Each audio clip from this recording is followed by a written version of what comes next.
Hi, friends. Happy Wednesday. Happy Wednesday. How are you guys? Hey, Greta. Hey, Margaret. Greta Van Fluff. Hey, hey. Hey, Margaret. Are you just waking up, dear?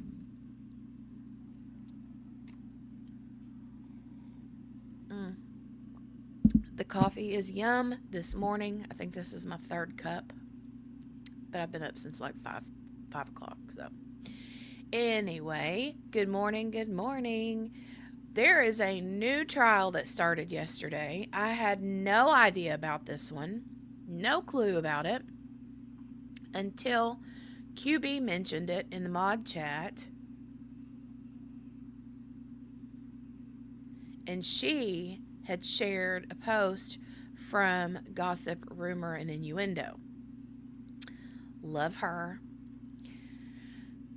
So, we're going to watch this. Yesterday was day one, and I watched it, and my eyes and ears were glued. This is a scandalous story.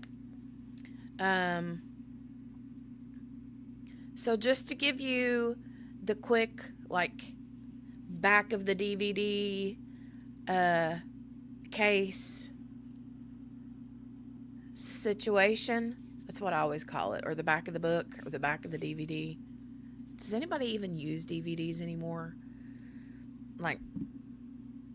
I don't know when the last time I bought a DVD was. Anyway. Love GRI too. Excited for a new trial, right, Greta? I love her.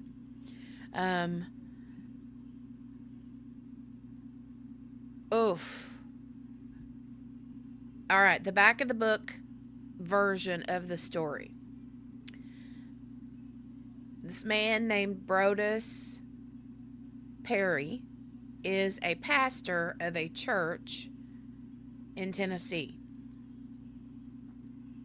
His wife, her name is Tabitha, okay? Lovely couple. But little to Tabitha's, knowing, Brodes, the pastor, is having an affair with the woman that we see on the screen with the long black hair and the blue top. Her name is Latoshia Daniels. She's the one on trial for murder. Who did she murder? She murdered the pastor. Okay? She also shot the wife, but not intentionally. And so, just saying, the wife didn't know about the affair until after he had been killed.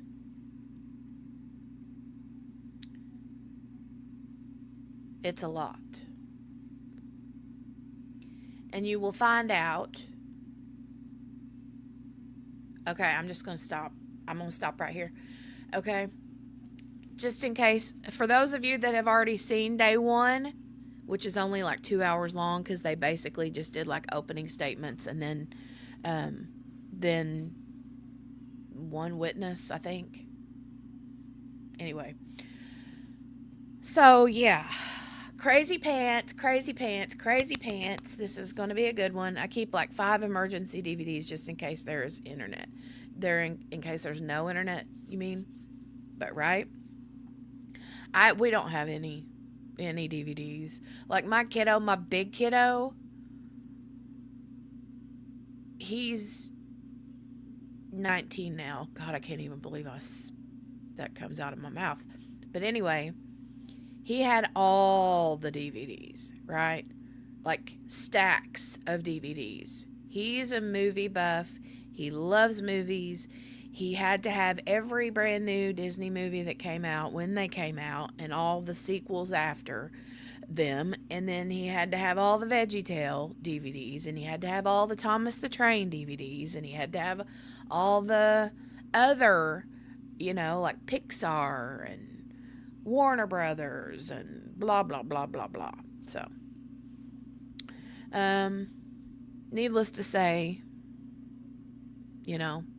those get like few good scratches and they're gonzo. So we spent a butt ton of money on DVDs through the years. All right, we're going to get started with day 1 since it's only a couple hours, and then we're going to roll on into day 2. Day 2 doesn't start for another 45 minutes, hour-ish. They're in Tennessee. I thought they were on Eastern Standard Time, but maybe not.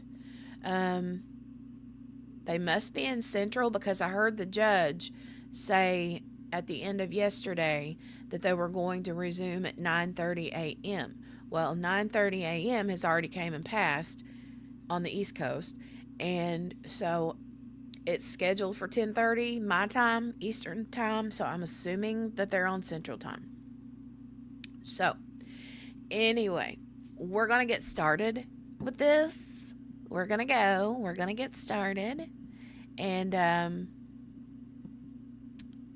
thanks for joining. All right, here we go.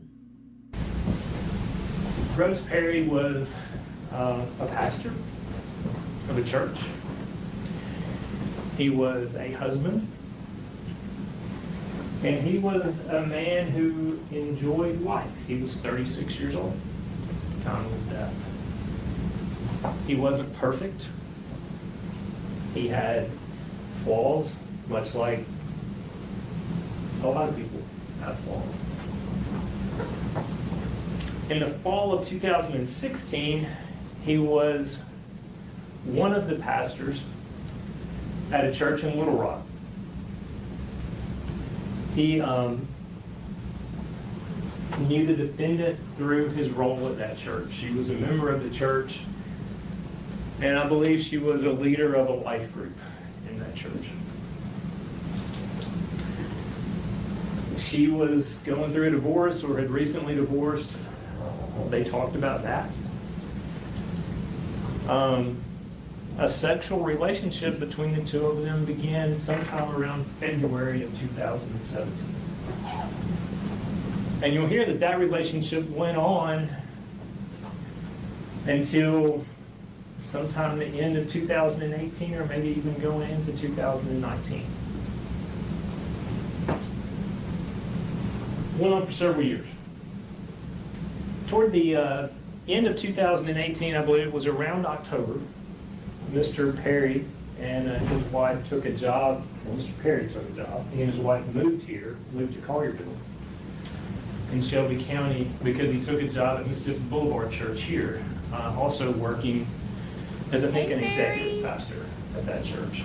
So not the senior pastor or the preaching pastor, but he was working with that church here in Shelby County. So they left Little Rock and moved here.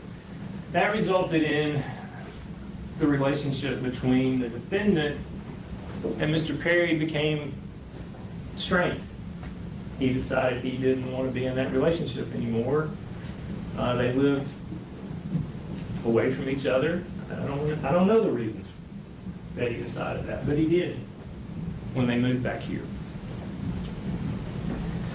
On April the 4th of 2019, the defendant left Little Rock. She stopped at a gun store in Sherwood, Arkansas, where she purchased a Ruger 9mm handgun, and she purchased ammunition. And she drove the 2.5 or 3 hours from there to Collierville, Tennessee, where she showed up somewhere 9, 10 o'clock that night at Mr. and Miss Perry's residence. Mr. Perry wasn't there, but Miss Perry let her in. And they sat and talked for a while, until Mr. Perry came in. Miss Perry knew the defendant from when they were in the church together in Little Rock. In fact, the two of them played tennis once a week. Miss Perry considered herself to be friends with the defendant. And so when she showed up at the door, she let her in and they talked. The defendant waited there until Brodes Perry got home. They talked for a few minutes more, and she said, "Well, I'm going to leave. Don't want to bother y'all anymore." Mr. and Miss Perry were about to walk her out the door when the defendant pulled the 9mm handgun that she had purchased 3 or 4 hours earlier. And she shot Mr. Perry multiple times. The medical examiner will testify they pulled 5 bullets out of his body. She also shot Tabitha Perry as she was kneeling beside her husband, trying to get him to quit, trying to help him, and trying to get the defendant to quit shooting.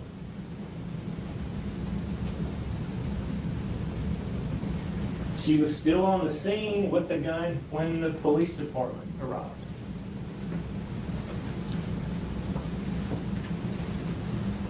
You will hear that the bullets that the medical examiner recovered from Mr. Perry's body matched the Ruger 9mm that she purchased from the gun store in Sherwood, Arkansas.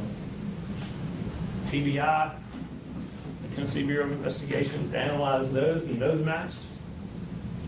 You'll hear that the shell casings, 7, I believe, recovered from the apartment, were fired from the Ruger that she purchased from the gun store in Sherwood, Arkansas. There was a bullet recovered from the scene at the apartment that also was fired from the gun that she bought from the sporting goods store in Sherwood, Arkansas. You'll see video from the sporting goods store in Sherwood, Arkansas that shows the defendant going into the store, purchasing the ammunition and the gun, and leaving. You'll see the credit card that she purchased it with and the receipts where the last 4 of the credit card match, showing the date and the time that she purchased that handgun. She had all kinds of time to think about what she was doing. At the end of the proof, we're going to ask you to find her guilty as indicted in counts 1, 2, and 3 of the indictment. Thank you. Thank you, Your Honor. I think that was the shortest opening statement in the history of ever.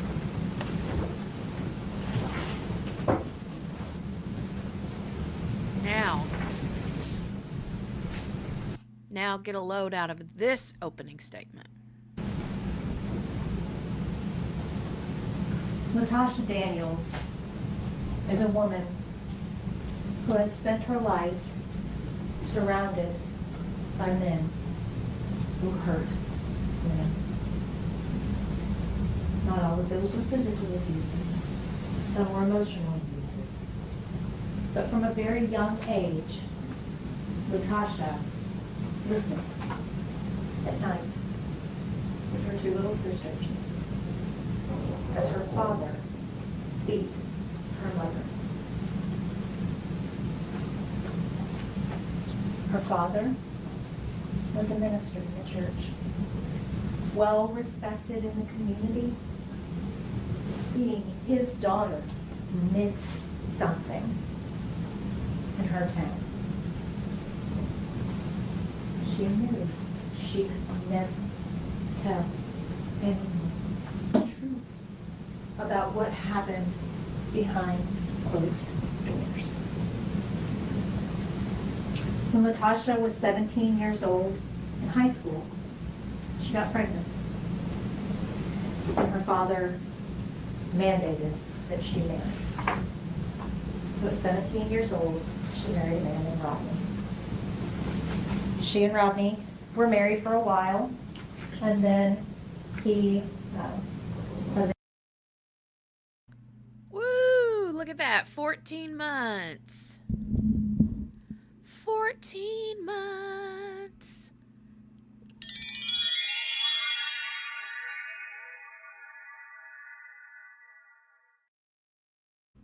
I love it. Thank you, Donnie.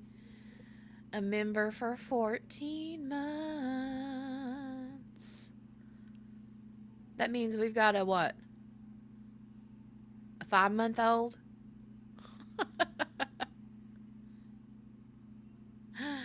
Oh, we got a 5-month-old.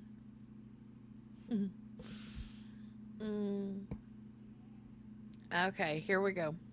Eventually Thank you, babe. I love those Strange. milestone in chats. the relationship, she caught him cheating on her, and she was devastated.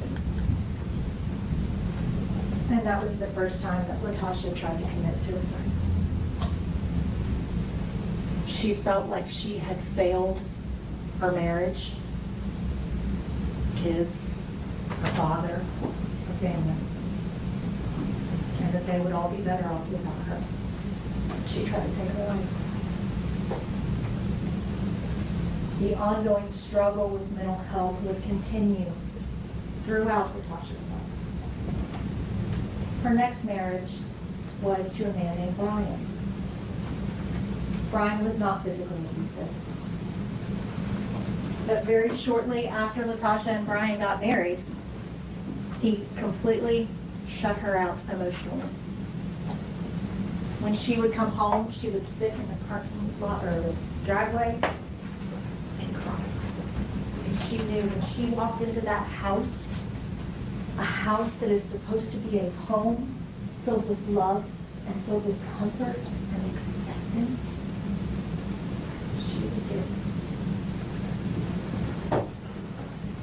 her husband would sit on the couch and watch TV and would sit on the couch. And that went on for 8 years.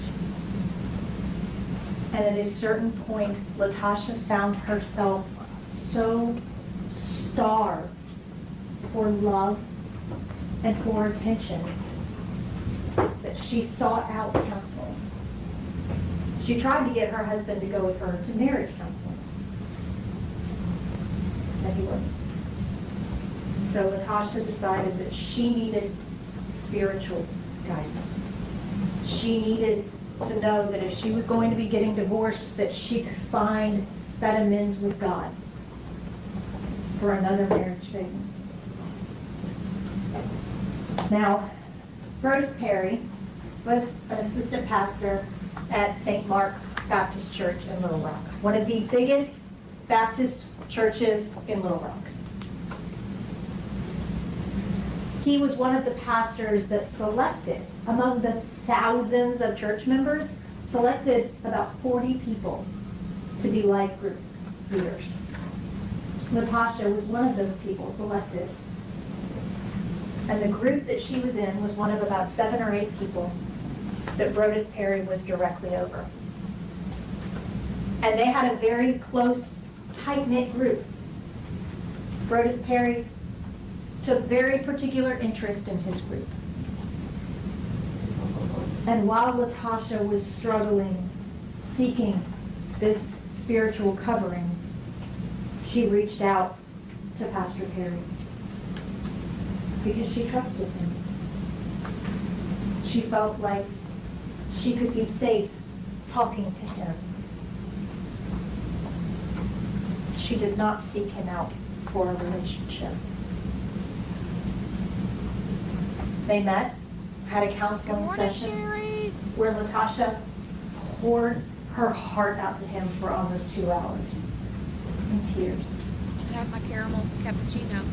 Talking about the complete emotional neglect, the lack of love, the lack of attention, and how it made her feel in the marriage that she was currently in.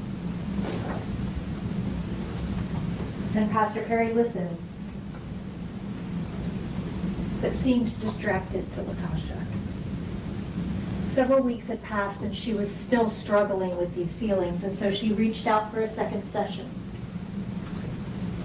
And when she talked to Pastor Perry at the beginning, she said, "I appreciate you meeting with me, but I don't understand why when we met, you had your hands shoved in your jacket the whole time I was talking to you."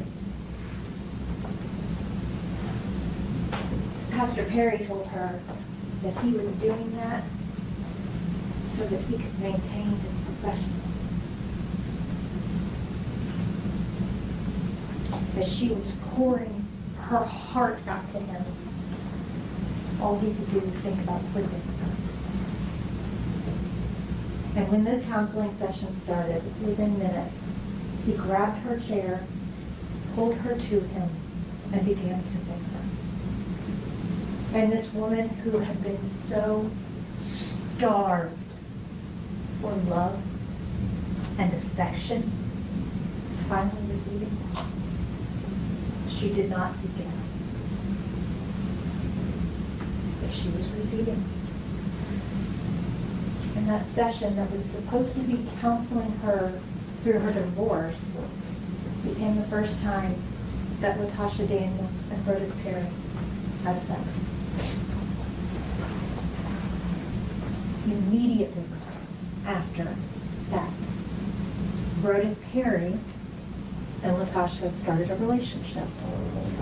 But there were rules to be in a relationship with Brodes Perry.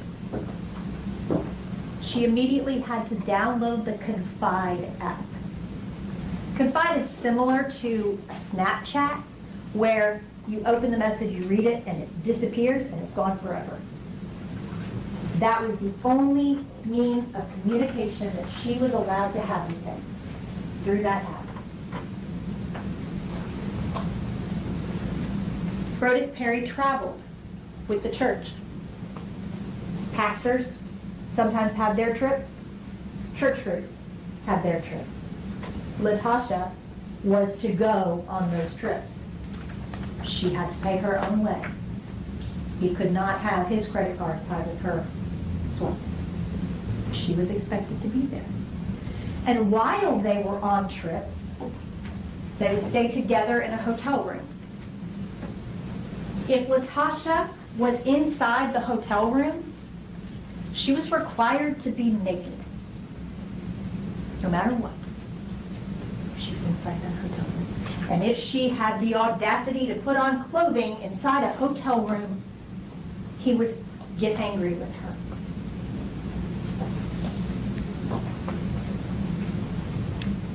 He went so far as to say, if we are ever together and I am suffering from a medical emergency, do not call 911. You call Pastor Pointer. He will get me help. You don't do it. You get as far away from me as you need to get for nobody to find out about this. By the end of their relationship, one of the rules was that Latoshia was required to answer him with either yes, sir, or no, sir. Brodes had a lot of rules. Latoshia had fallen so deeply in love with him after being so starved in her past relationship that she was willing to follow him.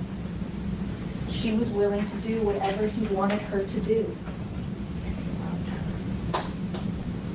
She loved him. There was a lot of guilt and a lot of shame around this relationship, though, because she knew that he was married. Now, she was in the process of a divorce, but she knew Tabitha. Brodes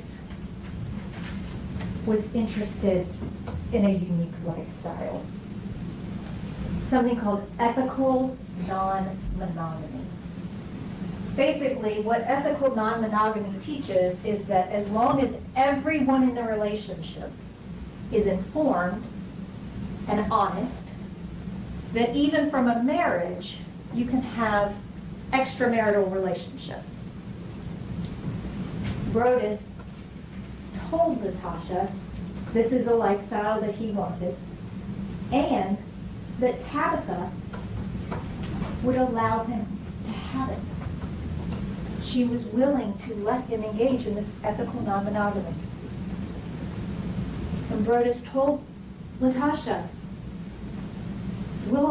you and Tabitha will be sister wives. You will live with us. We will have a life together. I just haven't told her, but I will. But I will. And so despite the shame and the guilt from this relationship,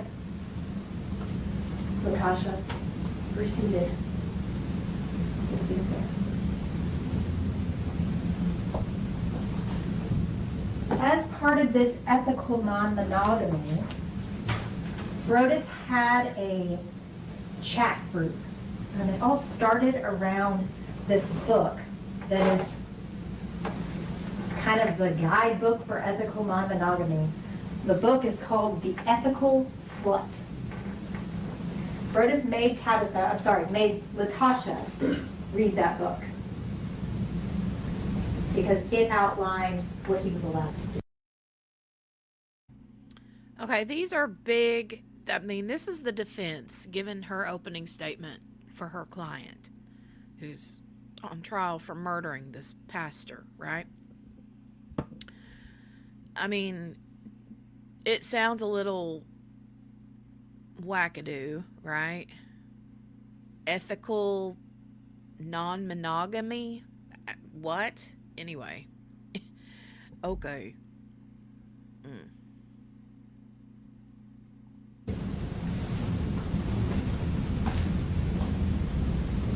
In the big group chats about this book, Brodes developed this kind of side chat that was with him and two other women, where they discussed their ethical non-monogamy.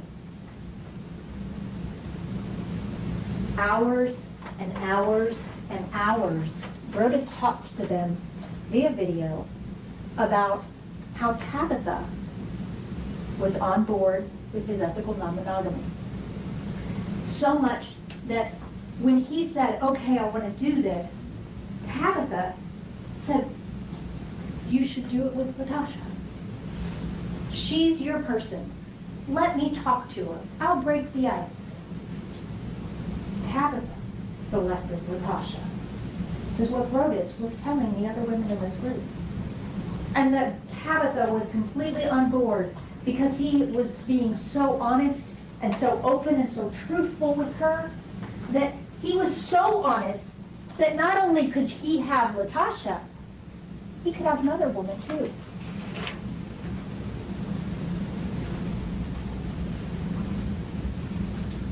He talked about these conversations that Tabitha would have with Latasha, the role that she played in their relationship. Hours on video. None of it's true. None of it. Tabitha had no idea that her husband was in this relationship for 2 years. Despite the fact that he was telling these women that she was completely on board and involved. And despite the fact that he was telling Latasha that she was on board with this lifestyle and that it would be okay. They would all be able to do this together. And so the relationship goes on. They take trips. Latasha buys some lavish gifts. They are happy. They see each other almost every day. They start drinking bourbon together. They start going to cigar lounges together. They start biking together. They join a biking group. They would run together. Full relationship. That Latasha thought Tabitha had thanked him, even though she didn't know him. And towards the end of 2018, Brodes Perry got offered a position at Mississippi Boulevard Baptist Church here in Memphis. It's a big church here in Memphis. It's a prestigious church to be a pastor at here in Memphis. And Brodes talked to Latasha about whether he should accept this offer, and she said, yes, this is a huge opportunity, absolutely. She organized the going away party for him and Tabitha. After Brodes moved in October of 2018, he would come back to Little Rock. He still had his orthodontist in Little Rock, so he'd come back to get his braces tightened. And when he would come in town, he and Latasha would pick up where they left off. But things did start to change in the way Brodes was treating her. And around March the 15th, Brodes came in town and texted Latoshia, "I'm here at the hotel, come meet me." So she went. And on this day, she had the audacity to be wearing clothes when he walked in. He got very angry with her. And she apologized. And they proceeded to have sex. This was not a day that they made love. This is a day that he had sex with her.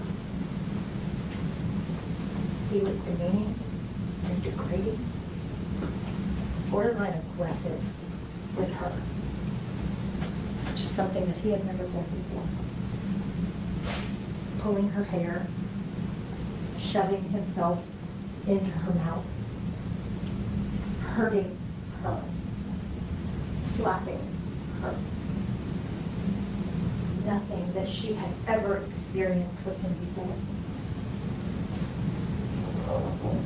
She felt so used and humiliated, broken by that experience with him, this man that she loved so much and had put so much of her life into, for him to treat her like a piece of trash broke her heart. And that became the second time that she attempted to commit suicide. The next day, she came back to the hotel room with a gun. She told him, "You hurt me so bad. I want you to hurt like I hurt." And she wanted to kill herself in front of him so that he knew what it felt like to break because of somebody that you say that you love. He got the gun away from her, and they talked. Brodes always knew what to say to Latoshia to get her to do what he wanted. So he did on this day. She did not kill herself. She was so broken. They took some time apart, still talking on the phone, but not seeing each other in person. And on April the 4th, Latoshia, of 2019, Latoshia opened her Confide app and saw a message from Brodes. It said something to the effect of, "Our time has come to an end." And it disappeared. He ended their 2-year relationship. There was supposed to be a life with a disappearing time.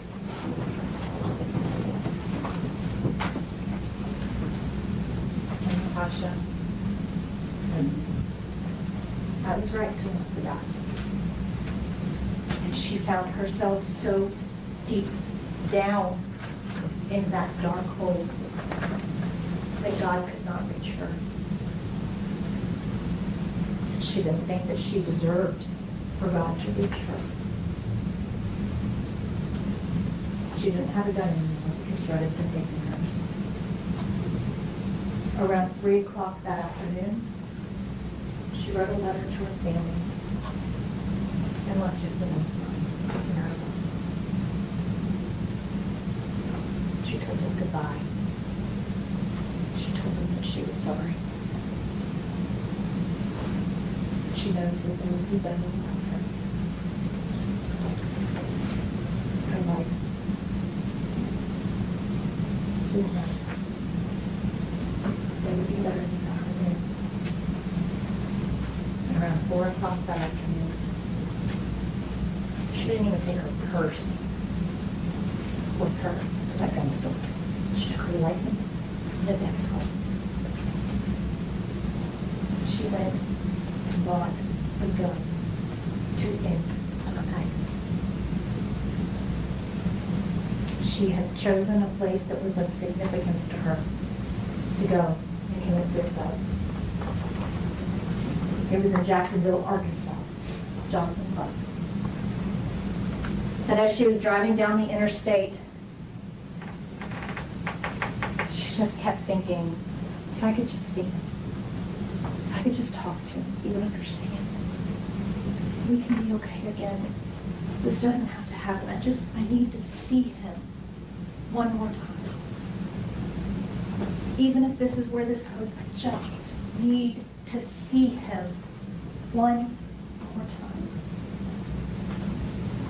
And she looked up and saw the exit to Memphis. And she took it. She found herself in downtown Memphis, which is a place that she is not accustomed to. And she knew, because they were such regular communicators, she knew that on Thursday nights, Brodes would be at the cigar lounge. So she went to the cigar lounge. As she was walking up, Brodes walked out. She knows her rules. You do not approach him. She was not allowed to approach him because she didn't know if he was with somebody. He had to approach her so that she knew that she could talk to him. So she sees him and walks directly past him and waited for him to say, Latasha. When he did that, she came back and talked to him. And they talked for a while. She was telling him how heartbroken she was. And he said, it doesn't make any sense that my wife is okay with me having other women, but my girlfriend isn't. And she said, I'll be okay with it. You can do it. If that will fix it, I will do that. We'll give you that. And just like she had so many times in this relationship with him pressuring her to get a watcher or to have a threesome or to engage in this ethical non-monogamy, she gave in. Because she loved him so much that she was willing to do whatever she had to do to keep him. And he said, you haven't been willing to do that so far. She said, well, you haven't even told Tabitha about this. You know, how can I think that you're going to be honest with me when you haven't even told her? And so Berta said, fine. You want to tell her? We'll go tell her. Go to my apartment. Talk to her about tennis. Tell her you're in town for a convention. I've got to run an errand to Pastor Turner's house. I'll be there soon. You go tell her. And Latasha said, no, you need to be the one to tell her. I'll be there. I'll go there. But we need to tell her together. And so Latasha went to their apartment, where she had never been before. He gave her the address. He had actually given it to her before they even moved out of Little Rock. And so Latasha arrives at this apartment complex that she's never been to at night. She's not from here. She doesn't frequent Memphis. She doesn't know the difference between downtown Memphis and Collierville. She just knows it was dark outside, and she had to walk from her car to the apartment. And as she's sitting in her car, she starts having second thoughts. And she calls Brodes. Says, are you sure we should do this? I'm scared, because she had so much hope at this point. She thought that things were finally falling into place, that they were finally going to tell Tabitha. They would finally be able to be openly and honestly together. And Brodes didn't answer. So Latasha went to the apartment, softly knocked on the door. Tabitha was inside, and she heard something but ignored it. So a couple seconds later, little bit louder. So Tabitha gets up and goes to investigate, see who's at her door. She looks through the peephole and doesn't see anything.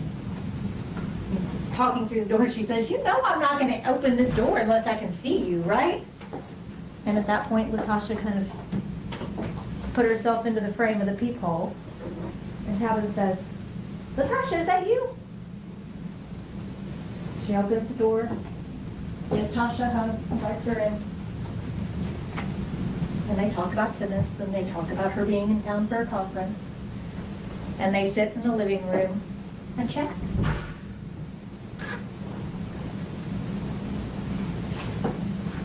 Brodes comes home a little while later, walks in, and Tabitha texted him while she and Latasha were talking, said, "I got a surprise for you."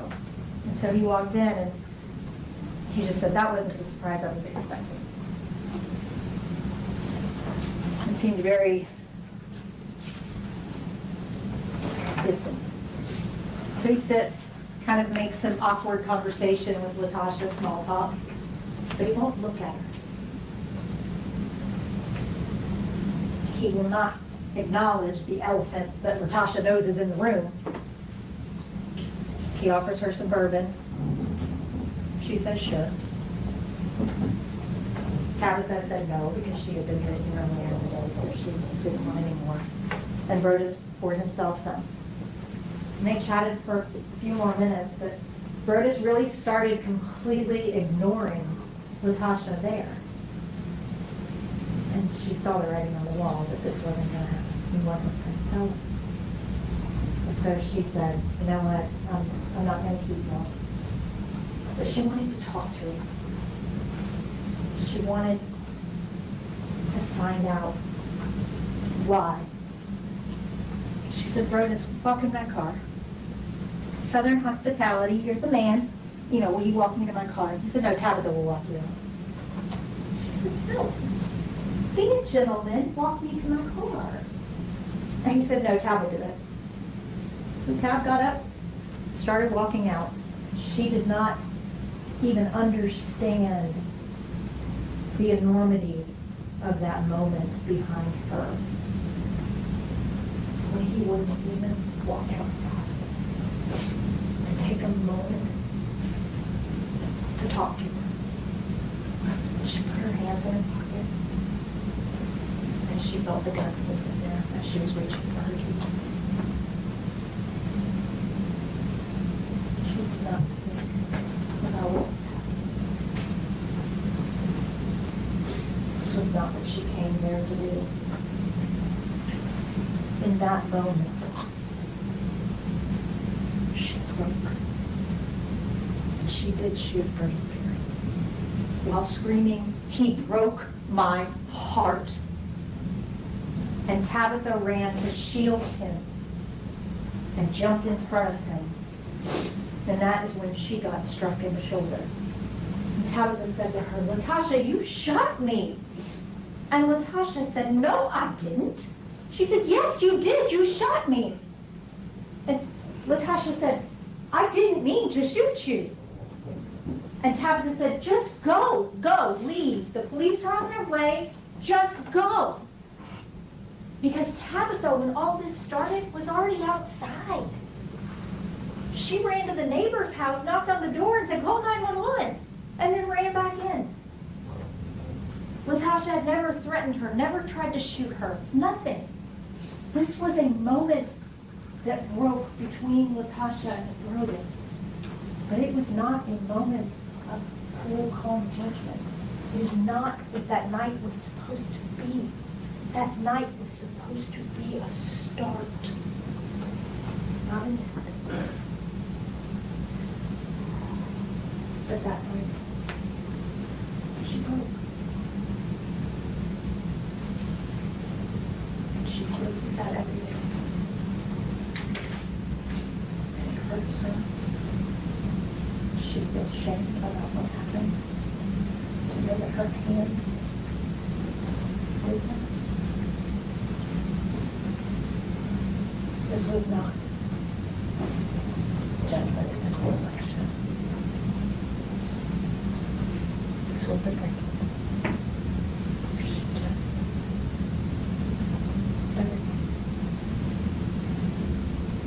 And when the police came, their guns drawn, yelling at her to put down the gun, she didn't even register them. Didn't respond to them. Tabitha said that she was bringing the gun to her head, towards her mouth. Not even acknowledging the police.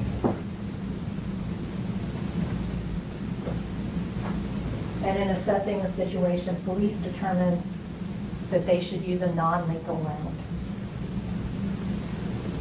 And they shot Latasha in the chest with that non-lethal round.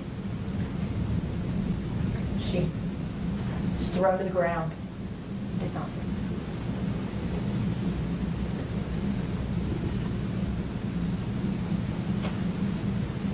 The police did not choose to use their firearms.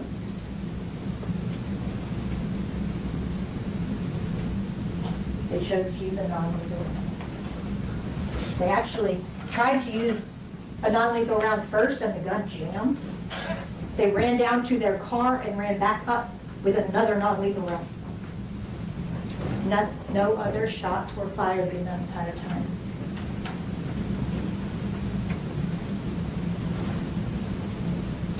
This was not what this night was supposed to be.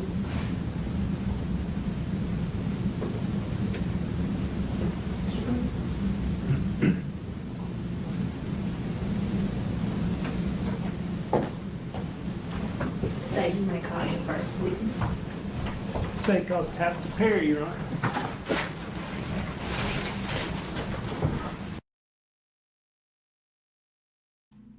Okay, so we've heard the defense's version of events, right? Now, the first person on the stand is the wife, Tabitha Perry. She's the first person on the stand. Oh my God.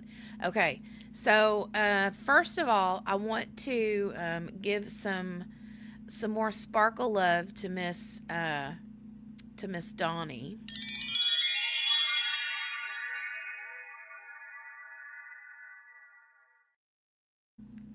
Thank you for the Cash App, Donnie. Donnie sent a Cash App and it said, for coffee and a cinnamon donut. Girlfriend, do you know that I love me a cinnamon bow tie? I love me a cinnamon bow tie donut. Those are one of my favorites. How did you know? But thank you, Donnie. I appreciate you, honey, so much. Thank you, thank you. Thank you for the coffee and the donut. All right. So yeah, Miss Tabitha Perry is who is on the stand next. This wife must not want to be seen, because just letting you know, you don't get to see her face. That's all that I know.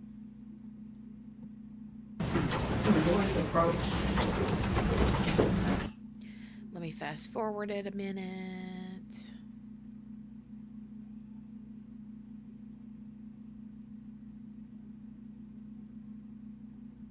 Can you spell that for the court? All right, state, you may proceed. And also, I want to say that I'm already obsessed with this judge. I love her. I love her. Oh, hold on. Sorry, I had an alarm going off on my phone. Yeah, I love a judge with bright red lipstick. Just saying. She's a cutie patootie.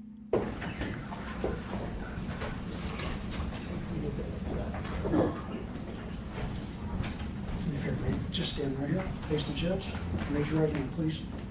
Do you swear affirm to tell the whole truth? All right, make it a seat.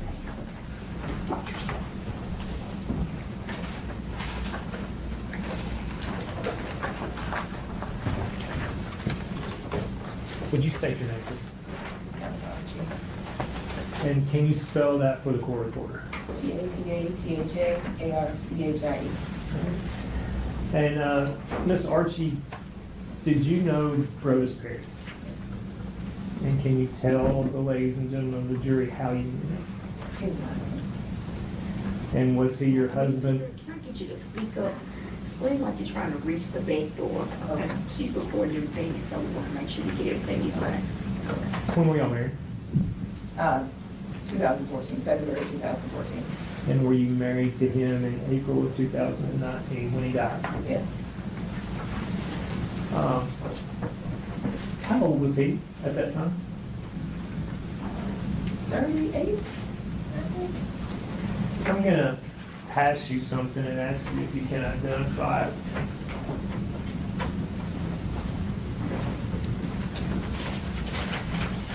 Can you identify that? Yeah, that's Brodes Perry. Judge, that's that big mark. State's Exhibit 1, please. No objection. I will show the photo of Brodes Perry as Exhibit 1. May I publish that for the jury? Yes.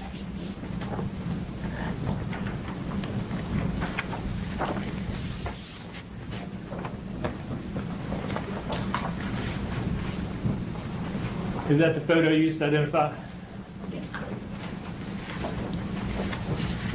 When's the last time you talked to him? April 4th, 4th, 29th. 2019. And that's the day he died. Correct. Were you there when that happened? Yes. Where were y'all living at the time? Collierville, Tennessee. Me too, Donnie, me too. How long had y'all been in Shelby County? Approximately 6 months. Where were you before that? Little Rock, Arkansas. And what did Mr. Perry do as his occupation? He was a pastor.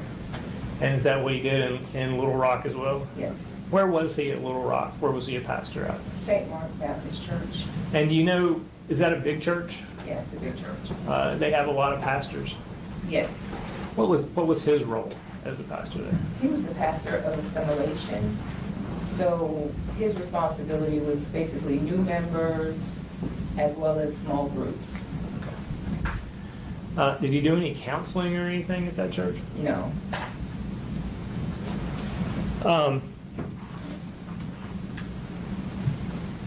I want to take you specifically to April 4th of 2019.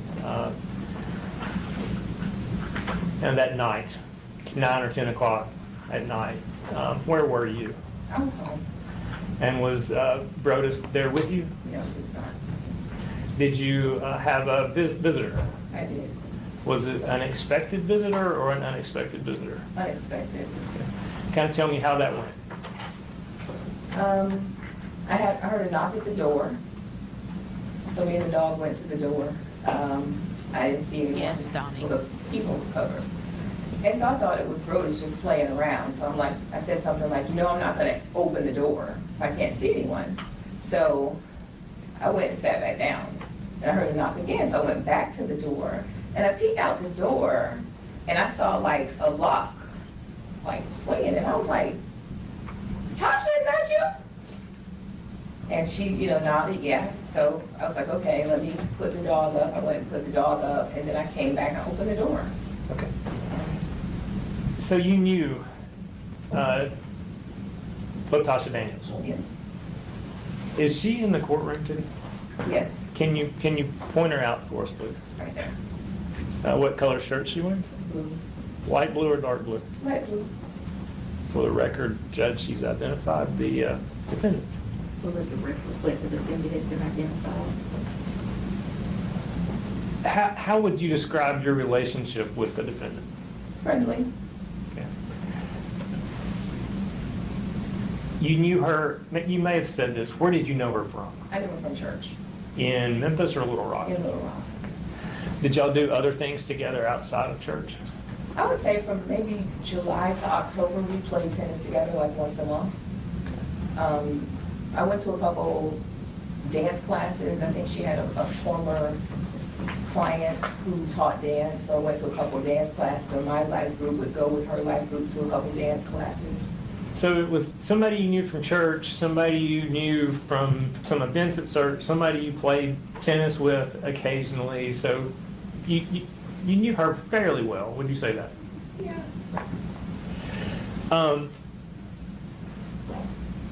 I mean, what did you think when she just showed up?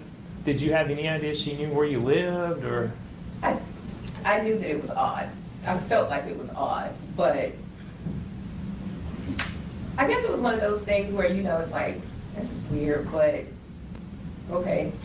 You know, I knew that before we left Little Rock, we gave a lot of people our address, you know, a lot of people, you know, keep in contact, you know, give me your forwarding address, that type of thing.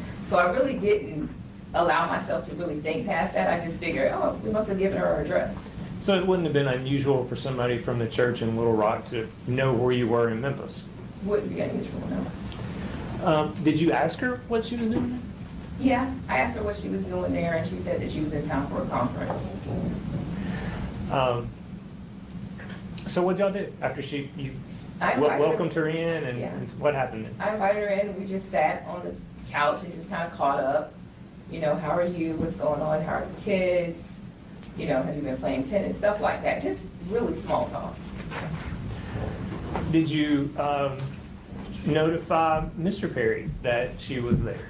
I texted him and I just, you know, gave like the big eyeballs, and I was like, I either said weird or strange or something like that. But I didn't go into detail to tell him what was going on or that she was there.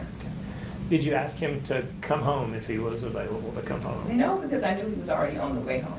Okay, so you had, I guess, had a conversation with him by phone, text, or something, and so you had an idea he was coming home. Yeah. Right. How long do you think that she was there prior to Mr. Perry getting home? Approximately. I mean, it's not 5 minutes, 30 minutes. I don't know. If I had to guess, I would say maybe 10 minutes. Okay. I don't know. And kind of describe what happened when Mr. Perry came in the door. He came in, and he's like, I thought there was a surprise here for me. This isn't a surprise. This is an unexpected guest. You know, real agitated. Did he seem to know that she would be there? No, he didn't give away to me that he thought she would be there. So he said that, and then he was, you know, telling me about, he had brought me some aminos or something, and just regular small talk. And then he sat down and started basically grilling her about why she was there. Okay. And how long did y'all continue to have conversation after that? Yeah, anything but it to was, eat, drink, anything like that? I think they may have had bourbon. I didn't have any. I think that, I'm pretty sure he offered bourbon. Okay. Yeah. How long would you say that she stayed? After he got there. After he got there. Maybe another 10 minutes. And what happened? She said, well, I'm not gonna keep you guys. I'm gonna, head out or whatever.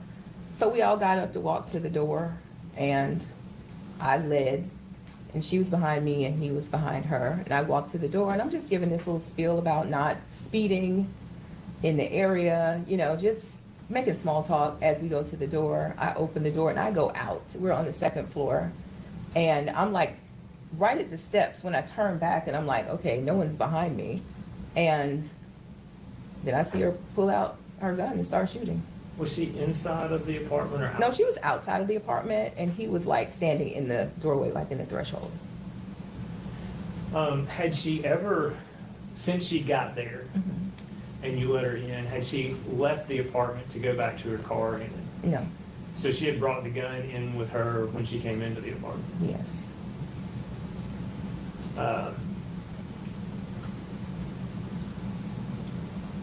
So when she pulled the gun out, what happened then?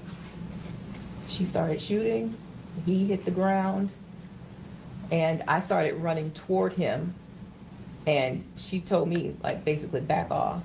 So I stopped and I ran to the neighbor's door and I banged on the door, called 911. She went back into the apartment, so I went back into the apartment because I'm just trying to figure out what is going on. Like, why is this happening? So I'm, screaming naturally, why is this happening? What's happening? Why are you doing this?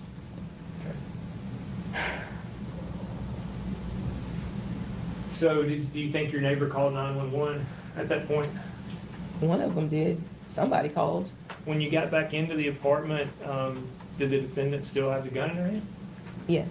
And what was going on then? I guess at that point, I'm basically pleading, like, what's happening? Why are you doing this? Please leave, you know. And she's, you know, kind of pacing a little bit, you know, with the gun.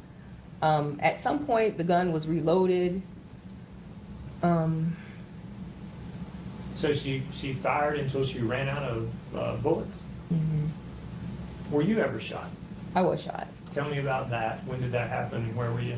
Well, at some point I got on the ground, and I can't remember if I got on the ground immediately, but I was on the ground and I was kind of hovering over him, you know, kind of in my mind. I'm like, let me cover his head, you know, so he doesn't get shot anymore.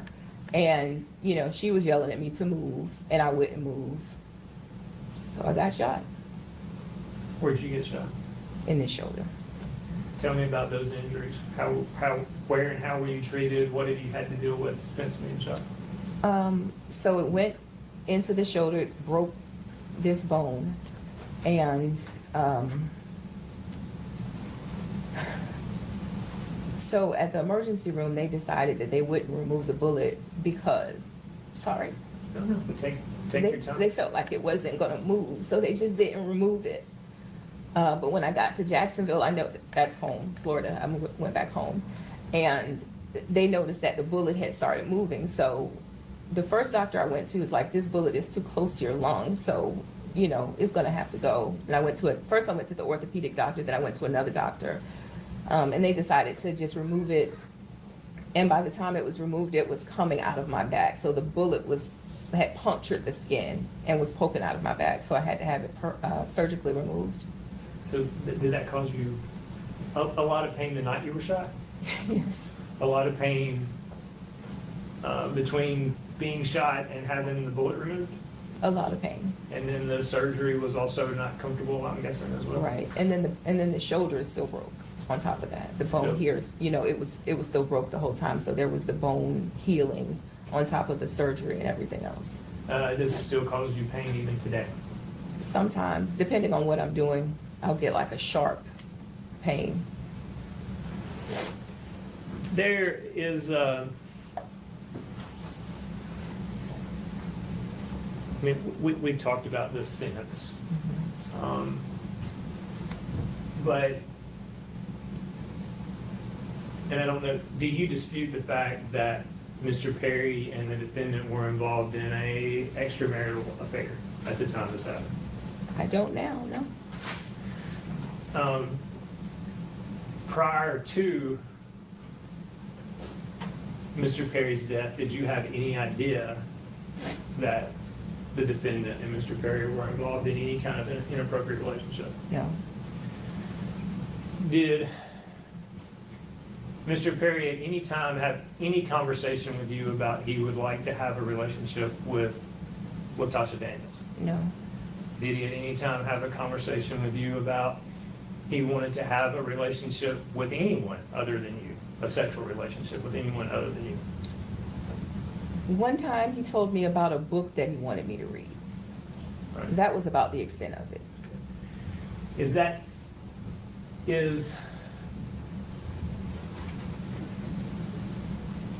a marriage where you would agree to allow your spouse to have a sexual relationship with somebody else, anything that you would ever agree to? No, And by saying that, does that mean you never agreed to that with Mr. Perry? I did not. And you had no idea anything like that was going on? I did not.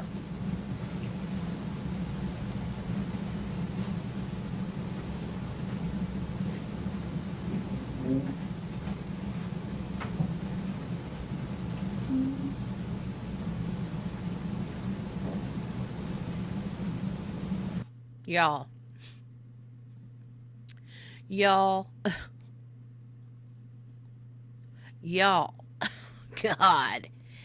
Okay, so this is where it gets scandalous, right? When the defense, sorry, Poppy's back there wreaking havoc on the bed doing something, I don't know. when the defense came up there and gave that big story about the ethical non-monogamy, makes me want to say "mana." Right? Dun, da, da, da, da, dun, da, da, da, da. Mana.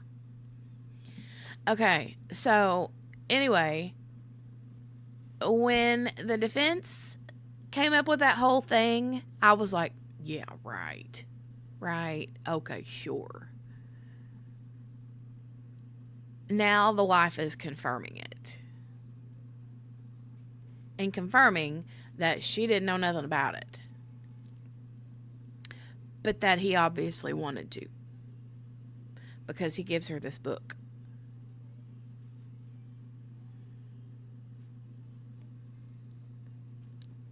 Hey, Patricia, girlfriend.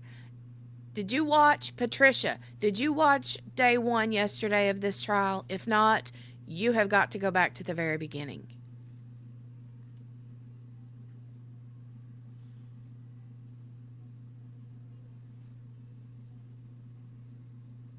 I need to know. Oh my God, Patricia. Okay, we've been live for an hour, 9 minutes. Subtract about 10 minutes worth of me yammering at the beginning-ish.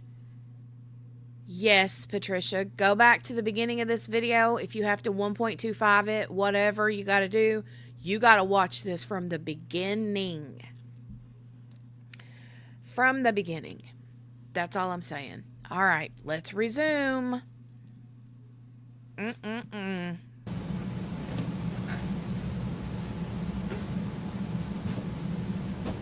When you were on the ground trying to protect Mr. Perry, and I think you testified to this, I just want to make sure I heard you correctly.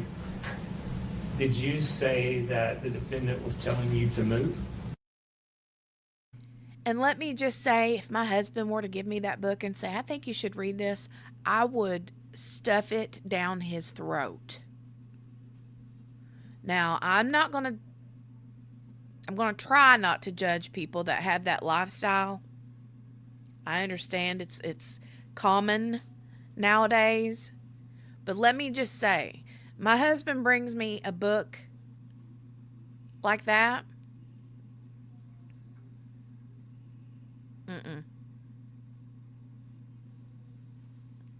First of all, he knows better. Right?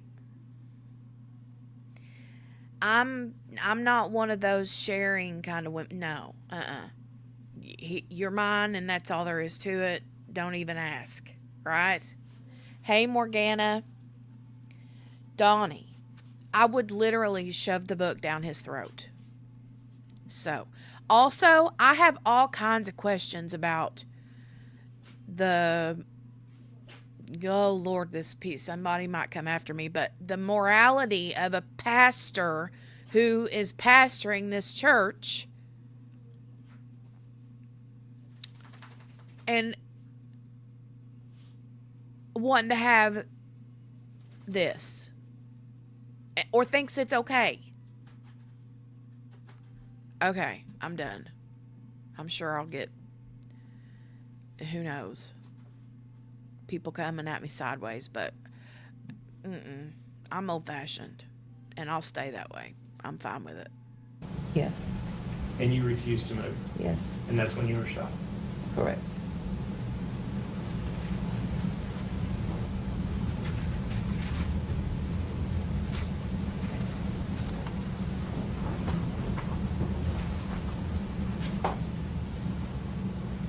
Morgana, what would you do if John were to come up to you and say, honey, will you read this book?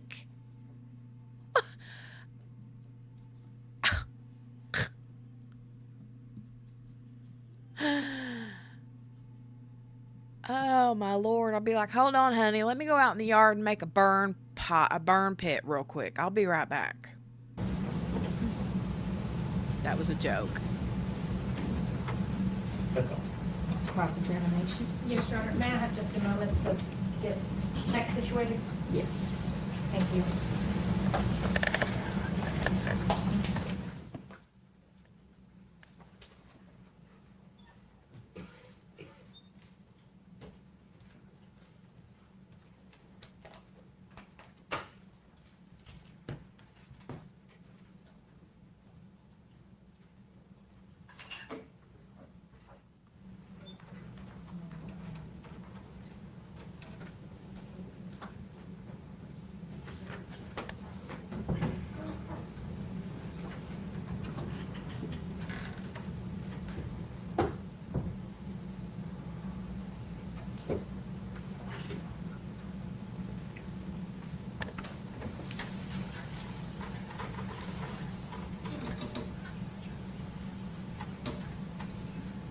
Oh my God, right, Donnie? Yeah.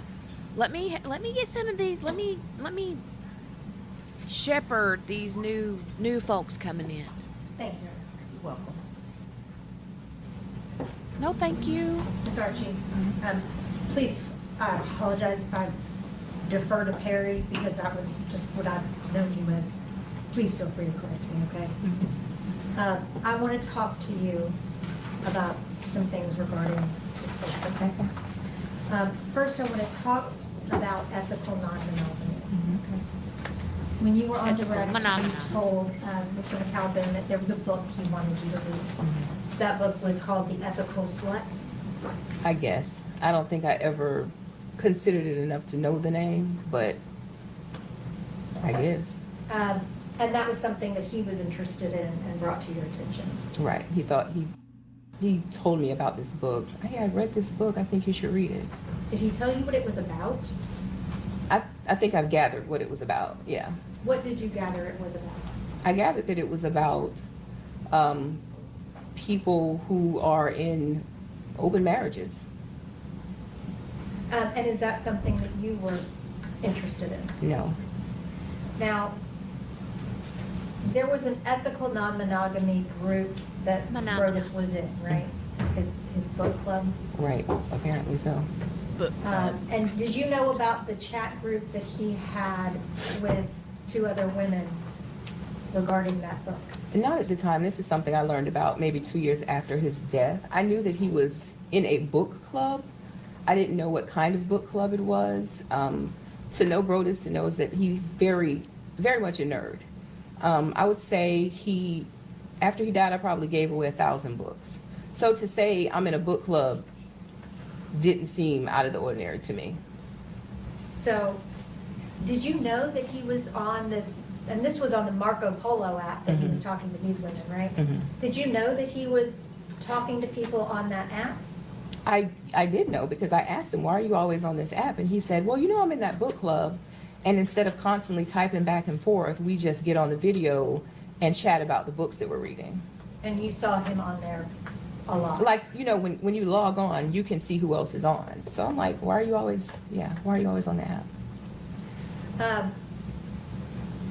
Did Brodes ever talk to you about bringing a watcher into your relationship? No.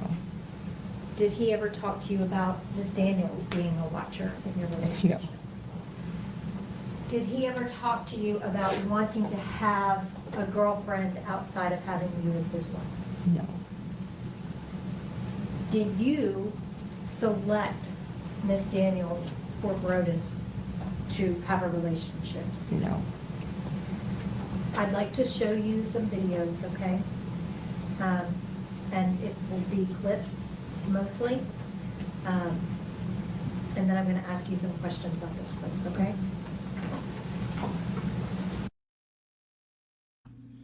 okay, these clips coming up are a little bit hard to hear, or at least they were for me yesterday. Maybe it'll be better in here on my computer. I don't know. But these clips are videos of Brodes, I believe, speaking to Latoshia, the defendant. Okay? I may be wrong, but I'm pretty sure he's speaking to Latoshia in these videos. Not the wife, the mistress. Or the ethical SLUT, I guess. I don't know. What even is an ethical SLUT?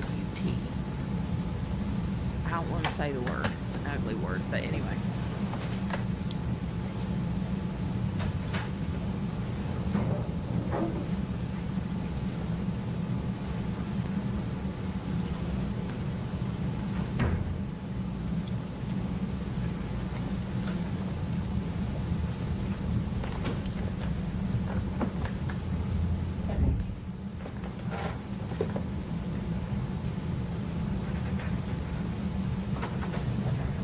And Your Honor, if you would please just allow me to sit when I'm doing this stuff. Thank you.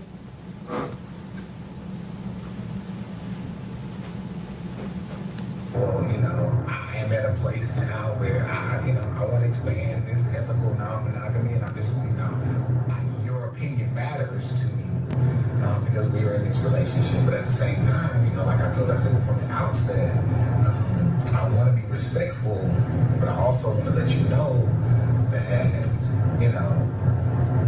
your opinion matters. But at the same time, I don't want you to put me in a box, right? Because while we talk about it in theory, this is now the practice part. And with a tab being perfectly fine with, the situation, because how I've handled and been honest and transparent and open with her with regard to this current relationship, me expanding it is not an issue for me. Basically, she told me, hey, we can talk about it when you think it's worth talking about. But the way that you handle this, I'm fine with not trust your judgment because you haven't given me a reason not to.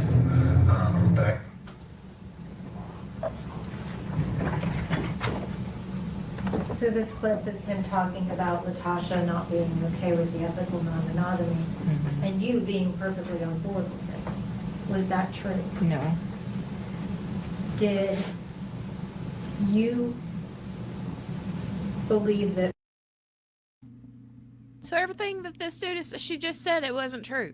So everything that he is spewing in this video, I do not want to, first of all, I'm sorry that the man is no longer on this earth, right? I don't want to victim shame or victim blame. However, sometimes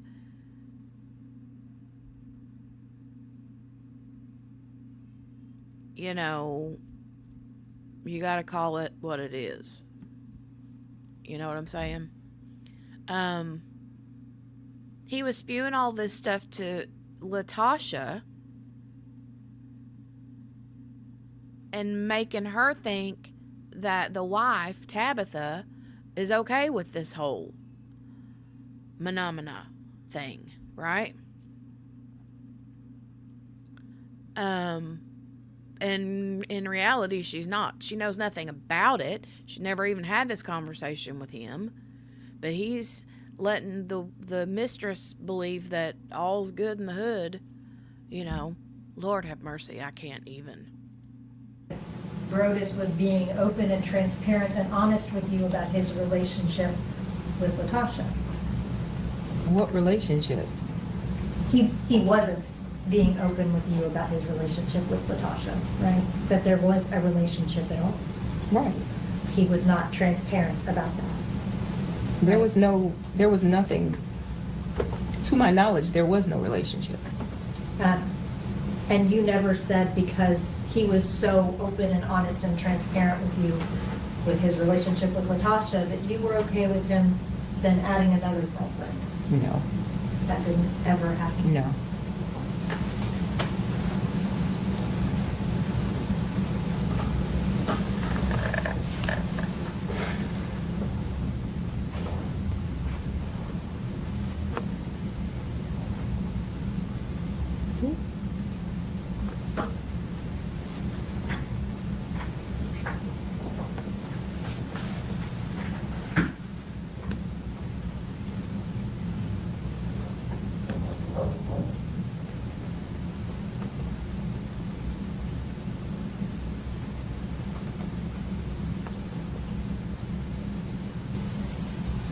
And photos aren't an issue at home, but I get it, but it ain't an issue. I have been though, so if we talking, let's switch subject and get a little more serious. For me, our agreements have been simple, right? No exes, nobody from Jacksonville, Florida, which is home for us, and nobody in the city that you live in, that currently live in, which means you're right at Memphis. That was the case, of course, in Little Rock outside of Girlfriend, because Girlfriend is in Little Rock. The way that kind of happened is, short version, when she decided to open up the marriage and allow me to be open, but it's not her.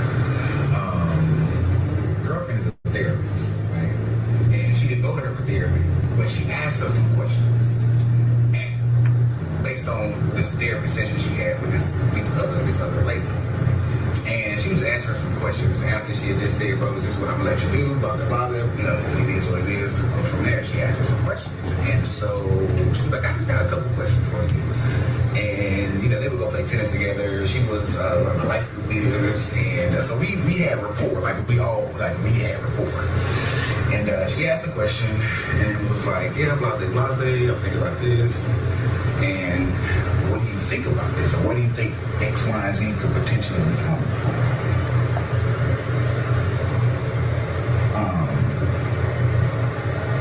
And I'm sorry, I'm looking to see who's in the cigar lounge because this is not what I really frequent that often. So I'm kind of careful about who potentially is in here because I don't want the last all pastor. You know, I really want to go in and go chill in the back, but I'm not a member.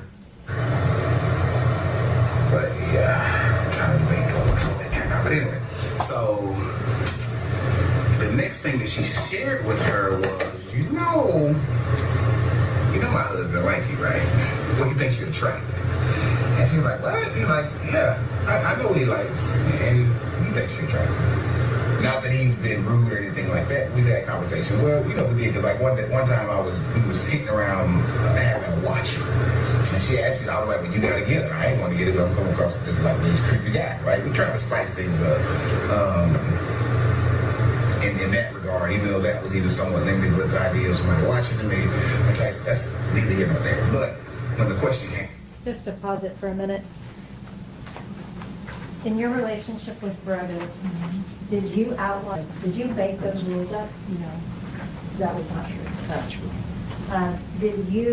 Were you the one who initiated the conversation about Latasha? No. Did you ever reach out to Latasha about Brodes engaging with her? No.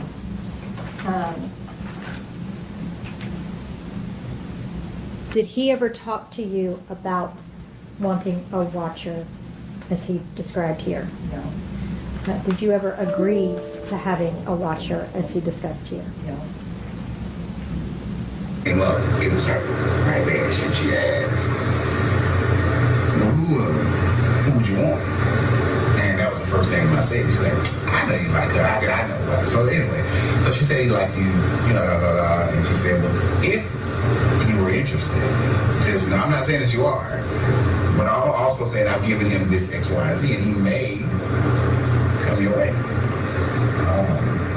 And she did. And she said, okay, cool. So we had a conversation. And after that, that's when the whole nobody in the city thing came. It was more like, I'll give you a pass with her because I essentially gave it the alley. But nobody. So I'm trying to figure this. So fast forward, I said a whole lot of shit, right? Trying to get to where I'm going. So I've been thinking about the past couple of weeks in terms of expanding, my ethical non-monogamy, just kind of, so my wife, her and I were chatting the other day. I was like, well, baby, I got a couple of questions. I'm just curious, She knows about the group, everything like that. So I was like, when did you want to? Just to ask a couple questions real quick. Did you ever have that conversation that he talks about with Latasha? No. Did you ever have that conversation that he talks about with him? No. Did you ever give him the XYZ that he was talking about? No. Did you ever give him a pass for Latasha? No. Did he ever talk to you about further expanding ethical monogamy in your relationship? No.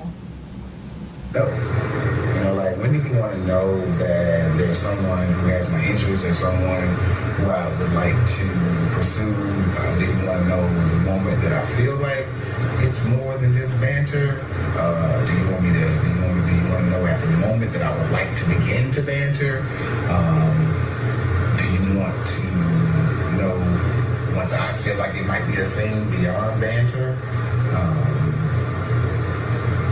Or what? Because this is kind of new for us, right? Because, girlfriend, Tasha, that's easy. That's been 2 years. That's been it for the most part. Outside of me going, that's out of my birthday. But it's kind of been easy in that regard. So we're trying to figure out what does that look like. So I'm just kind of really thinking through where I am with that, right? Where in terms of those. So So there's a lot of newness. And I said that just to say that there's still a lot of newness even in this ethical non-monogamy that I'm wrestling with. And it's fun, right? It's fun, it's interesting, it's causing us to communicate in the chat and really talk again about different things that we've kind of, in a real sense, have been settled to some degree. But realizing that in this ethical non-monogamy, we got to keep things in pencil and not pen. You know, some things are in pencil, pen, right? There's some hard news, but it gotta be inflexible in terms of what that looks like. So that's why I know you talking about being sprung and giddy and all that stuff. I think because that those flutters or those emotions, right, or those initial thoughts are all kind of new and very much new because this person is brand new. Like, I don't know Cherie, right? I knew Tasha. That was different. There was some level of familiarity there. And that's typically how I've always engaged women, right? With some level of familiarity.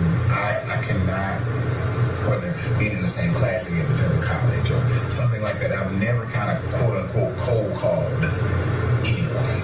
You know, if that makes sense. Because I'm not, you know, I don't think I'm that guy. So, yeah. Thanks for coming to my TED Talk. I don't know if I'm gonna go in here. Now I'm thinking, how far would we go downtown? Because I'm like, it's a lot of folk in there. I don't know if I trust who's in that room right now. Shit. I just need to do better with smoking houses, cigar houses.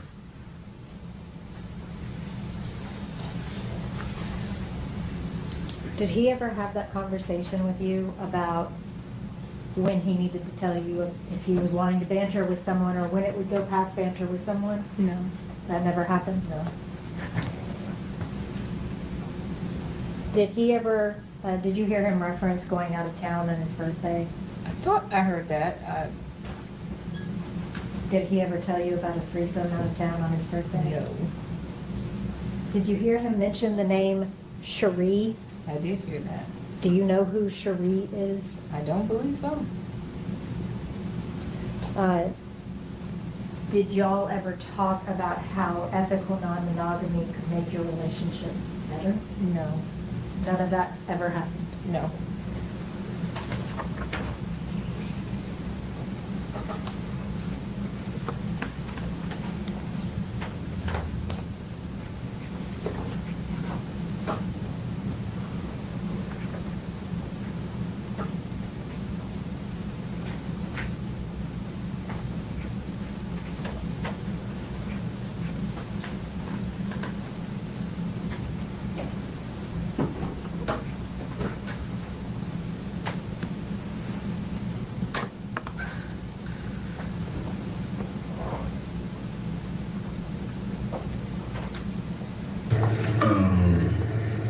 Alma Bear and Brother Advice at this point, and I know Danielle, you won't hear.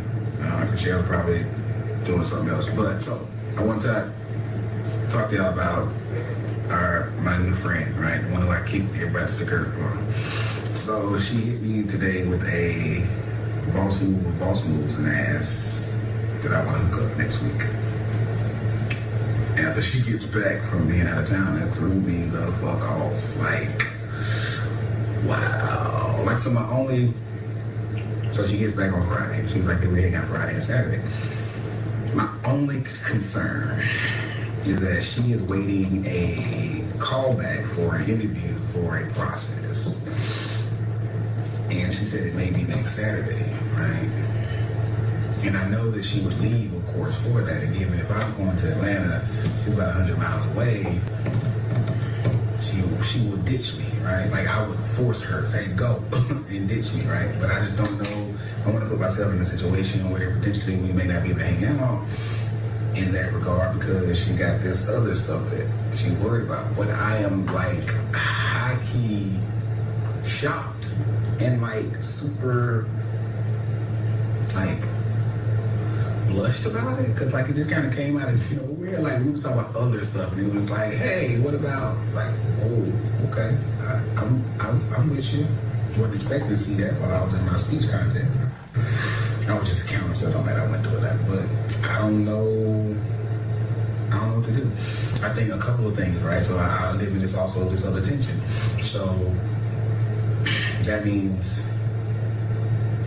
furthering the conversation, right, with the wife, which she's in a good place about that. I think I talked to you about it, and you haven't updated Shell about it, just in terms of girlfriend who's not taking it as well, I guess. But at the end of the day, I told her, you know, you gotta recognize this is about me, this is about you, and it doesn't make sense for my wife to allow me to be open with my girl has an issue, like. So she's kind of chewing that, because I think in theory we've talked about this day coming, right? But it's never been a reality, right? So I think that she's wrestling with the reality. I think that your ideas, your thoughts, yesterday was so, like, it hit me like a ton of bricks, because I never thought about it like that. But that made so much sense. And it's not that I want to be disrespectful. It's not that I don't want to be ethical. But I do wrestle with that. And I you know, just kind of talking to your perspective about what you saw. But I was like, I think that could be what this is, in terms of treating this like an infidelity kind of relationship on purpose with permission versus an additional partner scenario. So I feel that. But y'all, she asked me to hook up with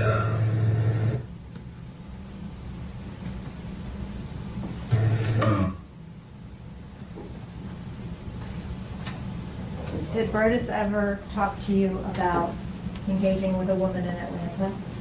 Was he open and honest and transparent about that? No. Did he, or did you tell him that you were open to him doing that? No. Had y'all been talking about that day coming where he would further expand to another girlfriend?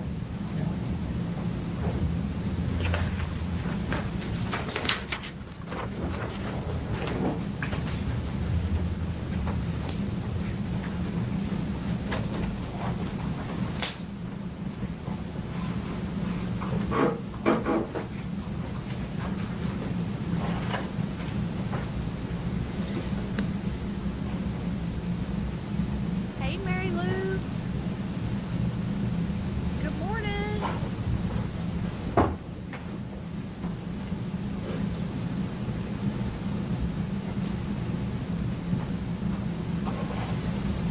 close. We're close. When we were in Little Rock. She lives in Little Rock, so we're in Memphis now. I mean, it's only 2 hours away, but yes, we were in Little Rock, so we were literally that, because it was at that point.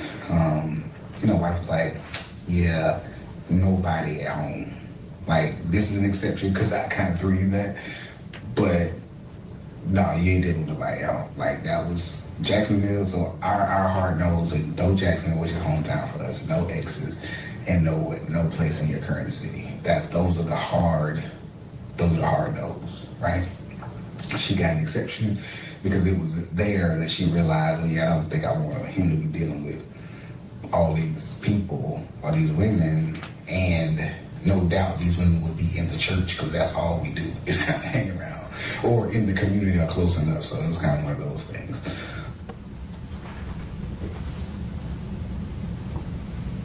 Was Latoshia Daniels an exception to your rules? No. Did you create rules about Jacksonville? No. Did you create rules about exes? No. Did you create rules about the city that you live in? No. Were those hard no's for you? No. Was any extramarital affair a hard no for you? They were all hard no's for me.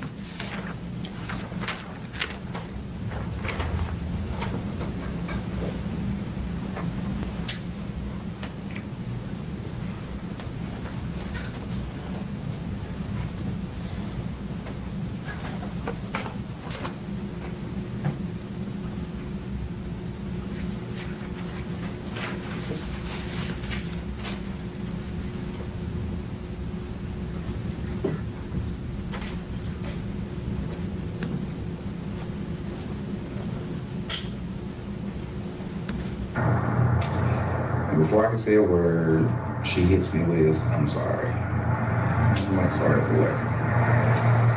So then she goes into the whole, "I apologize for breaching your trust, breaching your confidence by telling my former boss before, about the situation." Her reasoning was that she felt like if, like you all said, if he could appeal to my quote-unquote greater senses, that I would realize the mistake that I would be making by losing such a wonderful woman.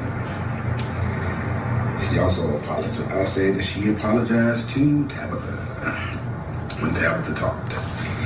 She told me that Tabitha told her that their conversation was their conversation until she revealed it, so she was not going to talk about the contents with which what they discussed.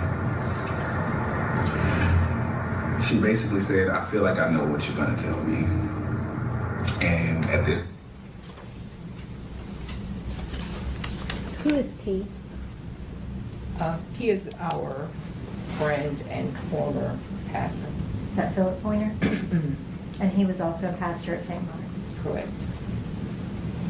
Did you know that Pastor Pointer knew about the relationship with Latasha? No. Did Latasha reach out and apologize to you after she threatened to commit suicide? No. Did you ever have a conversation with her about that? No.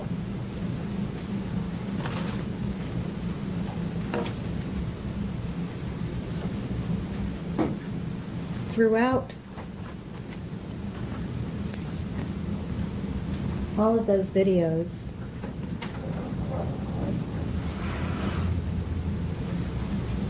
it's very convincing talking about those things. Would you agree? I would agree.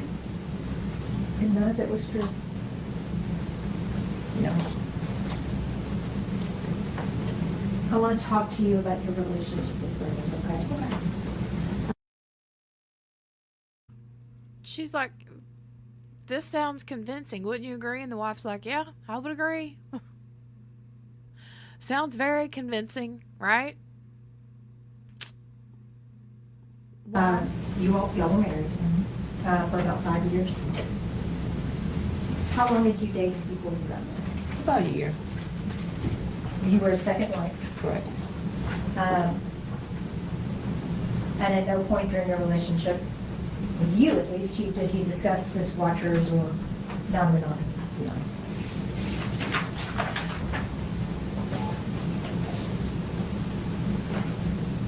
Brodes was a pastor Correct. in Little Rock that was at St. Mark's. So that's a Yes. big church. Yes. Did he take trips with the church Yes. often? When you say trips, like international trips or? Both international and local, Israel, Yeah, Savannah, El often. Dorado.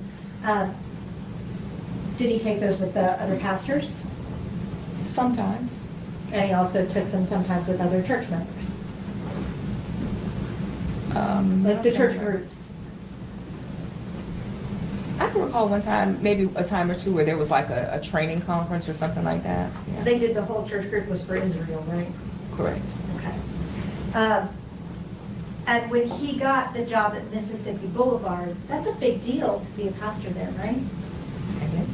It's a big church here. It's a big church. And now on direct, I thought you had said that he didn't ever do counseling for St. Mark? at St. Mark's, but I thought you told the police that he sometimes did. You just didn't know that he counseled Latasha. I had never known him to do counseling.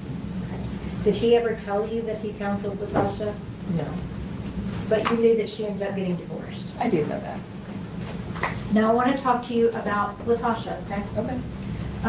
You knew her from church, and that was St. Mark's in Little Rock. Correct. She was a life group leader. Yes. What's a life group leader? It's a person that leads a group of people that get together and do Bible study. And that was a group that Brodes was over, right? Correct.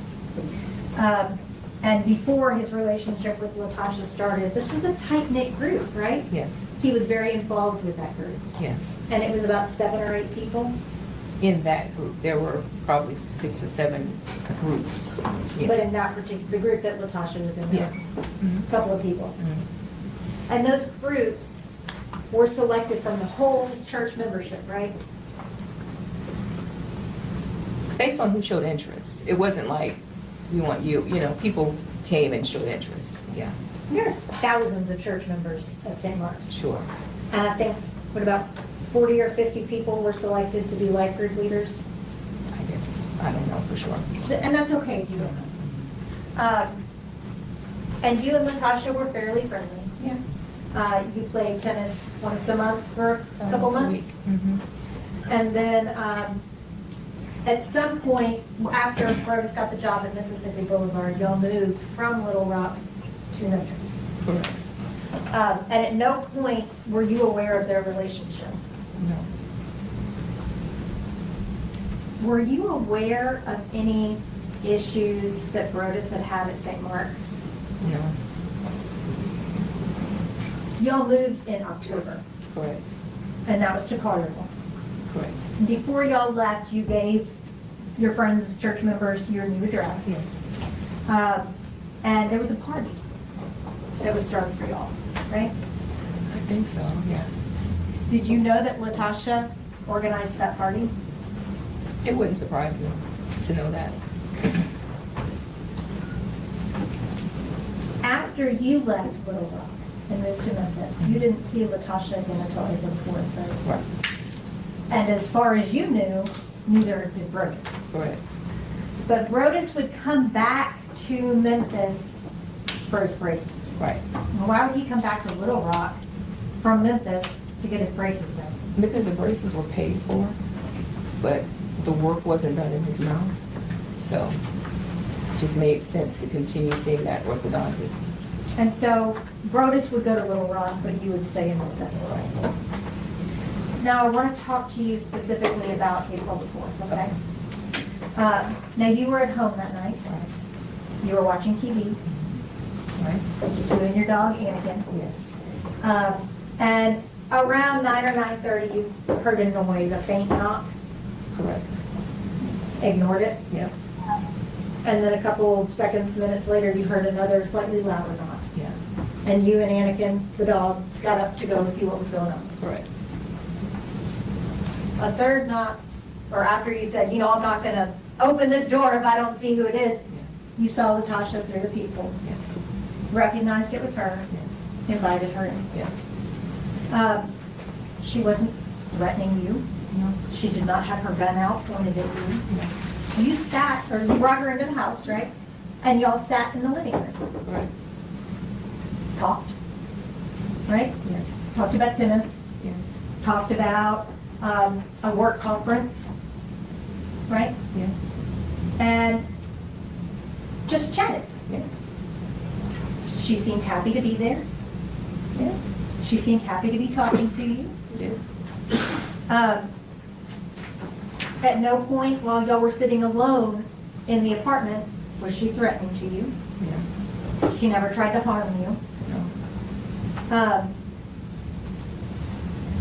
And she was seated, if I'm not mistaken, on a couch, right? Right. Actually.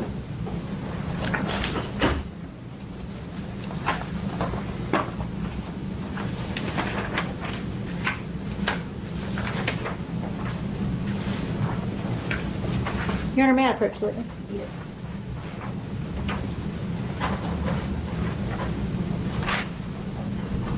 Tabitha, do you recognize that? Yes. What is that? That's my apartment in Collierville.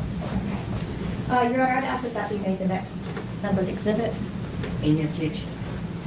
It's the living room. Any objection from the state? No objection, Your Honor. All right. All right, we'll show the photo of the living room as exhibit 2.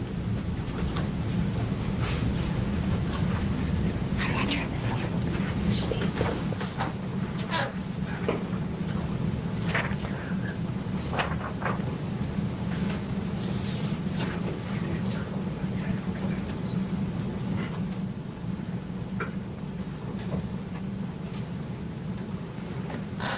Your Honor, if I may publish this to the jury. Yes.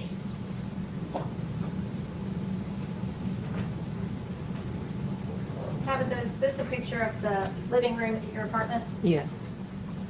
Where were you seated speaking to Latasha? I would have been seated on the left end of the sofa. So, oh, I think won't work on the screen, so I'll be good. So like here? Yes, Okay. And where was Latasha? on the opposite end. About here? Right, Next to these other chairs? yes.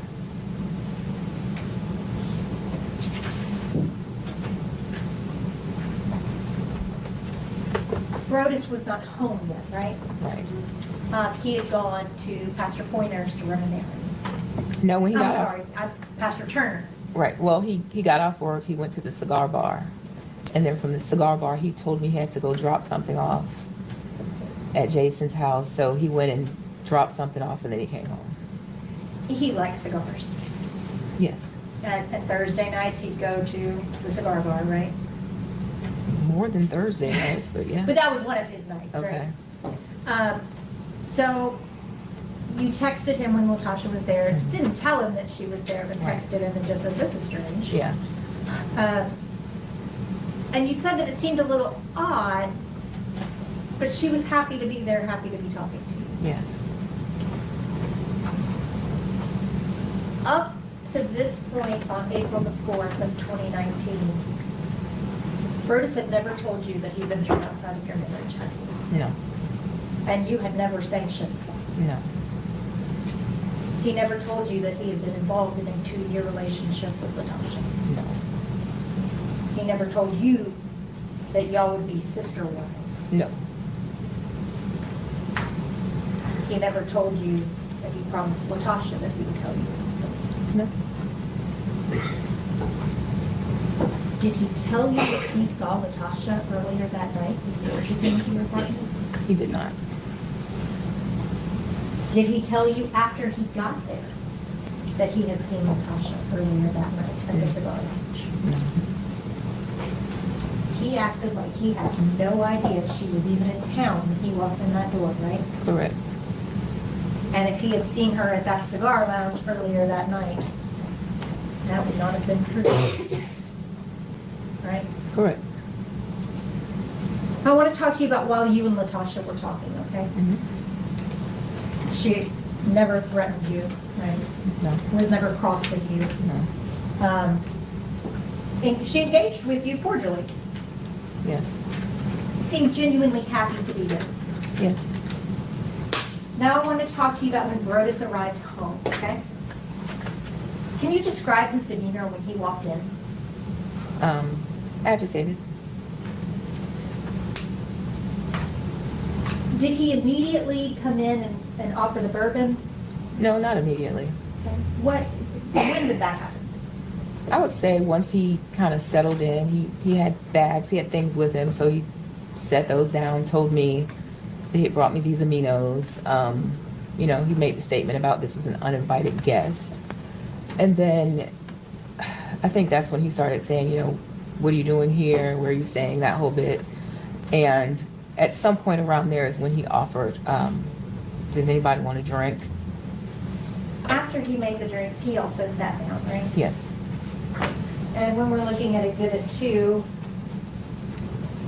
Brodes sat in this chair?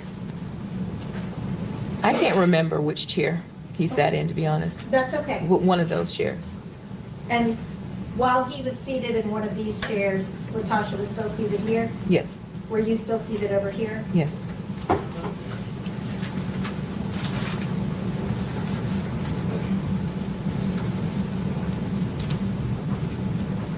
Brodes made himself a drink, Yes. and he made Latasha a drink, right? Right. And you didn't want a drink. Right. You had had some champagne earlier in the night, and you were done. Fine, yes. When Brodes was talking to Latasha about, you know, why she was here, what she was doing, he was kind of making small talk with her, right? It was, I guess you can call it that. It was like badgering almost. Yeah, He still seemed agitated. yeah. At some point, did you notice that he kind of stopped talking to Latasha and only started engaging with you? I didn't. Your Honor, may I approach the witness?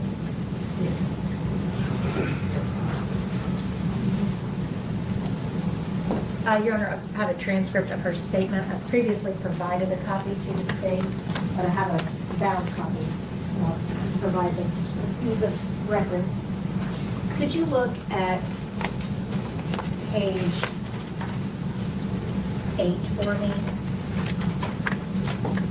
Lines 8 through 17. Okay.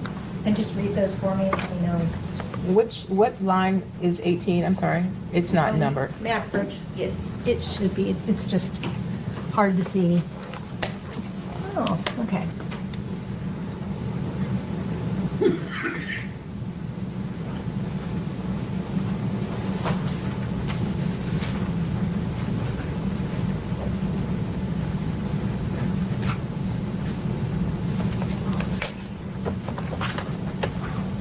I don't know why yours don't have. Okay, I'm sorry, it's page 9.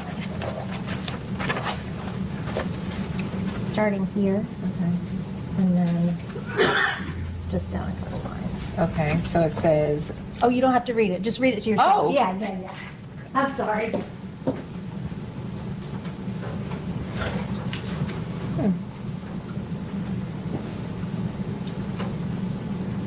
okay. Do you remember telling the police that he kind of stopped talking to her and started engaging only with you? I don't, but if it's here, You don't dispute that that's, I know I won't dispute it. okay. You could just put that in. Okay. Thank you. Was that normal behavior for him, I guess? I would say that it was normal for behavior for him with his life group leaders. It was not unusual for him to talk kind of rough to them and just, I would often say, I don't know why y'all put up with him. But it was usually just, that's just him, you know, kind of a good fun kind of way of roughhousing, so to speak. So I always found it kind of cringy, but it was not unusual. Okay. I want to talk to you now about when Latasha said that she was going to go ahead and go. Okay. She basically said, I'm not going to keep you guys, right? And everybody stood up. And you led the way to the door. Right. Latasha was behind you, Correct. and Brodes was behind her. Yes. And you got all the way outside, right? I mean, to the stairs of the apartment complex. Right. And Latasha and Brodes were still back towards the apartment. Correct. Latasha right outside the door, Brodes in the door. Right. Did you hear her ask him to walk her to her car? No. When they were over there and you were at the stairs, they were kind of had their own thing going on over there while you were trying to walk on out, right? I don't know because my back was turned. So, Right. you know, it wasn't until I turned around that I realized they weren't right, you know, behind me. And you were telling her, just don't speed, be careful, if you've had something to drink, Right. right? You had no idea what was going on behind you. No. So then I want to talk to you about when you turned around and saw Latasha, okay? She was still at the door of your apartment. Well, she was out from the door. Yeah. And that's, your door is right next to your neighbor's door, right? No, it's across the hall. Okay, thank you. So she is standing right outside the door, Brodes is standing in the door frame. Mm-hmm. So she was closer to Brodes than you were. Yes. Do you remember how far away you were?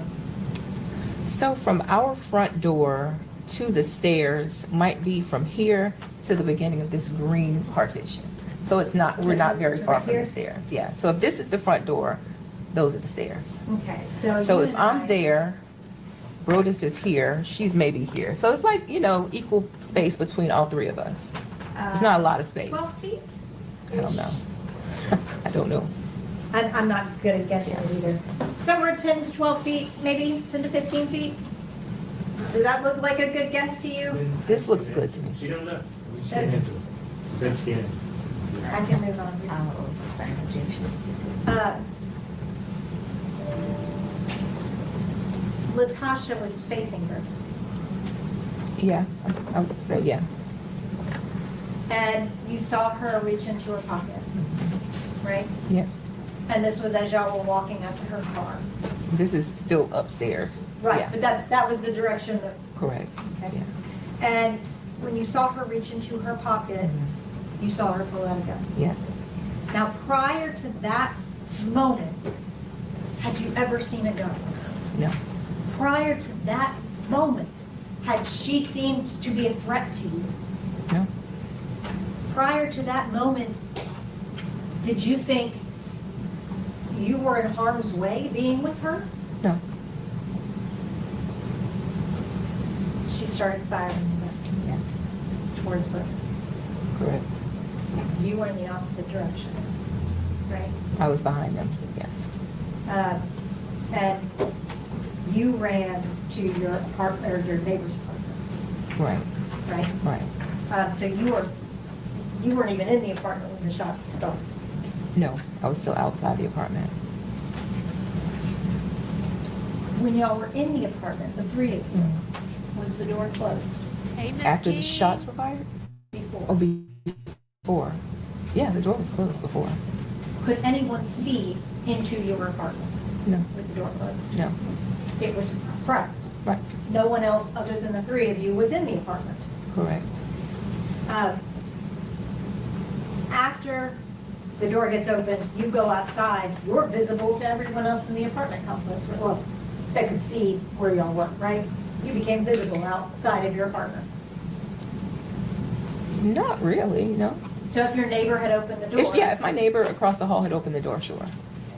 They could see Latosha standing. Mm-hmm. They could see Brodes standing at the door. Mm-hmm. Nothing happened until after that was already out in more public area than y'all had been before, right? Right. You, at some point, lunged for Brodes, right? Yes. And tried to shield him. Well, this was after the shooting had occurred, yeah. Once we were back in the apartment by then. Prior to that point, prior to you trying to shield him, she had not fired any shots at you, right? No. And when you got shot, did you realize it? Yes. Did you grab your shoulder? Yeah, the bullet moved me. The shot threw me. Yeah. And you were right against Brodes at that point too, right? Until I got shot, right. And then you said, Tasha, you shot me. Mm-hmm. What did she say back to you? Something to the effect of, I didn't mean to. And then you told her basically like, go, leave, Yeah, just get out of here. just get out of here. I won't tell them it was you, just go. Mm-hmm. Correct. She didn't move. No. And at some point you could hear the sirens coming. Yes.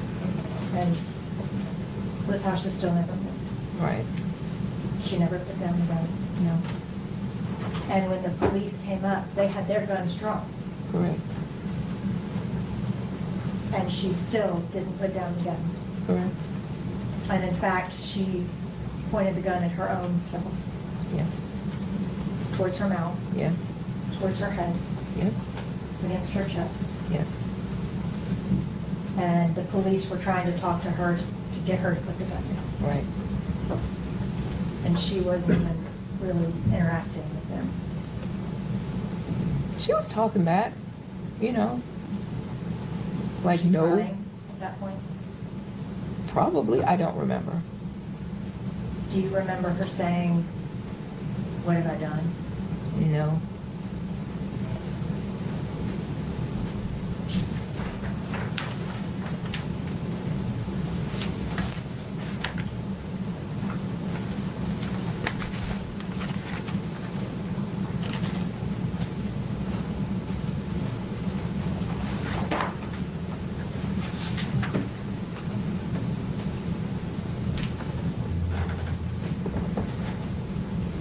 May I approach her? Yes. You could just read right here. Right here, this paragraph. You don't have to read it out loud, just to yourself. Oh, okay. Did you tell the police that she said, Oh, what have I done? Yeah, it appears that I did. And this was taken the day, that next morning after this happened, right? Correct.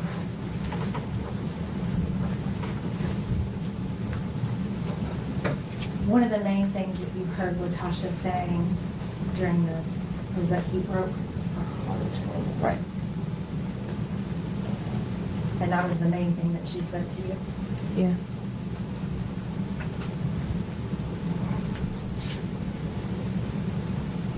The gunshot wound that you suffered, you had to go to the hospital.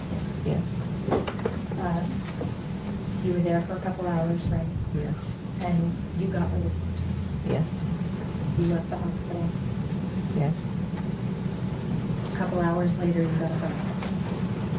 Right? From? To come back to the hospital. No.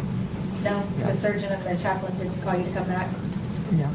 I was still there when they told me that he died. So you left and came back? I never left. I never left. I was there all night.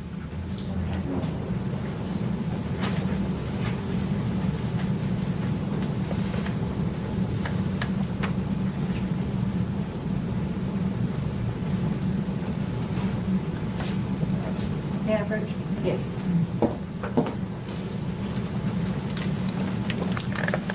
Just right around. Start just about on the page.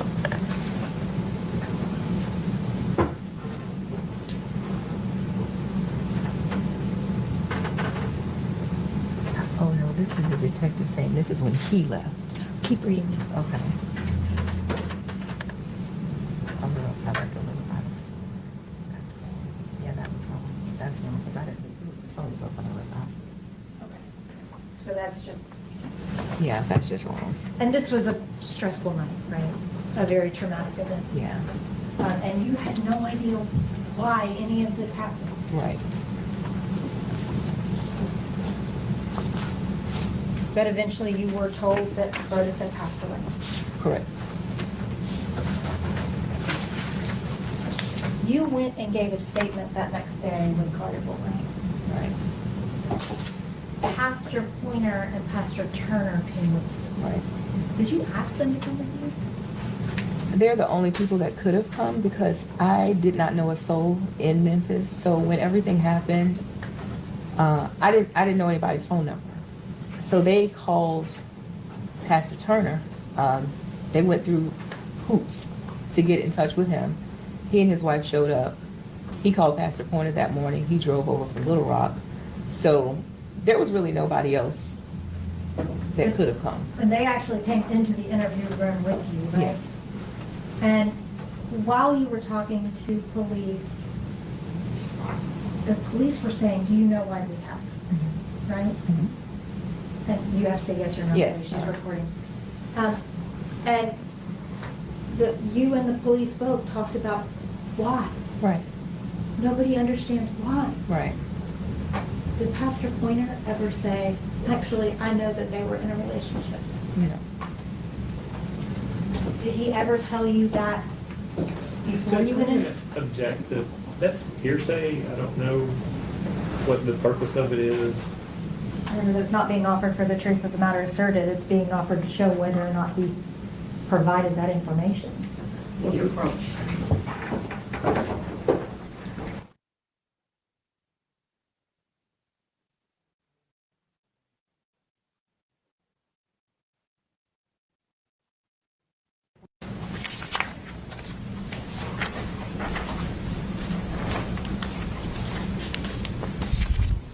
The police obviously did an investigation, right? And during your statement, they kind of talked to you about things that they found in the investigation. One of the things that they found was Brodes' phone. Do you remember that? You don't remember them asking you about his passcode? Oh, yeah, I remember them asking about the passcode, yes. And you have a cell phone? Do a lot on your cell phone, right? It's a form of communication, right? It's a calendar. Yeah. It's a GPS tracker. Right? It's all of those things. It can be a wealth of information. Right? and the police asked you if you had the passcode to his phone. And that would be the thing that you type in to open it up, right? And you did not know the passcode to Brodes' phone. So they were not able to open it. Is that right? And so they gave you back his phone because they said, we can't use it. I don't know if they gave it to somebody. I don't have it to this day. I don't know.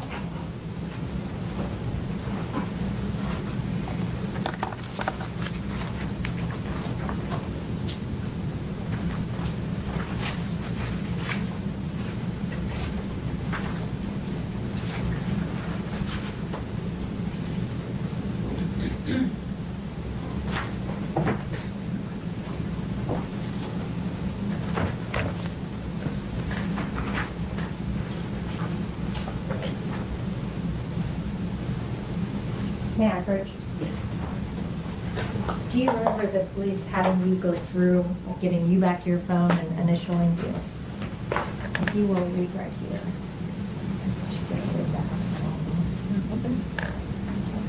Do you see where the police gave you back his phone?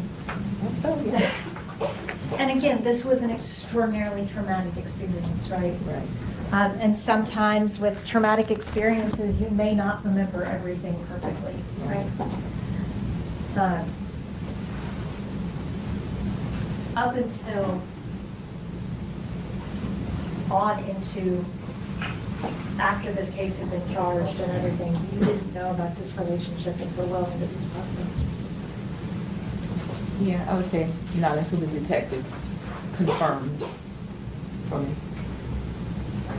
That's all I have. Thank you. You're welcome. Redirect.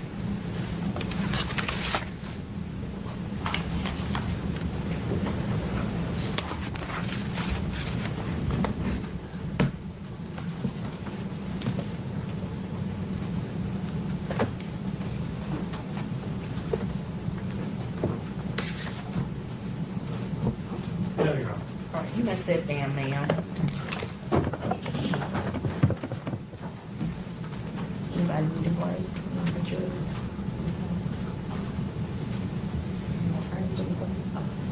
All right, we're gonna take a short 10-minute recess, and then we'll reconvene.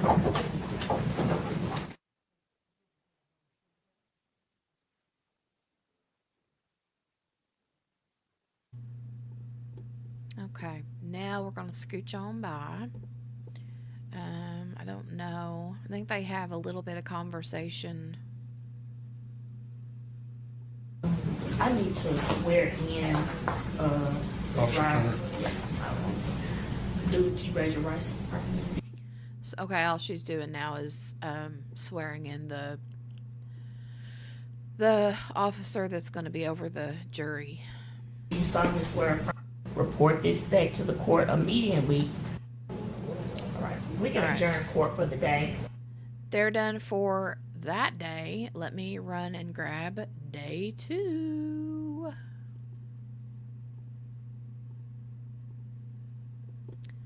Hold on just a minute.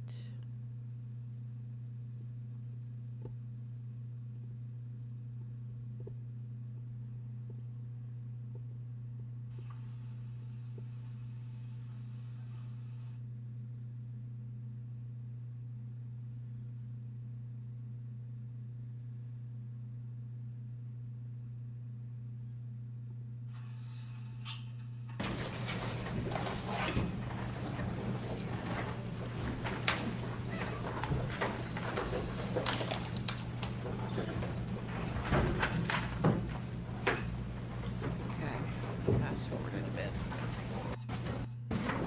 We're ready to get back to work. Today you may call your next witness. The state calls Captain Draper.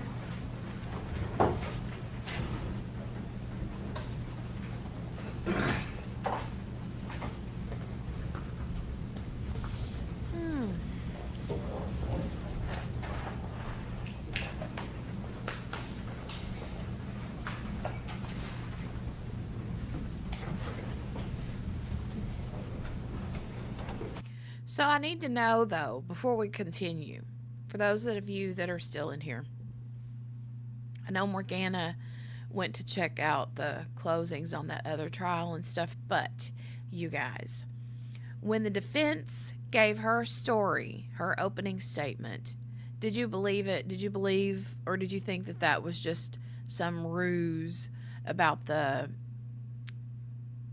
ethical non-monogamy, ethical non-monogamy, phenomena? Do do do do do do do do do. Did you think that that was just? He gives me ick. I know, Donnie. Me too.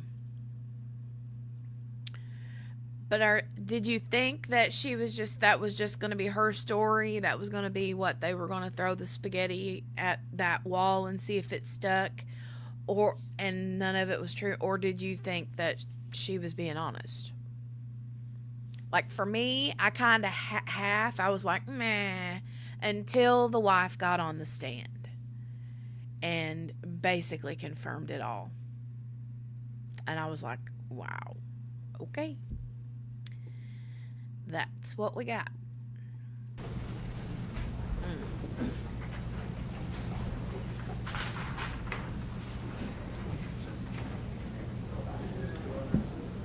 Phenomena. I'm a Swisher. I'm going to start calling it the Phenomena If you trial. stand here, face the judge, raise your right hand. Do you swear upon to tell the whole truth? I do. All right, you may have a seat, sir. Back to seat. Good morning. Good morning. Could you state and spell your name for the record? Samuel Edward Draper, SAMUEL, And where are you employed? Collierville Police Department, And what's your position? captain of the uniform patrol.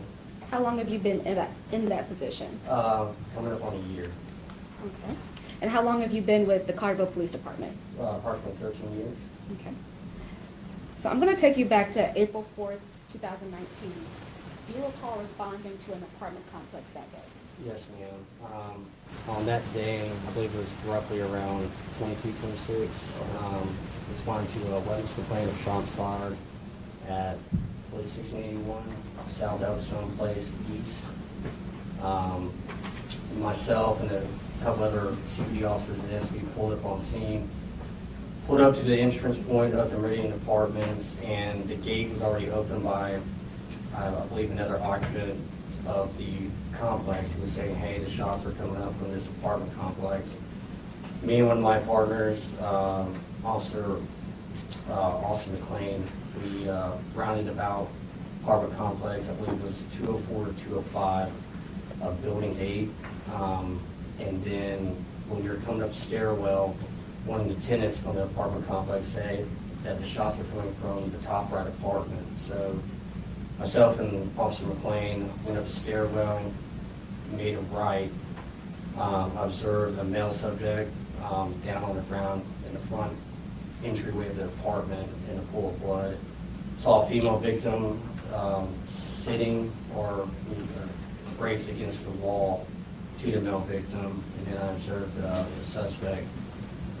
A little ways behind him, there's an island, kitchen island in that apartment complex. You see the standing to the right of that arm of the weapon. Okay.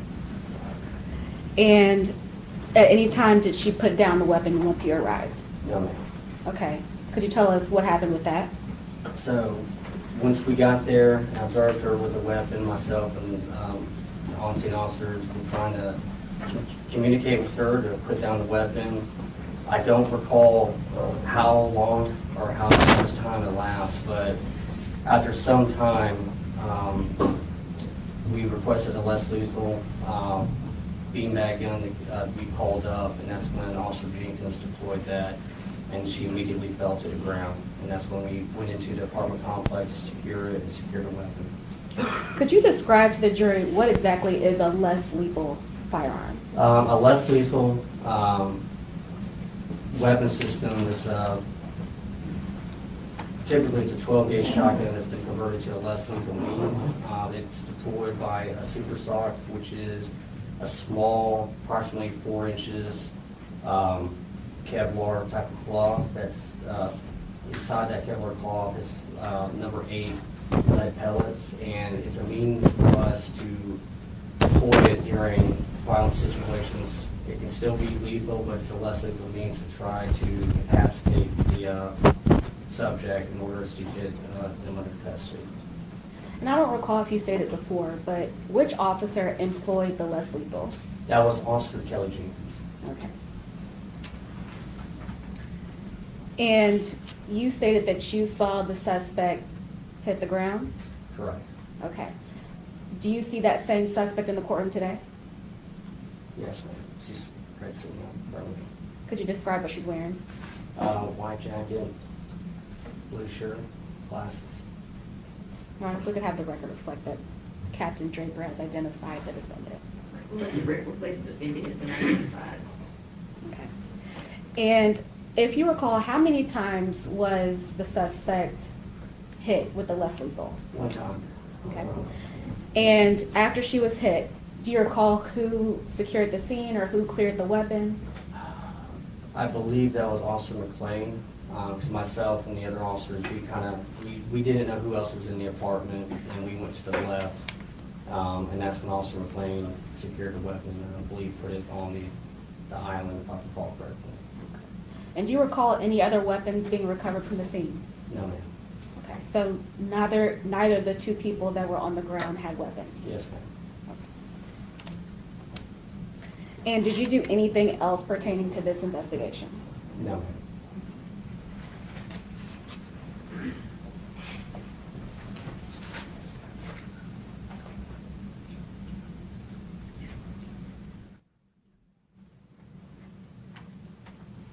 And this apartment complex that you responded to, you said it was on Elkstone Place? Yes, in the Meridian Apartments off of Shea Road.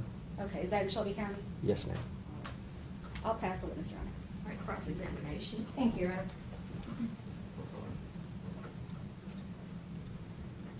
Good morning, Captain Draper. Good morning. I just have a couple of questions for you, okay? On April the 4th, you responded to a shots fired call, right? Yes, ma'am. And you had information that there were 2 people down. What I recall, there was just shots fired and there was screaming. Okay. How many officers arrived at the scene?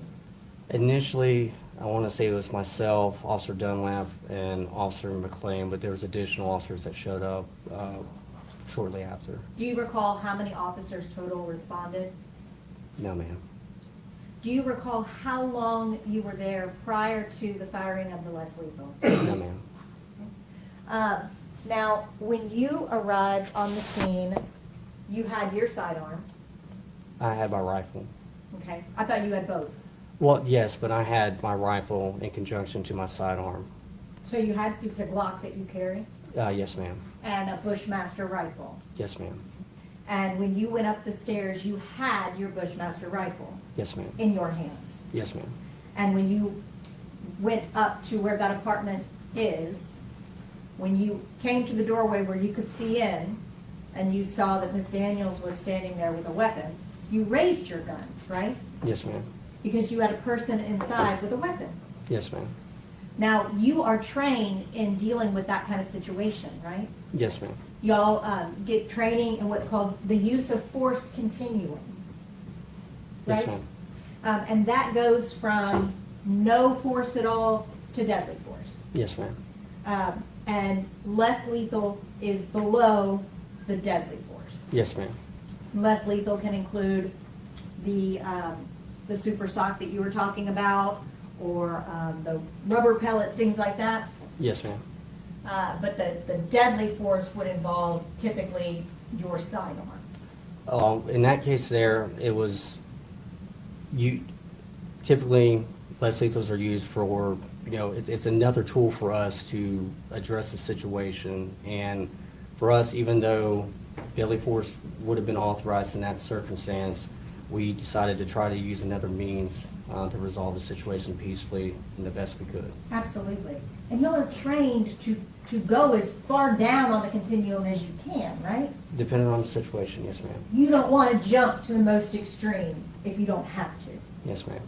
And so when you encountered Miss Daniels, did you see her Did you see her? Yes, ma'am. You had a good visual. Do you remember how far apart you were? I can't recall the exact footage, but it was a ways distance. I was at the top of the stairwell. You had the apartment with both parties in the entranceway to the apartment, and then she was a little further back, closer in the interior portion of the apartment. When you were speaking with her, were you still back at the stairwell, or were you closer up to the apartment? Still back where I was. Okay, you could see her in the Correct. apartment? Yes, ma'am. Okay. But you did talk to her. Attempted to. I did not get a response. She was very visibly upset. I did not see any emotion from what I recall. She would Was not she- communicate back to me. Okay, so you were talking to her and she did not talk back to you at all? Correct. We were telling her to put down the firearm, something to that extent, but we weren't getting a response from that. Were you seeing her at that point behaving in a threatening way to the two people on the ground? Our priority at that point was to try to detain and secure the situation because we had injured parties. Right, but my question was, did you see her at that point in time threatening the two people on the ground? No, ma'am. Did you see her at any point, and this obviously is going to depend on where you were standing. Mhm. Did you see her at any point putting the gun to her own head, to her own chest, and to her own mouth? If I recall correctly, at some point in our attempts to communicate with her, she did point the firearm towards herself, but I don't recall exactly what, if it was the head or the chest area. Okay. And during that whole period of time, you're trying to talk to her and she's not even There's no responding? response. At one point, I do recall talking with Miss Perry, asking her what the name of the subject was to try to convince her to put down the firearm, but it did not work. So at some point, y'all determined the best course of action was to utilize that less lethal. Yes, ma'am. And once you did that, she was taken into custody? Yes, right? ma'am. And paramedics then came to take care of Tabitha and Burgess. Yes, ma'am. At any point, did Latasha point the gun at any of the officers? No, ma'am. Did you ever see her point the gun at Tabitha or Brodes again? No, ma'am.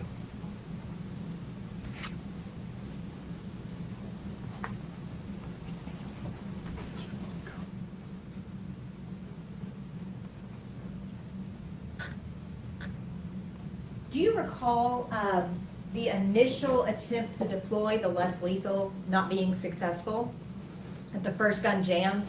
I do believe that there was a malfunction with the first one, and that's when we had to call it for a second one. Somebody had to run down to their car, come back up and... Somebody, I don't recall exactly who it was, but, because me and the other officers there we stayed where we were because we don't want to lose sight. And somebody brought up the less lethal, gave it to Jenkins, and Jenkins is the one who deployed the less lethal. Correct. That's all I have. Thank you, Captain. Thank you, ma'am. Read that, please. I'll redirect, Your Honor. Right, next step there. Thank you, ma'am. I'm gonna call your next witness. State calls Officer McLean.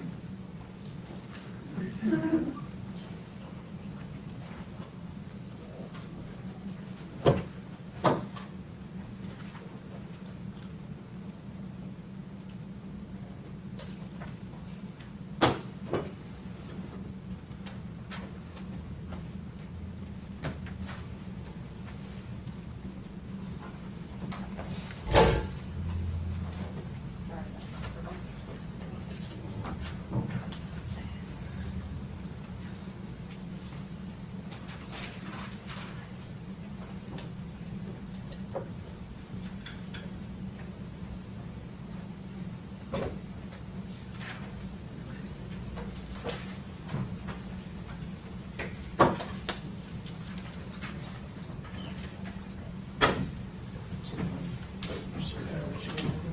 Raise your right hand.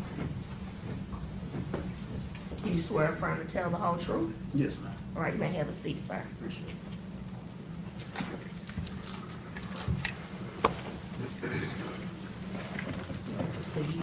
Good morning. Good morning. Could you state and spell your name for the record, please? Yes, ma'am. It is Richard Austin McLean, Richard, MCCLAIN. Where are you employed? Right now, I'm employed with Shelby County Sheriff's Office. Have you always been employed with them? No, ma'am. Where were you previously? From 2016 to 19, I was employed by the Collierville Police Department. And how long were you there? 3 years. And what was the last position you held while there? Patrolman. So while you were at the Collierville Police Department, do you recall, I'm going to take you back to April 4th, 2019. Do you recall responding to an apartment complex that day? Yes. Okay, and was that apartment complex on Oakstone Place? Yes. It was in Shelby County? Yes, ma'am. Okay. And why did you respond there? Shots fired call. Okay. And who else was with you on that day? Like officer-wise, I'm guessing? Correct. You had Dunlap, Draper, Jenkins, DeBaldo, and myself. Okay. And what happened when you got to that scene? Myself, Officer Dunlap, and Officer Draper were the first three on scene, I believe, or right around the same time. We all started clearing the bottom floor, at which point we came into contact with the tenant, who advised us that the shots were coming from an upstairs apartment. And did you ever go upstairs to that upstairs apartment? Yes, ma'am. Okay, what happened once you got there? As we made our approach upstairs, Officers Dunlap and Draper were in the hallway, and I was on the stairs, and we could see a male black and a female black within the doorway on the floor. They were on the floor? Yes, ma'am. Okay. And so you said you were on the stairwell. Yes. What happened and what did you see when you were on the stairwell? I saw Officer Dunlap and Draper and myself. We started giving verbal commands to drop the weapon, at which point it did not happen. I called for a less lethal, at which point the less lethal was brought up. It did misfire twice. I asked for another one, went and got it, at which point that less lethal did work and was successful, at which point we did move in to the apartment. So you said that there were verbal commands that happened, correct? Yes, ma'am. Okay. At what point did you see a suspect? I might have peeked in just to see what was going on and radioed to our dispatch and responding officers so everybody knew what was going on. And to your knowledge, was the less lethal employed? As in, Did they shoot it? yes. Okay. Did you see it when it was shot? Yes, I heard less lethal, and then, of course, boom. So at that point, did you stay in the stairwell or did you go up to the apartment? I made entry into the apartment. And what happened once you got in? Observed the two victims were on the floor, and our suspect was laying on the floor inside the kitchen, at which point Officer Draper secured the gun from the suspect's hand with his foot, and I made the gun safe. I cleared the gun. Okay. So you had the gun in your hand? Yes. Okay. And what did you see when you had the gun in your hand? There were several rounds in the magazine and not one in the chamber. So in your experience, when you're looking at these guns, if there is not one chambered, but there's a magazine in the gun, what could that mean? It could possibly Objection mean, to speculation. What was the question? I asked, in his experience, what would it mean if there was one chambered and if there was a magazine in the gun? He's testifying to his experience. Yeah, I think he can, if he's familiar enough with guns, that foundation could be laid that he could say, if you pulled the trigger, what would happen? But I don't think that he can speculate about why something would be that way. Just lay the proper foundation.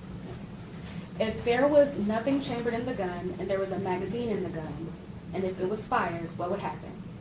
it would go boom, and a round would go somewhere. Even though there was not one chambered? Oh, I'm sorry, I didn't hear the question correctly. If there was not one chambered, the gun would basically click and there would be no explosion or round going through that gun.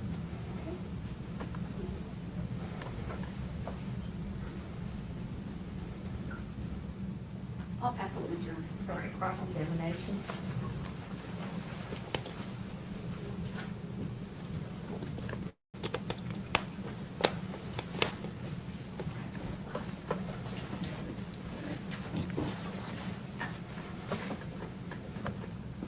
Good morning, Officer McClain. My name is Arthur Horn. How are you? Doing good, sir. You might want to fix your collar on your jacket.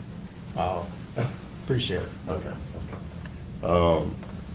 So taking you back to April 4, 2019, you get a shots fired call. Were you in your vehicle solo or were you riding with the partner? I was solo. Okay. And you get this call and you arrive at the scene of the Meridian Apartments, correct? Yes, sir. And when you get there, who's there with you? Officer Dunlap and Draper, Okay. when I first arrived. All right. Did you grab your 12 gauge or did you go straight to the apartment with just your Pistol. standard block issue? Standard Glock issue pistol. Did the other officers go with their standard weapons or did they go? Officer Draper had his SWAT issued rifle, Okay. and I'm not sure about Officer Dunlap. Okay. I Was do not Officer recall. McClain there at that point? Was who? I mean, not Officer McClain. Was Officer Jenkins there at that point? She arrived within a few seconds to a minute right behind, if I recall correctly. Okay. And you go up the stairs to this apartment. And when you first walk into the apartment, you see a female subject on the ground, correct? I did not walk into the apartment. I was Okay. in the stairway. Okay, in the stairwell. Could you see the female Yes, sir. subject on the ground? Yes, sir. Could you see the male subject on the ground? Yes, sir. Could you see Miss Daniels? No, sir. Okay. At any point, could you see Miss Daniels? As I said earlier, I might have peeked in so that I could radio to our dispatch and other officers what was going on. Okay. So when you peeked in, did you see Miss Daniels? For maybe a brief second. Okay. And when you observed Miss Daniels, she never raised a gun at you or any of the other officers? As far as I can recall, I never saw that. Okay. I can say I saw that she had a gun in her hand. Okay. Did you see her point the gun at herself? I cannot testify to that. I did not see that. So you never saw her point the gun at her mouth, her chest, or her head? No, sir. I cannot testify to that. Did not see it. At some point, well, let me stop you. You all are trained in the use of deadly force, correct? Correct. You've been with the Collierville Police Department, and now you're with the Shelby County Sheriff's Office. Yes, sir. Right? And it's called the deadly force, use of deadly force continuum, Mm-hmm. correct? And Yes, there's sir. sort of two extremes. There's the less lethal, Mm-hmm. correct, all the way over to deadly force. And you were the one that made the decision to use the less lethal means to try to take Ms. Daniels down, correct? We all decided that. Okay. But it is a tool to use other than deadly force. Okay. It was an option to have. Okay. And it was an option, and you guys, you called for it. I think you testified earlier, Yes, sir. correct? Mhm. And were you the one who made the first attempt? Firing the less Yes, lethal? yes. No, sir. I was not trained to fire less lethal. Who was the first person to make that attempt? Officer Jenkins. Okay, and she tried that twice, Yes, sir. and it jammed, Yes, it misfired. misfired. Yes, sir. Okay. And then at some point, did you run down to get another 12 Yes, sir. gauge Yes, sir. to do the less lethal? Yes, sir. And you came back upstairs, and you did it, No, sir. I gave it to Officer Jenkins. and I was- Officer Jenkins did it? Yes, sir. I was not trained in less lethal. Okay, but Officer Jenkins was. Yes, sir. How much time elapsed between the first attempt and the second attempt? As in when we had to change out less lethals, Correct. 5 seconds maybe. Okay. And from the time that you got there until the time the less lethal, the second less lethal means was employed, how much time passed? Can't recall to exactly that. Okay, 5 minutes? Probably possibly less than that. Okay. And when Officer Jenkins did it the second time, she hit Miss Daniels, correct? Yes. She fell to the floor. Yes. Did you clear the weapon or did someone else clear the weapon? I cleared the weapon. Explain to the jury what clearing the weapon. Yes, sir. So basically it means clearing the firearm, which makes it safe. You remove the mag, you pull the slide back, slide lock, and you check to make sure there's no round in the chamber or anything like that. Okay. And earlier you were asked a question about having a bullet in the chamber Yes, sir. versus having them in the magazine. Yes, sir. On that particular weapon, you would have to clear the slide to get the bullet into the chamber, correct? Yes, sir. Okay.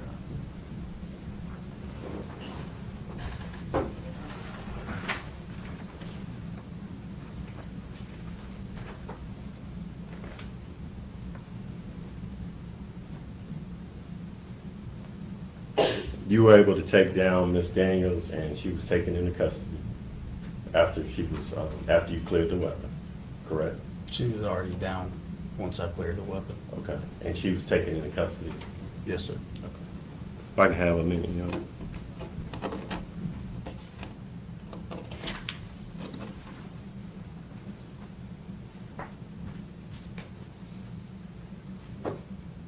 I'll pass it with you, sir. All right, redirect. No redirect, Your Honor. Let's step down, All sir. right, thank you, ma'am. Statement, kind of, it's- They called Detective Chris Roberts. Your Honor, could we approach briefly before these problems stand? yes.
The gentleman from Nashville with the TBI. I don't think I can get him here today, but if I can get through everybody but him, I was afraid that was going to happen, but hopefully we can get through everybody except the TBI who's coming in from Nashville in the morning. Would be my hope. Okay. Is there anything we need to address before the jury comes in? Get the jury. Yes, ma'am.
Judge, you're in the courtroom at this time. Watch your step.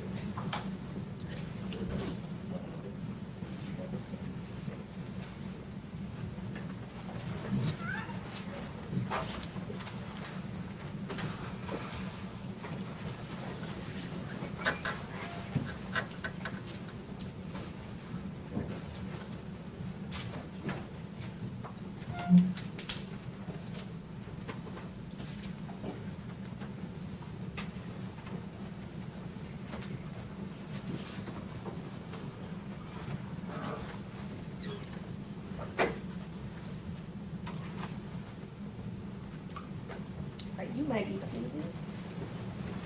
We're ready to get back started. The state may call your next witness. Detective Chris Roberts.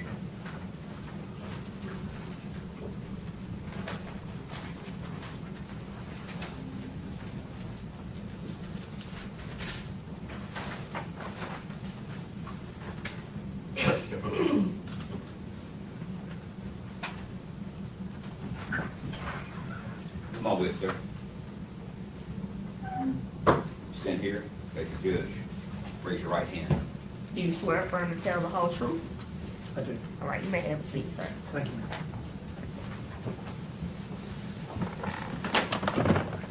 Would you state and spell your name, please?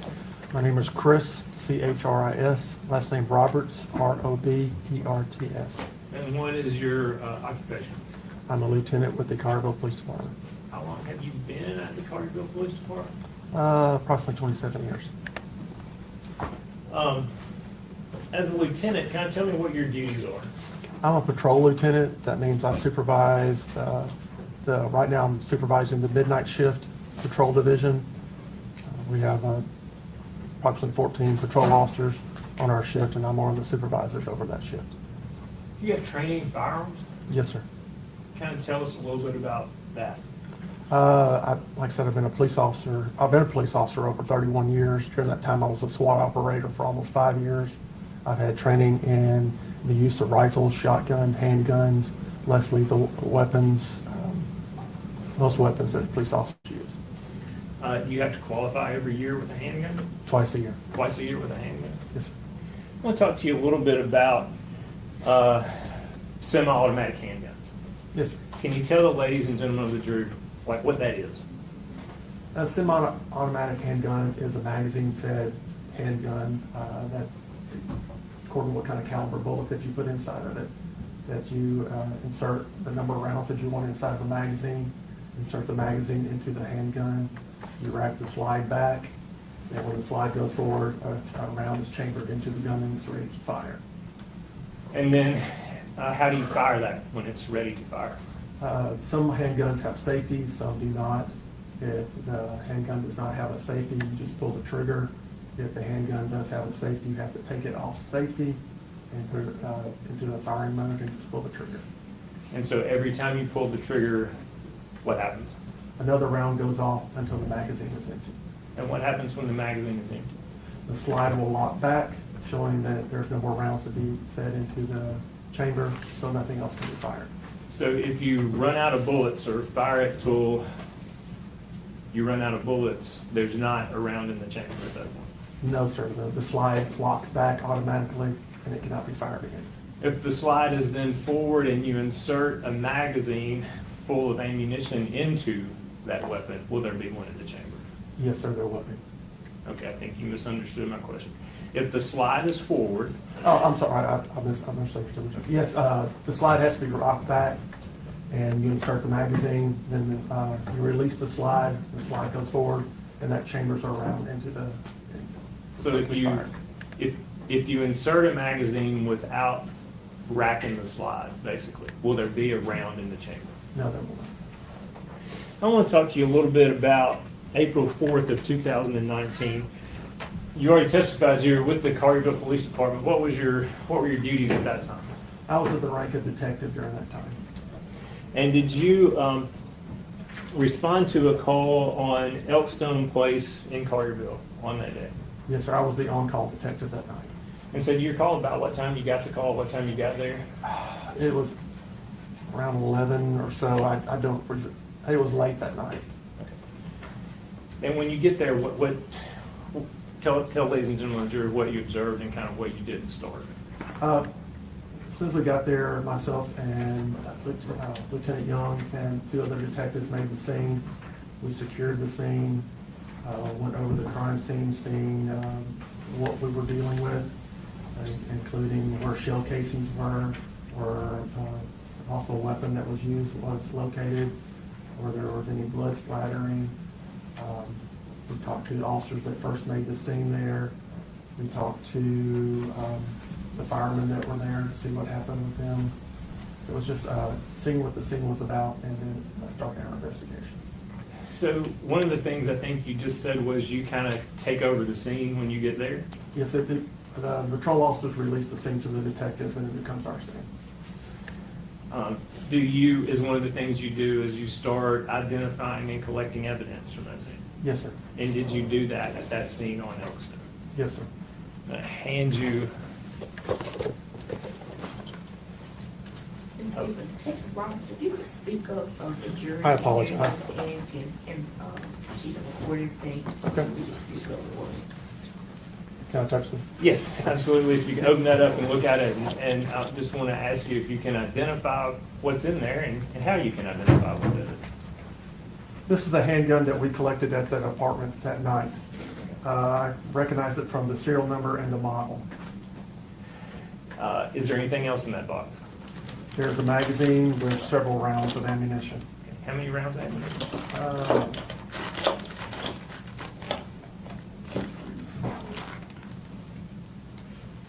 Appears to be 5. And you collected all that from the scene on Elkstone? All the detectives that night, we all worked together to collect it. After it's collected, what happens to it then? We take it back to the police department and seal it in bags and seal it with evidence tape and then place it into the evidence, which is stored. And that was done with everything in that box? Correct. Judge, I would ask that be marked as 2? 3? Any objection? No, you don't. You can show the gun, saying rounds as exhibit 3.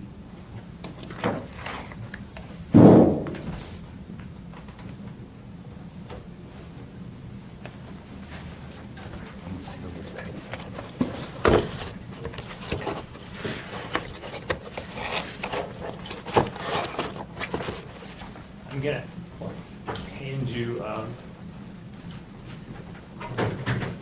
a picture and ask you if you can identify that.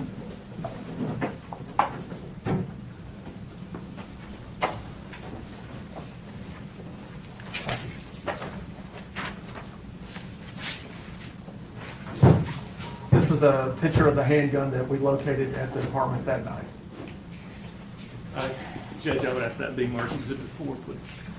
Any No. objection? No objection. And may I publish that? Yes. The photo of the gun.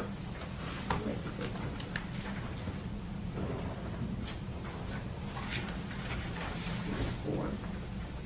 Yes, you may publish.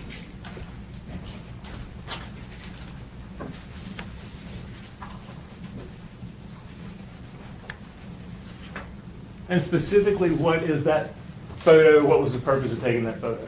It showed the model, it's a Ruger handgun, and it shows the serial number that is associated with that handgun. So what is the serial number on there? It is 455-51219. And is that number unique to that handgun? Each handgun has a unique serial number. So no other handgun in the world has that serial number? It should not.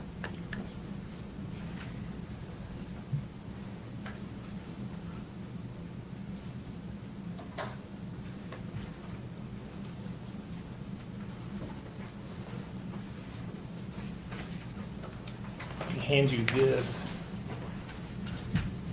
I'm gonna ask you to, I don't know if you want gloves, it doesn't matter to me, and don't know if you have anything to open that up, but I wanna ask you to open that up and identify what's on the inside of it.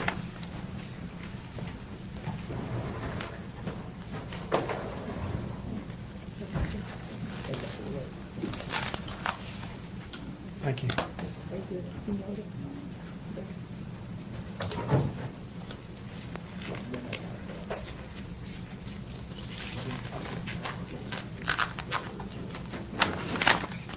May I open it now, sir? Yes. Thank you.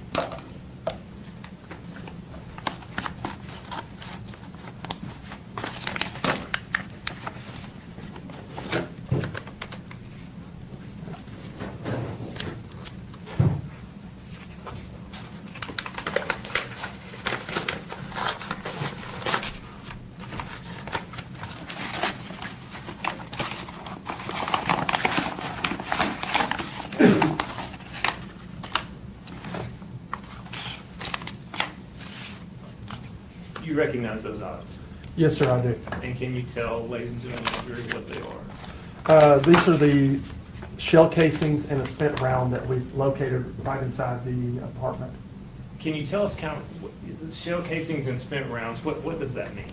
A shell casing is what's left over when a bullet goes out the chamber. It contains the gunpowder, and it's ejected from the gun when the gun is fired. And then the spent bullet is actually the metal that actually goes out the end of the barrel, whatever you're shooting at. That's what it'll hit. So what you're describing to me is something that starts as one piece. Correct. It's a casing with a bullet on the end. The casing contains gunpowder. Correct. You put the entire, you put that into the gun, You put it into the magazine. into Yes. the magazine. Yes, sir. And then what happens when you pull the trigger? The firing pin on the weapon hits the primer on the shell, which ignites the gunpowder inside of the shell, which explodes and shoots the bullet out through the barrel. So then it separates. Correct. And the bullet goes out through the barrel. Correct. What happens to the casing that's left in the weapon? And this type of weapon, it's ejected from the weapon. When you say ejected, like, is it shot out like the bullet, or is it something No, different? the bullet will go straight out, the shell casing goes out to the side. And so when, and how far approximately? I mean, does it go a mile? Does it go feet? The shell casing or the Yes. bullet? The shell casing, maybe 10 feet, not far. So if someone fires a weapon in a room 7 times, would you anticipate you would recover 7 shell casings from there if they were using a semi-automatic handgun? Yes, sir. Did you recover shell casings from that residence on Elkstone? Yes, sir, we did. How many? 7. And that's those? Correct. Plus, I believe there is a bullet, one spent copper bullet also. And tell me like how that would happen. Whenever the bullet, if it goes into a body or and it exits the body, the bullet will be left at the scene. So it would lose most of its velocity at that point. Correct. And you might find that. Correct. Would it be unusual not to find all of the bullets that were fired? Correct. The bullet could be left in the victim. The bullet could be in a wall that we could never recover. The bullet could fly if it hit a window going outside the residence that we may never find again. So if it went out the door was open and it went out the door. Very unlikely we would never find that again. I'm just going to ask you to put those back in there. Yes, sir. I'm going to ask that be marked next exhibit, Judge. In your objection. No. All right. We show the shell casing and spent round inside the apartment as exhibit 5.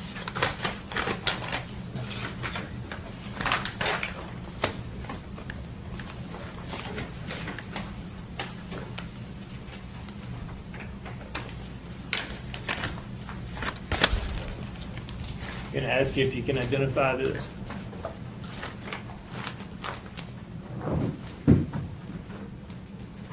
Yes, sir, I can.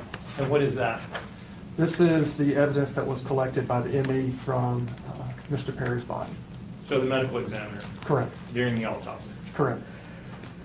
So when they perform an autopsy and collect evidence, the doctor, what does the doctor do with it?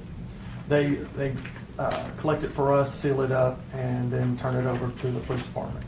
And who went to the medical examiner's office to pick up the evidence that they collected? I did. And can you tell by those markings that that's what you picked up after they performed an autopsy on Brodes Perry? Yes, sir. There was, looks like hair, nail. There's a few other things here besides the bullets.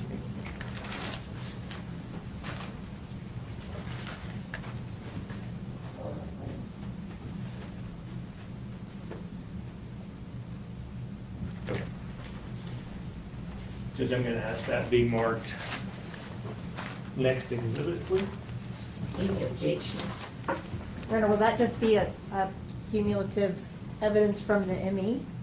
That's what I'm gonna ask that it be marked as, yeah. Any objection? No, Your Honor. All right. All right, we'll show this evidence collected by the medical examiner from the victim's body as exhibit 6.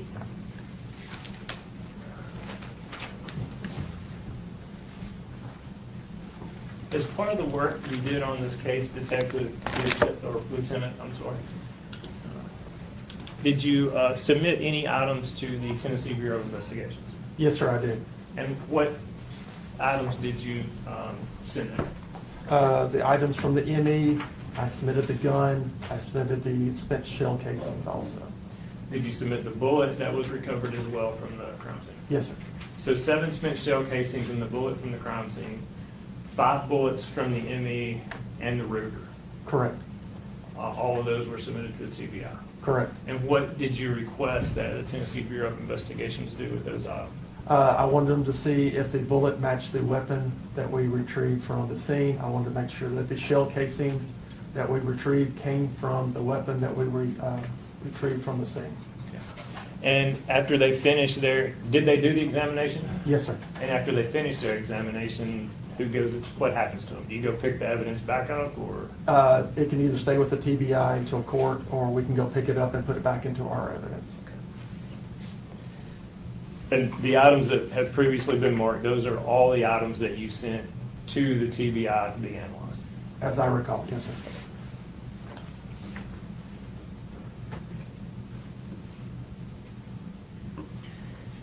Did you try to determine where and when the Ruger that's been introduced into evidence was purchased and who purchased it? Yes, sir, I did. And were you able to do that? Yes, sir, I was. And tell us what you found out. What we did was we submitted the make, model, and serial number to Alcohol, Tobacco, and Firearms for them to run a trace on the weapon to see when it was purchased and who purchased it. And who purchased it? It showed it was purchased by the defendant. Is the defendant in the courtroom? Yes, she is. Can you point her out, please? She's over here in the white coat and the glasses and the blue shirt. Judge, for the record, he's indicated Ms. Daniels. For the record, we'll show the defendant has been identified. Where did she purchase that? It was purchased at a sporting goods store in Sherwood, Arkansas. And were you able to obtain from that store a receipt and where she purchased it? Yes, sir, I did. Can you this? Ask you if you can identify that. Yes, sir. Yes, sir, I did. What is that? This is a receipt showing that the defendant purchased a Ruger EC9 9mm handgun and a box of 9mm ultra target range ammo and a box of 9mm JHP Elite V-Crown ammo. And that's got a mark at the top. Is that a mark you got that you made on it when you obtained that? Correct. That shows the file number to my case. Does it show when she made that purchase? Yes, sir. And what date did she make that purchase? April 4th, 2019 at 4:37 p.m. Does it show the last 4 of the credit card that she made that purchase with? Yes, sir, it does. And what are the last 4 of that credit card? 7571 to a Visa. Judge, I'm going to ask that be made next exhibit, please. Any objection? No, Your Honor. We'll show the gun purchase receipt as exhibit 7. May I publish that for the jury, please? Yes.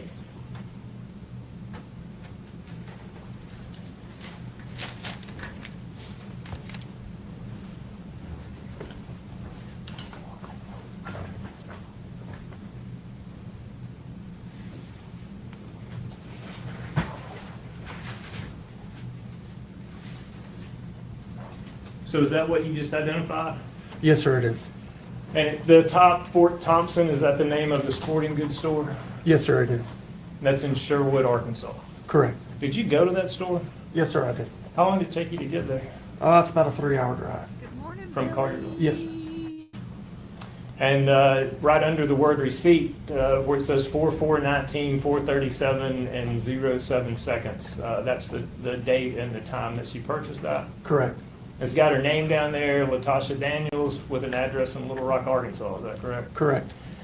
And then right under there is RUG EC9S. What 9mm? What does that mean? That is a Ruger EC9 9mm handgun. And under the 22990 is the serial number? Yes, 455-51219. Yes, sir. And is that the same serial number as the Ruger that was previously entered into Houston evidence? Yes, sir, it is.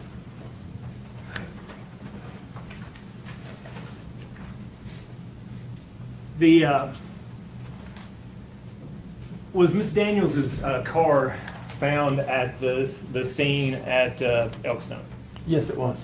Did you get a search warrant for that car? Yes, sir, I did. And did you search it? Yes, sir, I did. Want to hand you something? Can you identify that? Yes, sir. This is the credit card that I located inside the vehicle when I executed the search warrant. And what are the last four on that credit card? 7571. And is that the same last four of the credit card that was used to purchase the handgun that day in Sherwood, Arkansas? Yes, it is. Judge, I would ask that be made next exhibit, please. Any objection? No, Your Honor.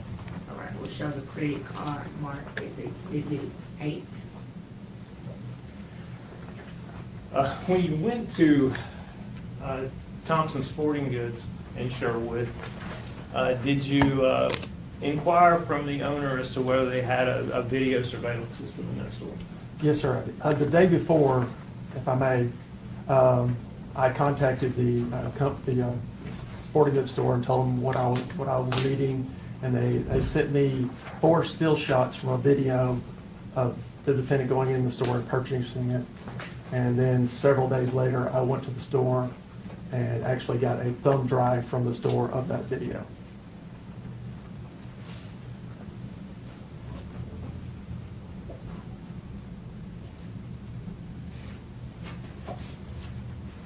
I want to play a video for you and ask you if you can identify. And I will say, before I play this, that in an attempt to be more efficient with the court and the jury's time, I've shortened the video and sped it up at certain points. Okay. And even put a little writing in there, I think you'll see. But I basically want you to tell me, is this at least portions of the video that you recovered from Thompson Sporting Goods in Sherwood? Yes. Your Honor, I just may note for the record, although this may not be the appropriate witness for some of this evidence, in the spirit of judicial economy, we are not objecting to any of this being entered through this witness. All right, thank you.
Detective Roberts, is that the video that you recovered from Mr. Sporting Goods? Yes, sir, it was. Because the owner is gonna be here tomorrow, but I'm moving now. I've put the entire video and then the kind of sped up clip both on the thumb drive, and I would ask that they be entered into evidence. And again, with the same admonishment that we don't have an issue with it going in through this witness for judicial economy, I don't agree that it should come in. Okay. All right. Exhibit 9 will show the video on the purchase of the gun.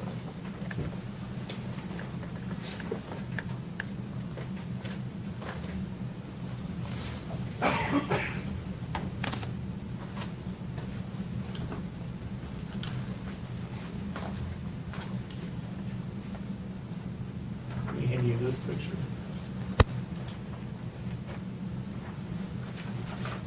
Can you identify that, please? Yes, sir, I can. And what is that? This is the still shot that I received from the sporting goods store. They emailed me the day after I received the ATF filing information about the handgun. And is that taken off the video? Yes, it is. Judge, I would ask that big mark next week. No objection. Will show the still shot. The defendant walked in the store as exhibit 10. May I publish that? Did you read it? Yes.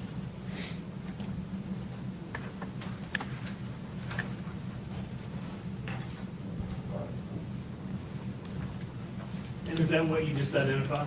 Yes, sir, it is. And do you recognize that individual? That's the defendant. So you recognize that as being Latoshia Daniels? Yes, I do.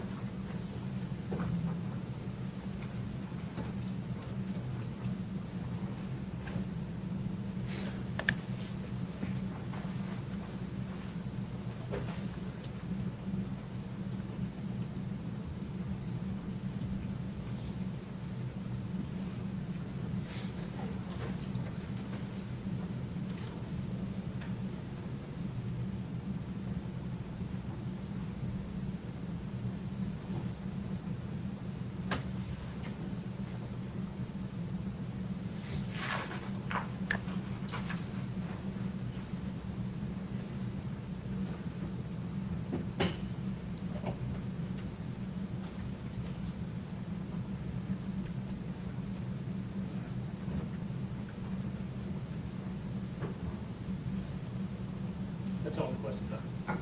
Cross-examination? Thank you, Your Honor. May I first as well? Yes.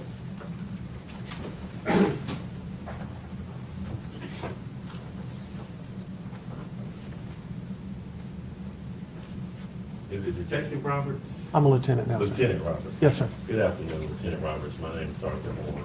I represent Ms. Daniels, and I just probably have more than a few questions. I understand.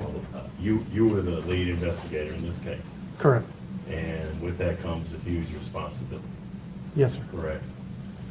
When you're a lead investigator in a case, particularly a case like this, you have an array of duties. Correct. And the first thing that you do is you get a call, and when you come to a crime scene, you have to secure that scene. Yeah, usually the patrol officers have already secured the scene. And once that scene has been secured, you make sure that it's been secured properly. Correct. Correct? Then do you canvass the area to talk to witnesses, to see if anybody saw anything? We do our best, yes, sir. Okay. In this particular case, did you canvass the area or the apartment complex to see if there were any witnesses?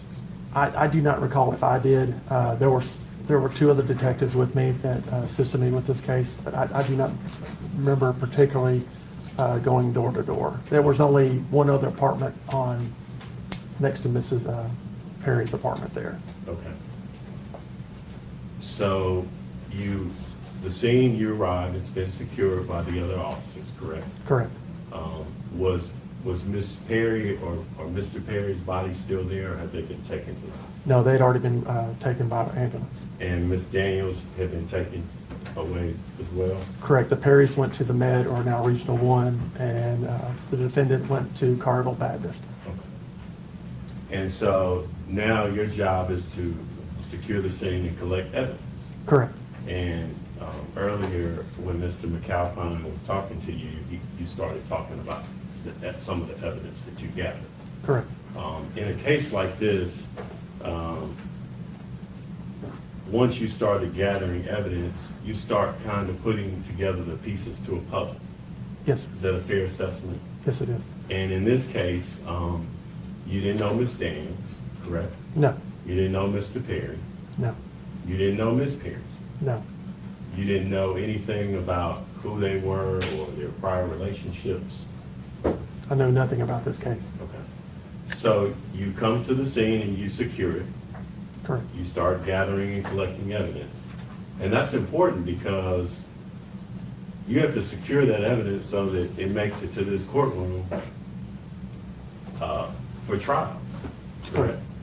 And so you did that. Correct. Part of your responsibilities and duties as the lead investigator is you secure the scene. We've talked about that. You collect evidence. Mr. McAlpin has gone through what you secured, and you make sure that it gets to the appropriate parties. Correct. In this particular case, you sent the shell casings to the Tennessee Bureau of Investigation, Correct. and you made sure that they got that and received it Correct. so that they could test it Correct. and make sure that it was fired from that weapon. Correct. Early on in your investigation, it was pretty obvious to you that this was Ms. Daniels had shot Mr. Perry. Is that correct? That's what we understood. Okay. And once you went to the sporting goods store in Arkansas, you saw where she had purchased that weapon. Correct. Correct? If I can show you what's already been marked as, I think, exhibit number 10.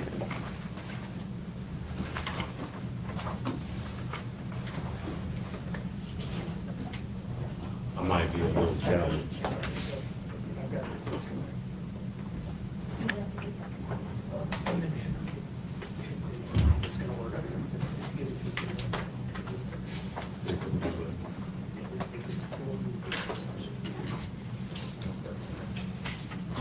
I see it here.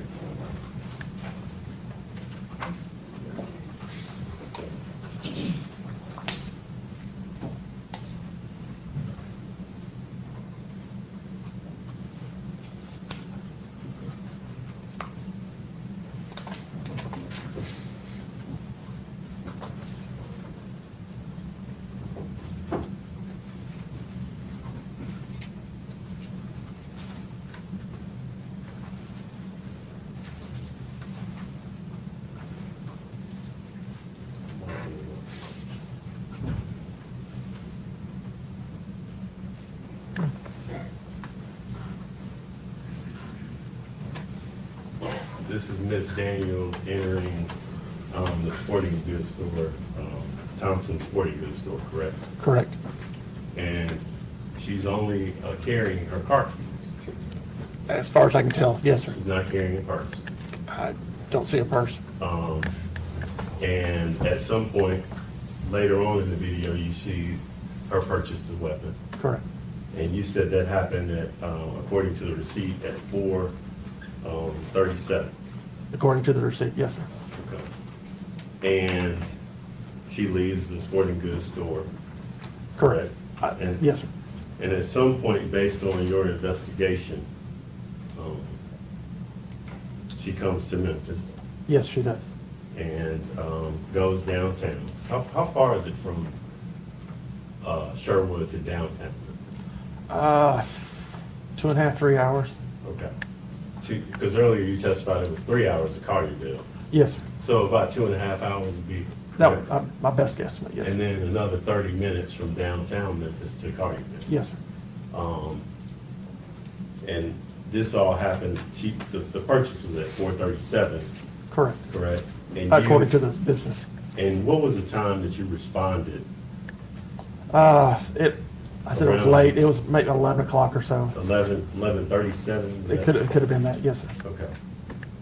And earlier, let's talk about, you testified that you went out to Miss Daniels' car and you retrieved a credit card. No, that was several days later. Okay, okay. Several days later, you went to her car and you retrieved a credit card. Yeah, we towed her car to our secure lot Okay, and secured it, and then obtained a search warrant to search it. okay. And when you got that search warrant, you obtained the credit card, Yes, sir. correct? There was no purse in the car, correct? No, sir. And there was no purse in the still video No, sir. when she was at the sporting goods store? I don't recall if there was there was a lot of stuff inside that car, but I don't recall a purse. Now, getting back to your investigation, as this investigation kind of went on, you started to put the pieces to this puzzle together, and information came to you. Yes, sir. One of the things that came to you, you got a call from a Chriselle Marshall, Yes. and Miss Marshall told you about some videos that she was privy to on, was it an app called Marco Polo? A social. Social Yeah. media app called Marco Polo. Correct. And she, after you and her conversed for a while, she told you she knew Brodes Perry, correct? Correct. And that they had met through this app. Yes, I don't believe she ever physically met him. I believe it was just through the app only. Okay. And at some point, she sent you some videos, Correct. and you secured those videos. Correct. You watched them, Correct. and you turned those over to the state of Tennessee. I put them on CD, and then I submitted them to evidence. Okay. If I can approach you. Yes. I'm gonna hand you a thumb drive. Thank you. You recognize that? This is the thumb drive y'all showed me earlier. Okay. And on that thumb drive were those videos, or some of the videos from Marco Polo. Yeah, there were quite a few that I reviewed. And all of those weren't played in court, but there were about 30 videos on Marco Polo that were provided to you. Yes, sir. Plus or minus. I don't remember exactly how many, but there are quite a few. Okay. And you reviewed all of them? Yes, as I recall. Yes, sir.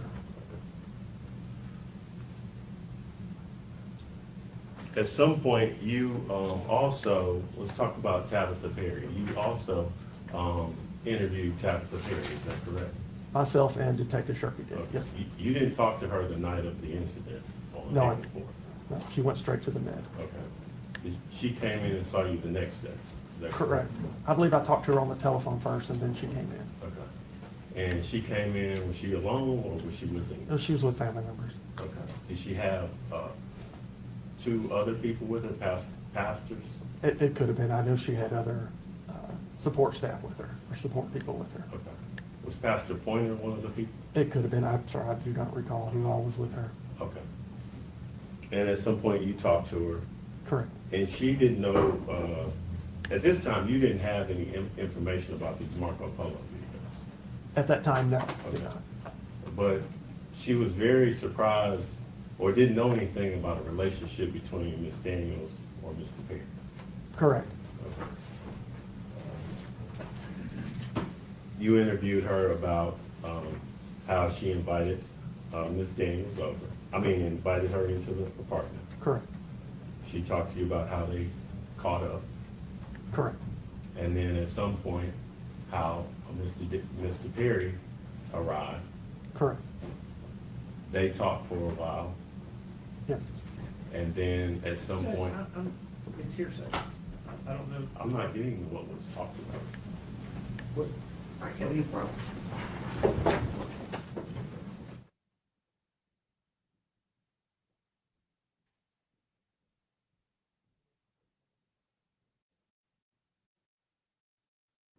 I think exhibit number 9, the flash drive, or those videos. Any objection from the state? No, ma'am. We'll show that the drive, videos, is exhibit 11. All right, you can continue. Now, again, Lieutenant Roberts, what I'm asking you were things that you learned through your investigation. Yes, sir. correct? and you learned that at some point Mr. Perry came home, Correct. and that at some point a shooting occurred. Correct. Correct.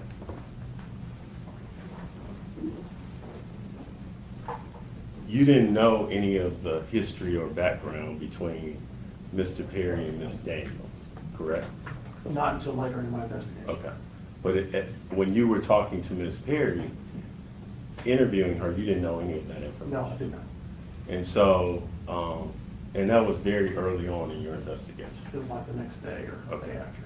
How long after you talked to Miss Perry did you get a call from Miss Marshall and get those Marco Polo videos? Do you remember? Within a week. Okay. Would those have been helpful had you had those prior to your interview? Yes, it would have been nice to know. Okay.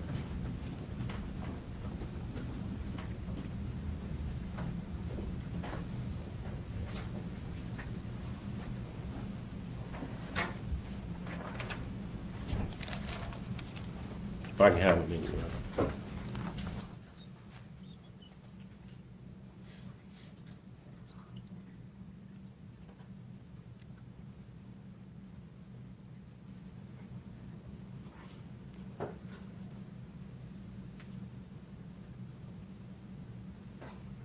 Now, earlier I was asking you about your interview with Tappan, correct? Correct.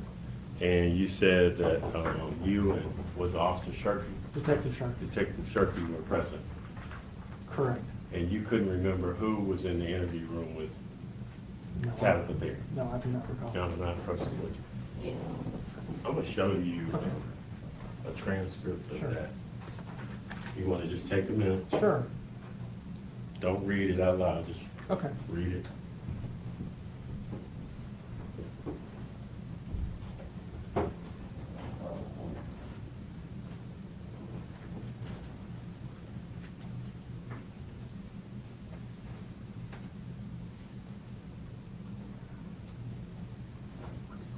Okay.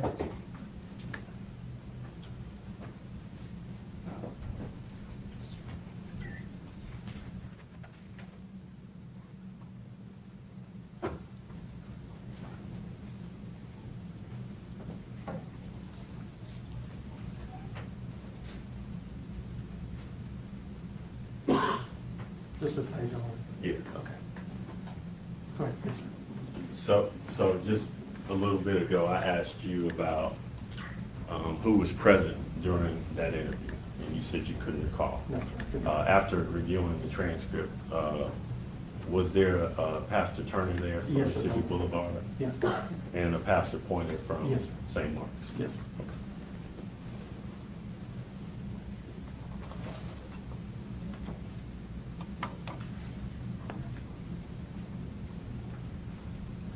During the course of your investigation, it also led you to go to Little Rock, is that correct? I did that all the same day. I went to the gun store and to Little Rock also.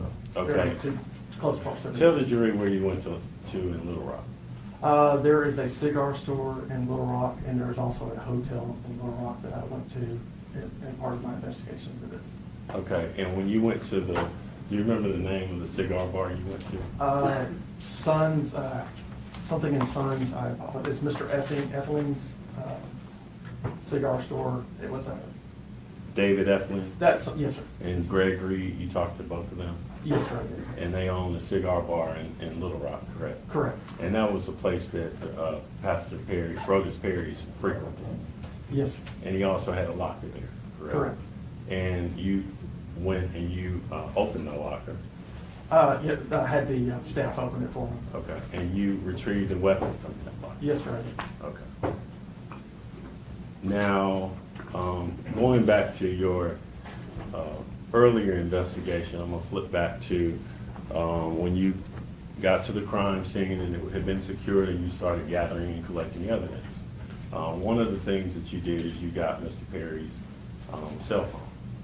Correct. Correct? And at some point you tried to open it or get into the cell phone. I believe we obtained search warrants, but I do not recall us ever getting information. I don't recall ever getting information from the phones. Correct. You were never able to get any information No. out of his cell phone. No, His wife didn't have the code to it. I don't recall that. I just know I don't remember getting information from his phones or one of the defendant's phones. Okay.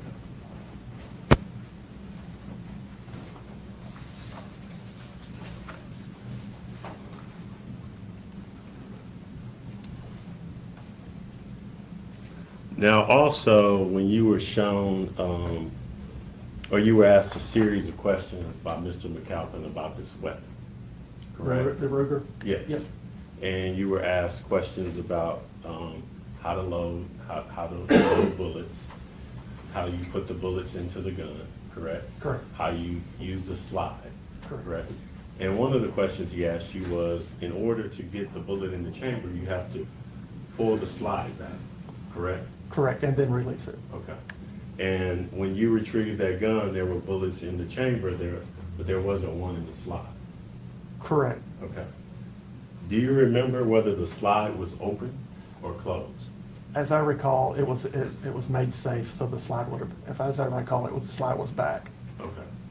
But you weren't at the crime, you weren't at the scene of any of this, and you couldn't tell the jury how that gun was at the time of the shooting or shortly thereafter? No, sir, it was sitting on, I believe it's a coffee table or a table right inside the kitchen area there. Okay. It was rendered safe.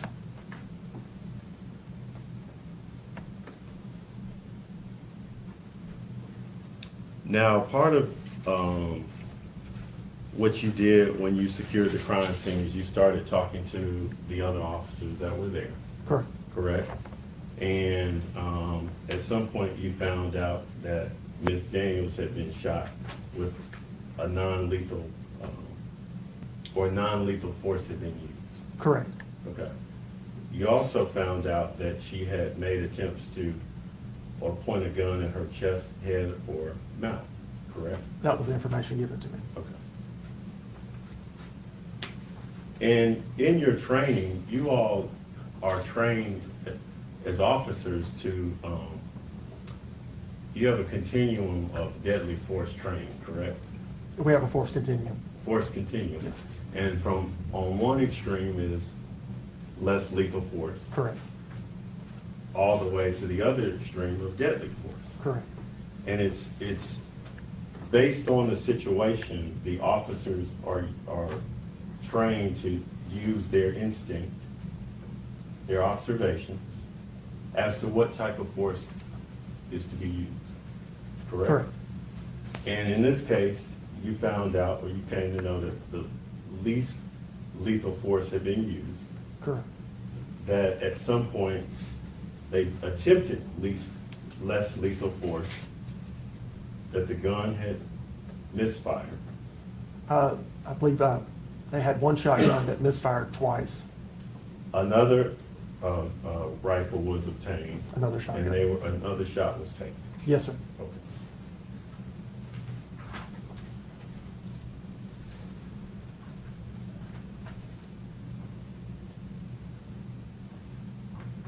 Going back to your interview with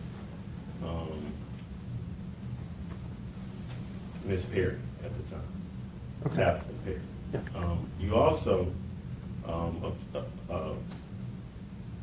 You also found out that she had been shot. Correct. And you also found out that she didn't believe Ms. Daniels had tried to shoot her. I don't recall that. I recall Mrs. Perry telling me that she tried to cover her husband to protect him, and that the defendant shot her. I don't recall her saying she didn't think that Ms. Daniels had shot her. If I can have a minute. I don't recall that.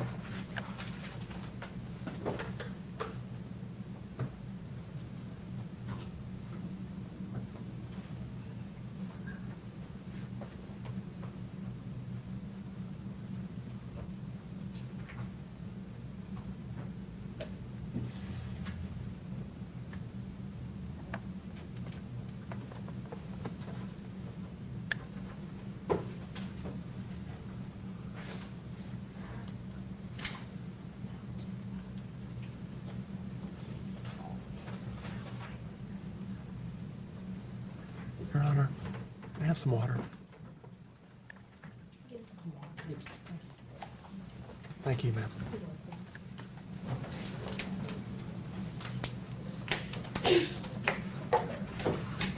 While she locates that for me, or did you want to take a minute? No, I'm fine. You also learned that during this exchange between Ms. Daniels at the end, right before the shooting, or shortly after the shooting, that she made the statement, "He broke my heart. He broke my heart." Yes, sir, that was put in my affidavit. Yes, sir.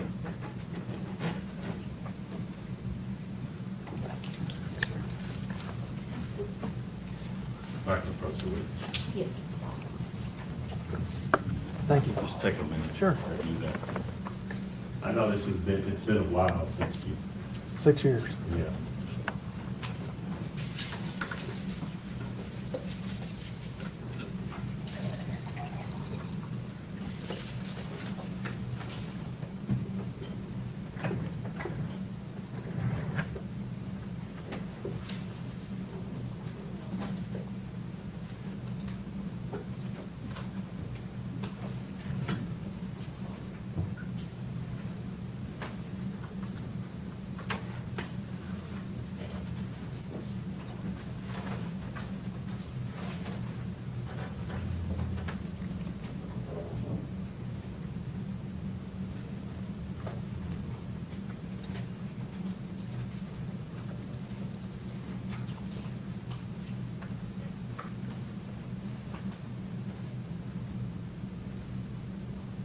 Okay, thank you. You had a chance, Lieutenant Roberts, to refresh your recollection. And so I'll ask the question again. When you were questioning Ms. Perry, you found out that she didn't believe Ms. Daniels was trying to shoot her, correct? I believe she was trying to shoot her husband again. And not her? Correct. Correct. I can have it.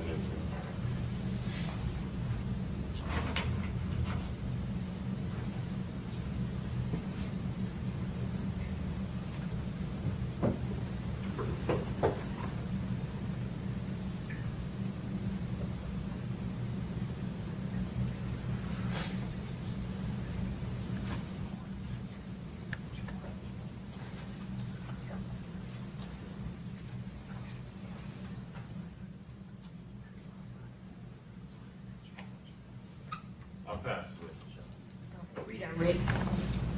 No question. Okay, you better sit there. Thank you.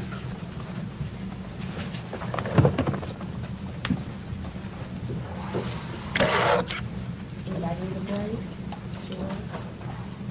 Attorneys in need of break? You may call your next witness. The state calls Detective Watts.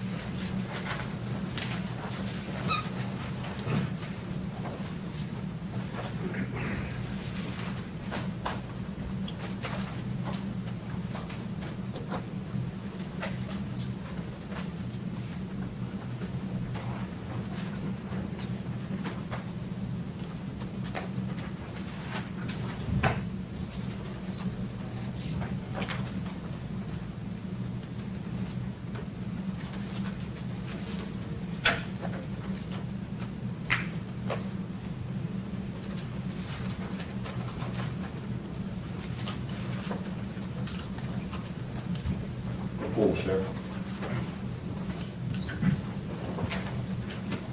Stand here. Just face good. Raise your right hand. Do you swear and affirm to tell the whole truth? Yes, ma'am. All right, you may have a seat, sir. All right, you have a seat. Good morning. Good morning. Could you state and spell your name for the record, please? Yes, this is Detective Jonathan, Jonathan, Watts, Watts, And where are you employed? with the Collierville Police Department, And how long have you been with the Collierville Police Department? just over 20 years. And what positions have you held? I started as a patrol officer and now as a detective in the Criminal Investigations Division. Okay. As a part of your duties, do you take pictures of crime scenes? Yes, I do.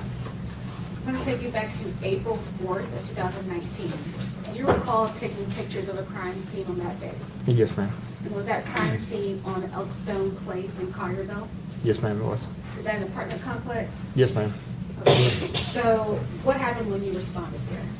I was asked to come help process the crime scene in regards to a shooting scene where 2 individuals had been shot. When you say process, what does that all entail? So for me that day was photographing the crime scene. Usually processing will be photographing, collecting evidence, things of that nature. Okay. And where did you take pictures of? Took pictures as we entered the apartment complex, the apartment where the incident occurred, and where the suspect's vehicle was in the parking lot. Okay. I'm gonna pass you some pictures, Detective Brodes. If you could just take a look at these. Yes, ma'am. And after you look at them, if you could tell us if you recognize those pictures.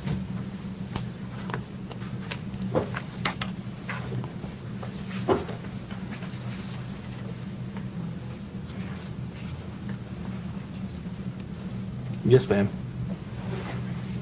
And do those pictures accurately depict the scene at the time you responded? Yes, ma'am, it does. And are those the pictures that, Can you speak up? yes. All right, thank you. So do those pictures accurately depict the scene when you responded? Yes, ma'am. And are those the pictures that you took of the scene? Yes, ma'am, they are.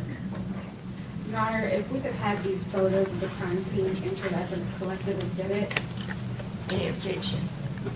No, Your Honor. All right. We'll show the photos from the crime scene, collective exhibit 12. And Your Honor, once they are numbered, may I publish to the jury? Yes.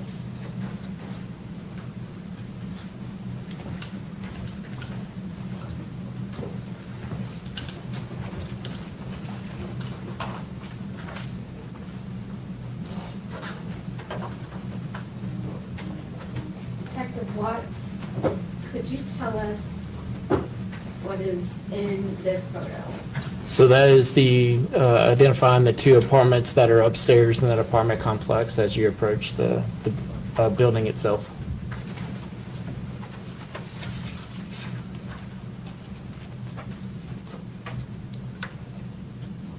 And what about this photo? That would be the stairwell leading up to the 2 apartments upstairs. Okay. So when you arrived at the apartment, at which apartment complex did you respond to? Was it the one on the right or the left? So when you go upstairs, it's to the right.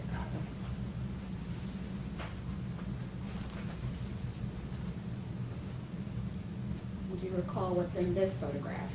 Yes, ma'am. Those are photographs of the less lethal munitions. Okay, the 12 gauges? Yes. Okay. And what do we see right here? That would be the ends of those less lethal munitions. Okay. So same evidence, just photographed from a different angle? Correct. Yes, ma'am.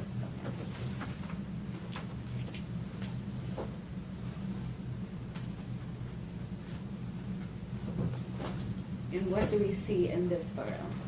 That would be the entrance to the apartment number 205 where the incident occurred as it was seen on my arrival. Okay. And do you see this area on the wall? Yes, ma'am. Do you know what that is? That's blood.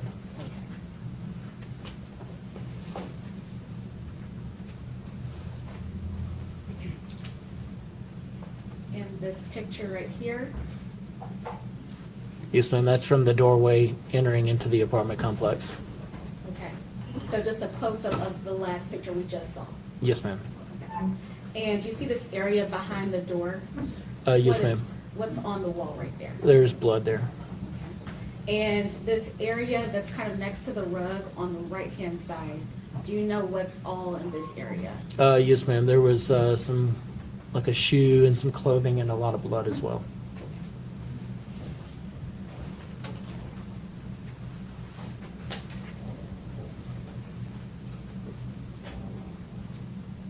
And what is this a photo of? A photo of the handgun where it was laying. Do you recall what brand of firearm that was? I believe it was a Ruger handgun. I believe this photo has already been admitted to evidence. But did you take this photo as well? Yes, ma'am. Okay. And is this the same firearm that was found on the coffee table? Yes, ma'am. Okay. And could you read that serial number for us really quick? Yes, it's 455-51219.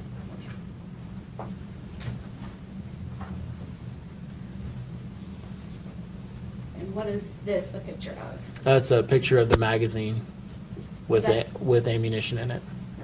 And was that also on the coffee table next to the Ruger? Yes, ma'am. Okay.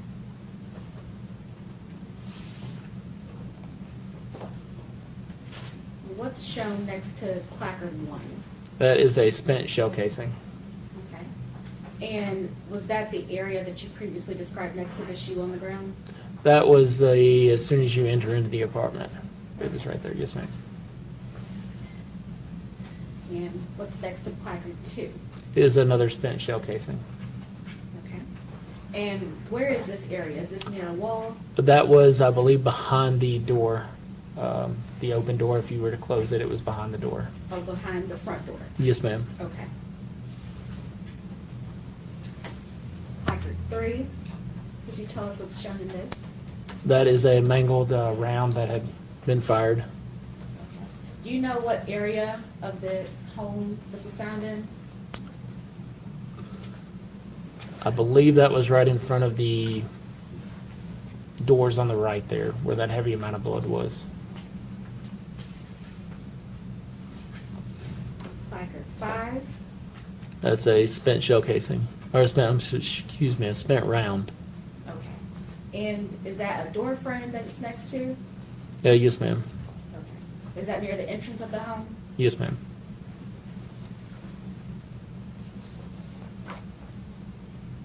Placard 6, what's shown here? Is another spent shell casing. And this was inside the home? Yes, ma'am.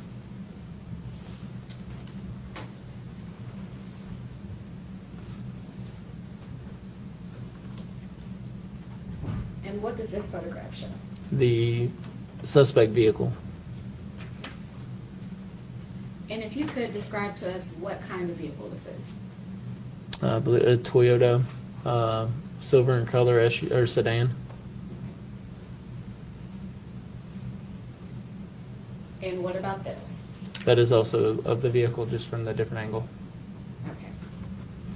Did you execute a search warrant on this vehicle, or did you just take pictures? I just took pictures of it. Okay.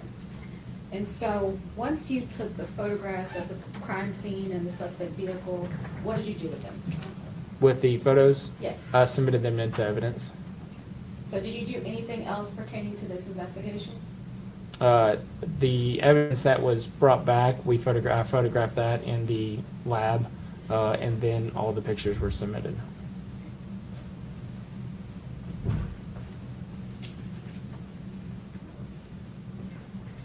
I'll pass the witness, Your Honor. Cross-examination. Yes, ma'am.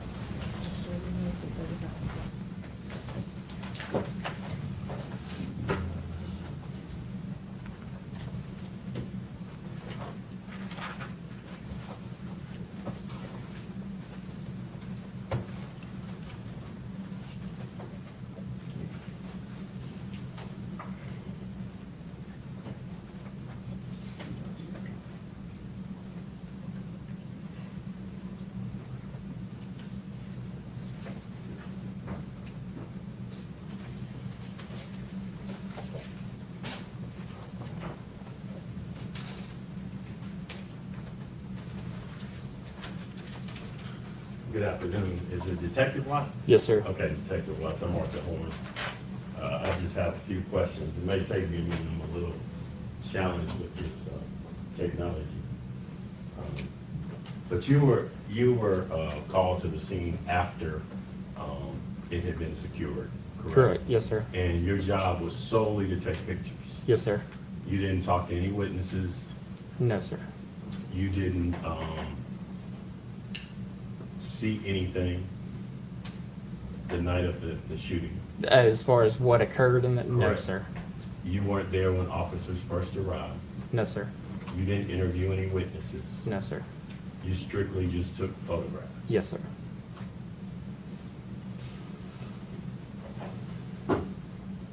You were just given an exhibit with all of the photographs that you had taken, correct? It was many of the photographs, not all.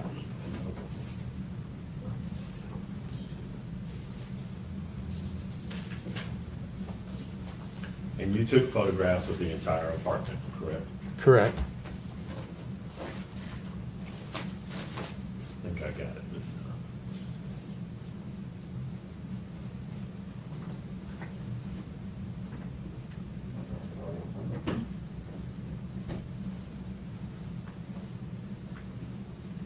Here it comes. Can y'all see that? Yes, sir. That was actually one of the bedrooms. Correct. Was that the guest bedroom? I'm not sure if it's a guest bedroom. It's a bedroom inside the residence, yes. Okay. That was one of the photographs you took? Correct. Yes, sir.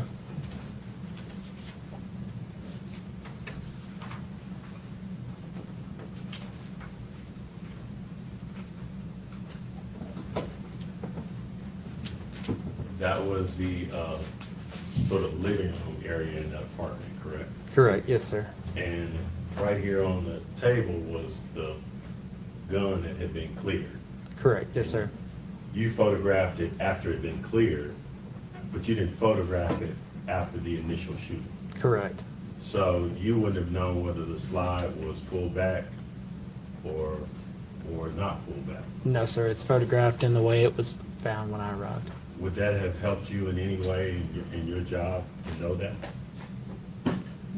As far as if it was cleared or if it the was, slide had been pulled back? Or I mean, with them telling us it was cleared, it's going to be pulled back and locked out. Okay. You also photographed another weapon, is that correct? Yes, sir.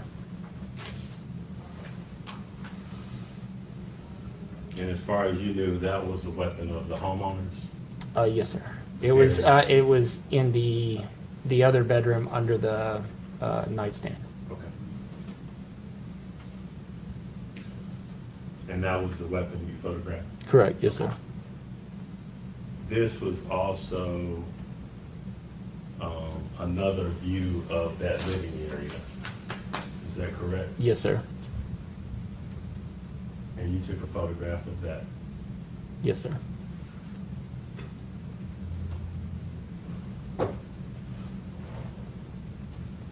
This is the doorway. Is that where they came in? Yes, sir. Okay, and you took a photograph of that, and the doorway entered right into the kitchen area, is that correct? Correct. There's kind of a small hallway straight into the kitchen. Okay.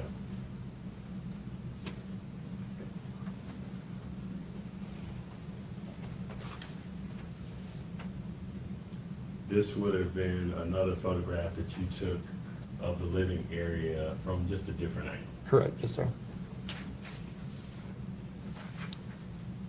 Now, earlier when you testified about the weapon, is this where it was found? Yes, sir.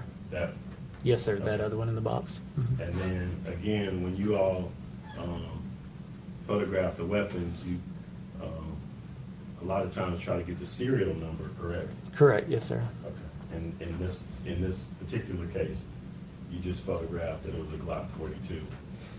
That's just on that side. The serial number would have been either underneath or on the other side. And then again, these were just the vehicles in the parking lot outside that apartment. Correct. So, again, just so we're clear, your job in this particular case was to do nothing other than take photographs. Yes, sir. Nothing else was done. You didn't interview any witnesses. You didn't talk to any witnesses. You weren't there that night. Correct. And all you can add, other than today, is that you took the photographs. Yes, sir. If I can have them. Oh, excuse me. If I could have you review those. I guess he's reviewed them, Young. Yes. If I could move those into evidence. Any objection? There's not. I do want to take a look at one of them after their report.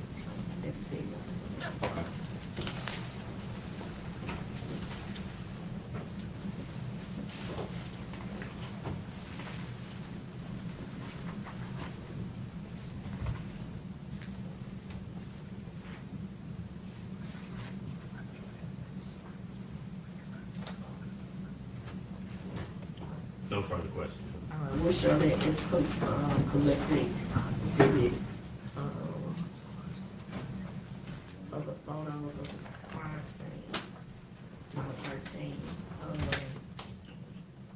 second set of pictures. So, what's the second set of crime scene photos?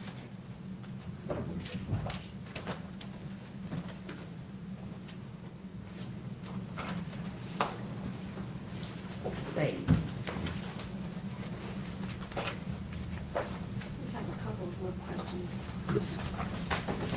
So Detective Watts, I'm gonna go back to this photograph that you took of the other firearm. And you said that it was found underneath the nightstand? Yes, ma'am. Okay. And as depicted here, it's in a box? Correct. Yes, ma'am. Okay. Excuse me, Ms. Whit, if you could speak up. Yes. Like you're trying to reach the back of the room. I'll repeat my question. So the firearm that you previously talked about that was in the bedroom, it was underneath the nightstand, correct? Correct. Okay. And it was in a box, correct? Correct. Okay.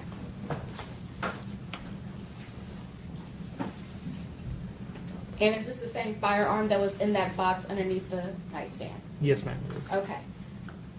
From your view of it, is it loaded? At that point, I can't tell. Okay. What are the two items on the right side of the firearm? Magazines. Okay, so they are not in the gun. They are not in the gun.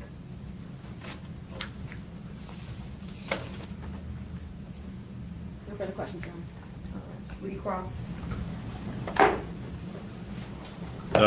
Just briefly, Your Honor.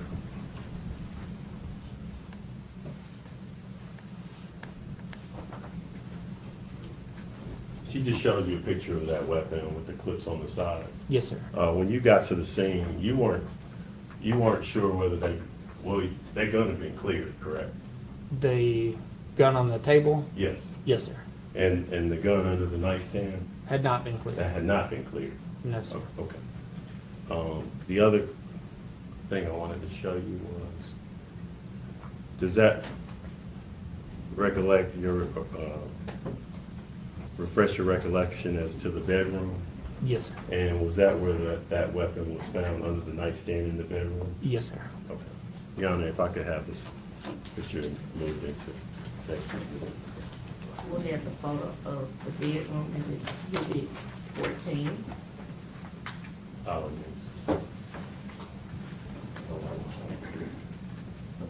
And no further questions, Your Honor. All right. Any redirect? No, Your Honor. All right, you may step down, sir. Thank you.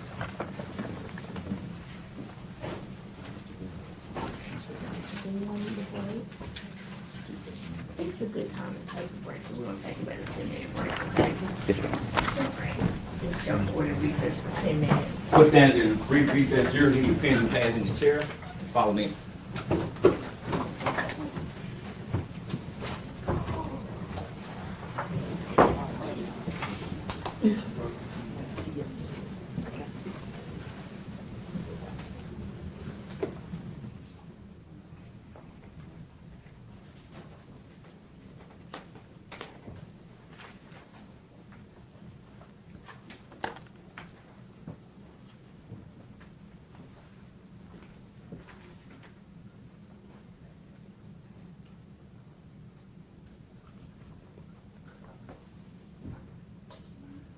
We'll take, you need to address us. I'm just gonna give everybody an update logistically. The owner of Thompson Sporting Goods North is always here. I've contacted Dr. Curry, asked her to be here at 2 o'clock. That's all I'm gonna have. We'll have one witness.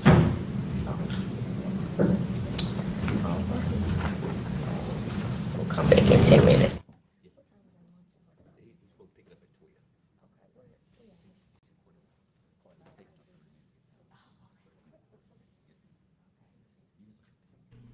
Okay, let's skip through this break.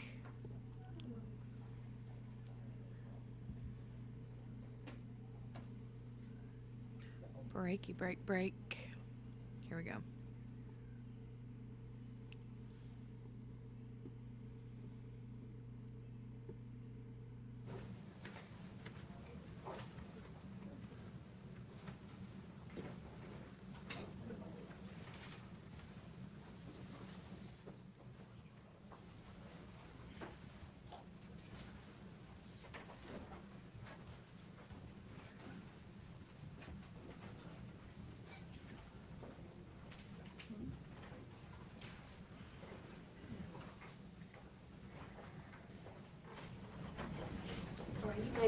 Welcome there.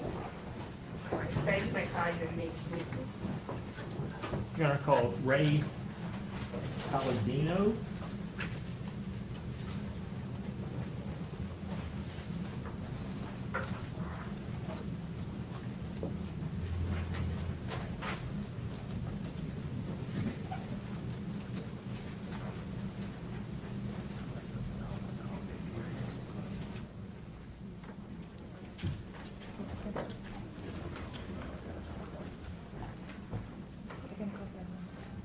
Come on with, sir. Come this way.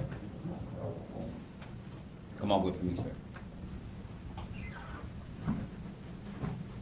We'll stand here. Yes, sir. Face the judge. Raise your right hand. You swear and affirm to tell the whole truth? I do. All right, you may have a seat, sir. You know they're all Yeah. waiting for her to finish that sentence. She's like, "You promise to tell the truth?" And they're like, "Yeah." They're waiting on the, "You promise to tell the truth? The whole truth and nothing but the truth, so help you God." Afternoon. Good afternoon. Would you state your name and spell it for the court report? Sure. Raymond, Raymond, last name Palladino, Palladino. You live in Memphis, Mr. Palladino? I do not. Where do you live? I live in Cabot, Arkansas. What is your occupation? I am the general manager of Fort Thompson Sporting Goods in Sherwood, Arkansas. And how far is Sherwood, Arkansas from Memphis, Tennessee? Depending on Interstate 40, roughly 2.5 hours. You drove it this morning? I did, yes, sir. Thanks for being here for us. Sure. Tell me about Fort Thompson Sporting Goods. What kind of store is that? Well, we do a lot of hunting. We sell a lot of hunting stuff, firearms. We do the shooting sports stuff.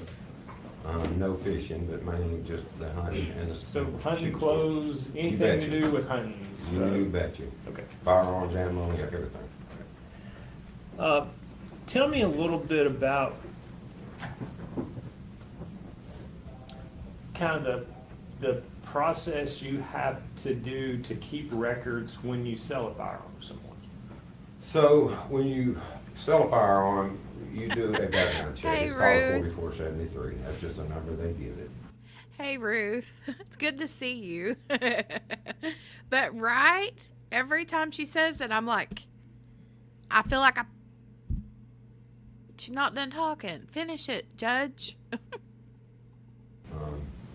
We have to keep those sheets in our possession as long as we have that FFL number, which means your federal firearms license number. So we have thousands of them. So someone would have to provide you some suitable form of identification before they could purchase a firearm from you. Correct. It has to be a state-issued photo ID. Do you recall being contacted by Detective Chris Roberts from the Collierville Police Department sometime early April of 2019? I do, yes, sir. What was he asking you about? He was asking when she came in, the firearm she had purchased, did we have video in the store, which we did, and we do.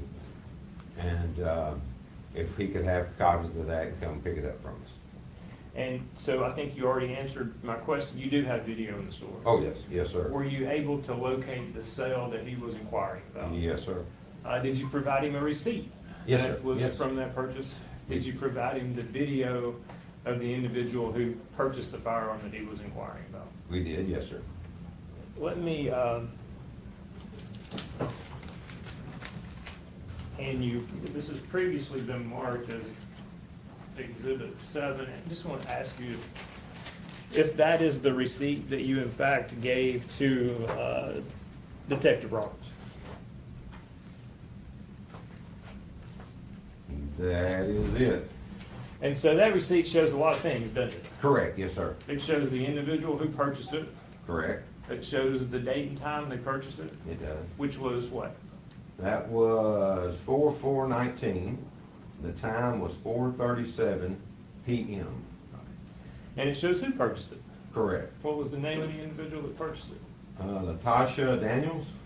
And does it also show anything specific about that handgun?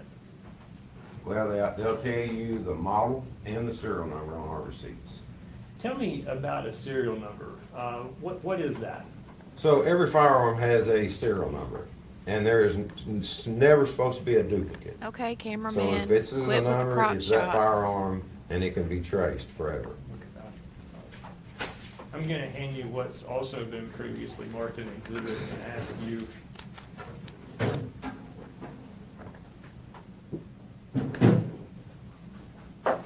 To look in that box and identify that.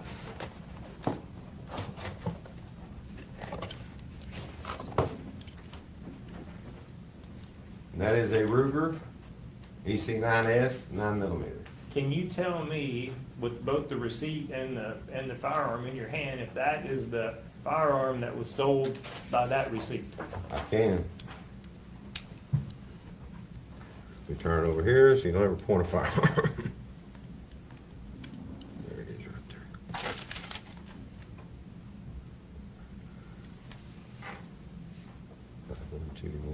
This is it, yes, sir. So you can confirm based on that information that Latoshia Daniels purchased that firearm on April the 4th of 2019 at 4:37 p.m. from your store in Sherwood, Arkansas? Correct, 100%.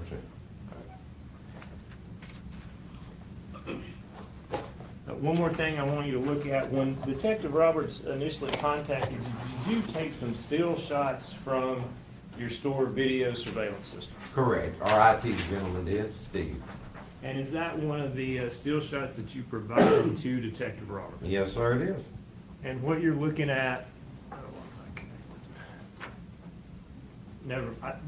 it's already been published, but that did come from your store at that time? 100%, yes, sir. That's all the questions I have. Yes, sir.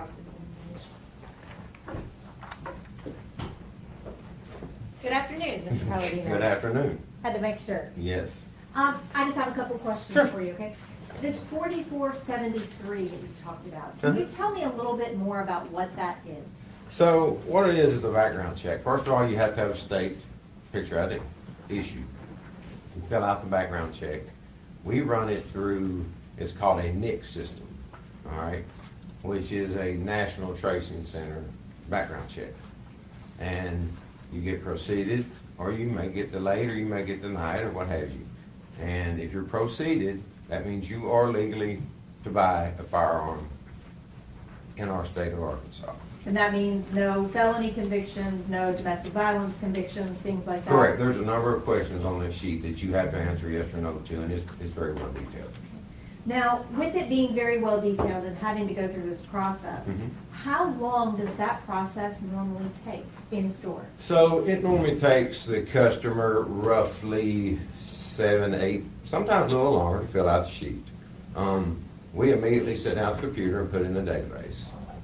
Now, a lot of times you'll see common last names, Smith, Brown, Johnson. You know, it may take a little longer for that to clear because there's a lot of us, So, but there's some that come back instant. Some may take 10, 15, 20. I've seen it take an hour, hour and a half to come back. And you didn't actually help Miss Daniels in the store that day, right? I did not. So you don't know how long her background check took? I don't. But based on what you saw in the video, you see that she got proceeded. Yes, 100%, yes, ma'am. Which means she provided your store a state-issued ID, and she passed a background check. That's right, yes, ma'am. So she was authorized to purchase a firearm. Correct. Now, I want to talk to you about your store for just a second, okay? You have a wide variety of firearms. We do, yes, ma'am. You have handguns, We do. you have long guns, We do. everything from teeny tiny little, those little itty bitty guns that you see, Yes. all the way up to rifles. Yes, you bet, yes, ma'am. And is it fair to say that guns vary widely in size? Yes, they do. Is it fair to say that guns vary widely in weight? Correct. Is it fair to say that guns vary widely in price? Yes, yes, ma'am. Guns can be really expensive. They can get very expensive. What do you think is the most expensive gun that you have in the store? Probably now, roughly, and I could be off, but we have a Beretta shotgun in there that's around $6,000. Well, what do you think is the least expensive gun that you have in there? We have probably a .22 revolver that ranges in the close to 2 upper ones. Okay, and the .22, that's going to be typically less expensive than a 9mm. Correct, in most cases, yes ma'am. Not all, but most. 9mm, what do they usually start around? Roughly mid-2s, and you can go up to $4,000 or $5,000 depending on if it's a customer. And when you have them displayed in your store, do you have them up on the wall or do you have them in a case? They're on the wall. Okay, and so you have the gun itself and the price. Correct, yes ma'am. So when you're shopping, if you said, I want a gun this much money, you could pick that up on the wall. Yeah, I may ask, what are you looking for and what kind of price range, and then we can go from there. Do you recall having that gun in stock? Do you still have it in stock? That one, I think we still have some. The model's kind of switched up over the years, but yeah. Do you recall having a purple version of that? We have had a purple, yes. And the purple version was more expensive than that one, right? It maybe was somewhat, yes.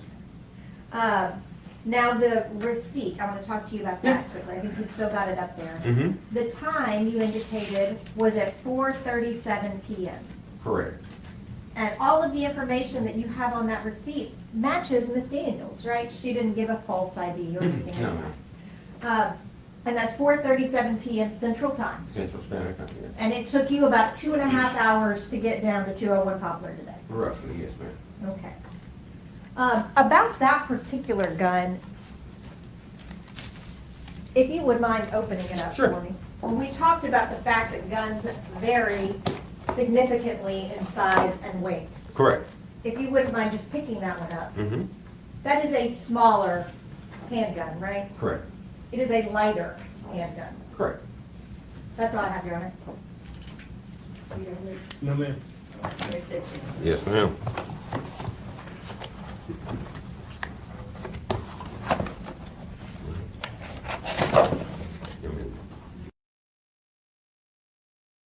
Okay, so Donnie, I was going to type it out, but I was like, okay, this is the perfect time. I can stop and do the explanation thing. So, she originally bought the firearm because she wanted to take her own self out, so to speak. And when she was, this is what her defense said, or her attorney said, if you get the chance to go back and listen to the attorney's opening statements again, you might have missed some of that. It's really good. But anyway, she bought it because she wanted to take her own life. And before she was going to go do that, she said she wanted to see him one more time just to make sure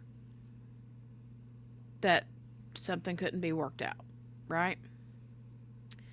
And then he tells her, I think it was something like, if we're going to be together, then you go to the house, because she wanted him to tell Tabitha, his wife, that they were together. And he said no, he wasn't going to tell her. That it was that if she wanted it done, then she needed to go tell her. And so he's like, just go to the house, talk to her, and I'll be there in a few minutes. And sure enough, she went over there to the apartment. They had chit-chat about tennis and this and that. And whenever he got there, he played dumb. She didn't say anything about it to the wife. And when she was leaving, that's when she said she put her hand in her pocket, felt the firearm, and next thing you know, she's shot him, and it's like she broke for a second. Like, she literally was like, oh my God, what have I done? You know? So, yeah. I'm kind of worrying myself. We're looking to move to Cherokee County, Georgia. Oh no. Kind of worrying myself. We're looking to move to Cherokee County, Georgia. That's where the Ferris case was. And we put on our list Sevierville, Tennessee, which is where this case is. Yeah, maybe you ought to think twice about that. Hey, QB. We are, it's before they haven't had lunch yet, so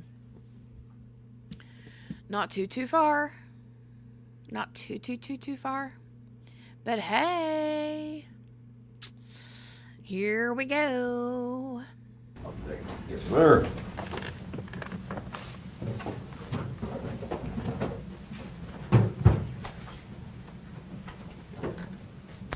Well, your lunch is almost here, so we're gonna take a break for lunch, and then we'll reconvene this afternoon. So I'm gonna show you excuse for lunch. We're still not ready to discuss the case, okay? So, we'll see you back this afternoon. All right, show court in recess. Court stands in recess. Jury, leave your pen and pass in the chair and follow me. QB, I think you're probably good to start here because after the wife yesterday, it's just been law enforcement for the most part. And then the guy that was just on the stand and came off is the owner of the sporting goods store where she purchased the firearm. So nothing really, nothing really there worth anything. I mean, all the police officers did was just confirm and verify what happened at the apartment. There wasn't very many photos. There was some photos of just the inside of the apartment, but nothing.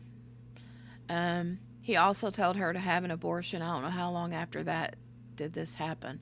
Oh, I have no idea. I have no idea. No idea. Okay, so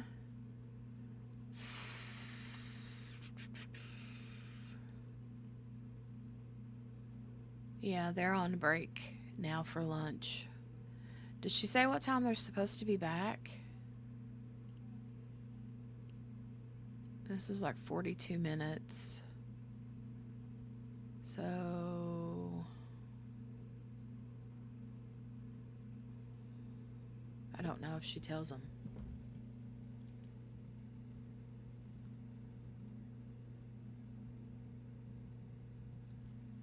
Yeah, I don't know what time it's supposed to resume. But now we are in live time, so. Let me see real quick if I can.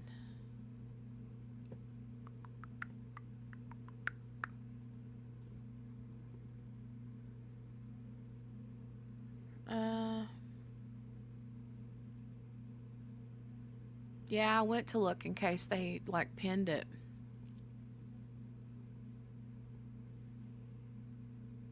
And it don't say.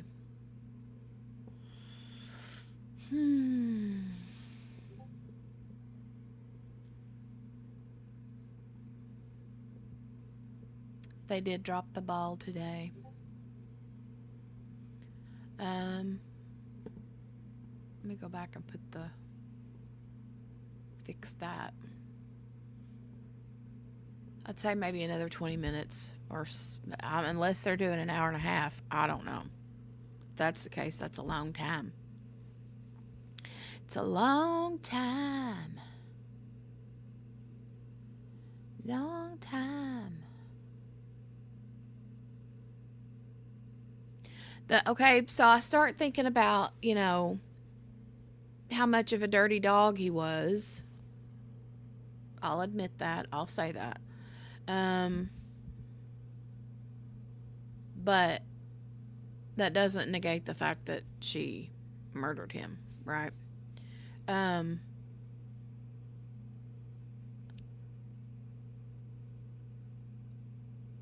If it is a situation where they're trying to be like, oh, she just had a mental break, blah, blah, blah, heat of passion, whatever you want to call it.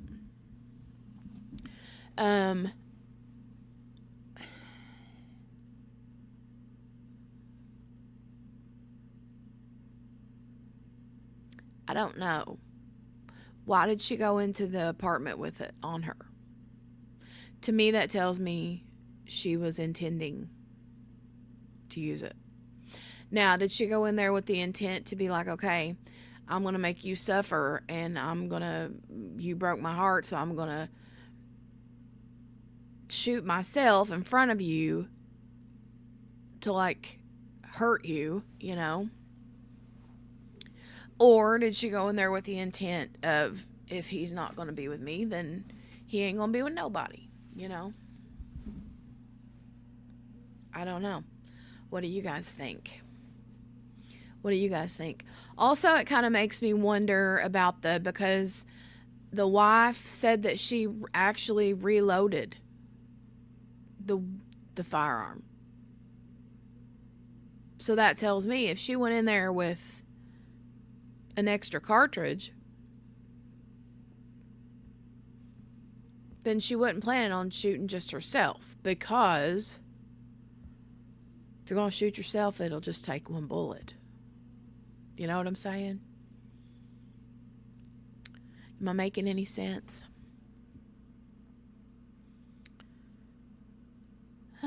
I'm waiting to get a message from the school about Kiddo, because Kiddo has finished her antibiotic for her ear infection a few days ago, but she's still got a yucky cough. So the teacher said she was going to send her down to the clinic so they could look at her ears, you know. Let me know. I'm still waiting on ENT to get her ear tube procedure scheduled, because they said before they can do it, she has to have a hearing test. Well, now I'm waiting on the recommendation from the audiology, or for audiology, and for them to call me back to schedule a hearing test. I think that may be where they're headed. I think the defense had mentioned that she was going to do it in front of him. Okay, I missed that part then. Also, the defense told them about her abuse as a child, which makes me think they're going for a snapped thing. Yeah, I get that.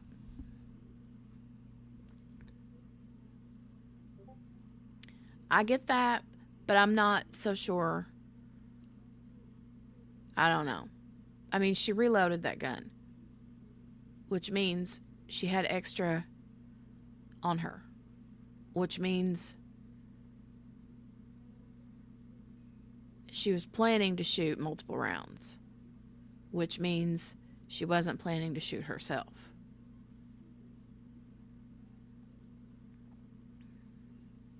Yes, Ruth, 100%.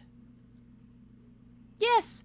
Ruth says, I don't get why they're even there. Don't y'all feel like she should have just taken the plea deal? Yes. Yeah. I mean, I get that too, QB, but her attorney needs to be like, yo, girl.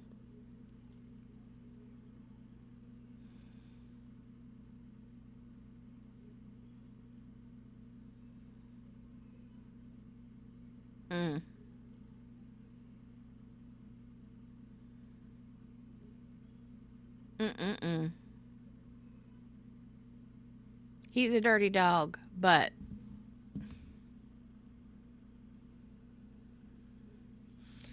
I don't know. The whole reloading, the whole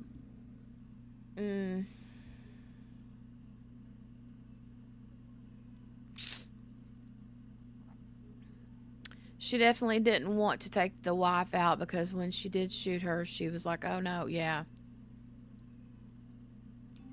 Oh.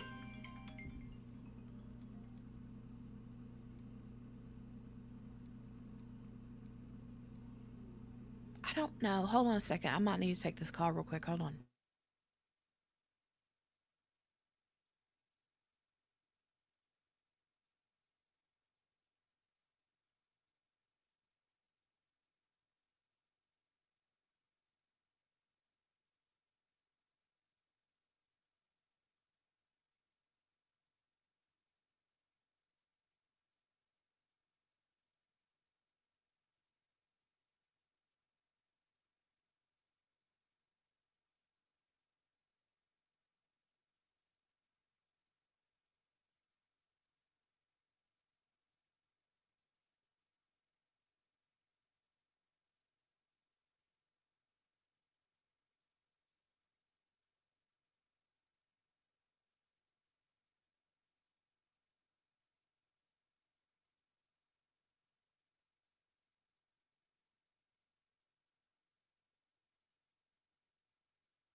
Okay, I'm back. Sorry about that. Yeah, I did have to take that call.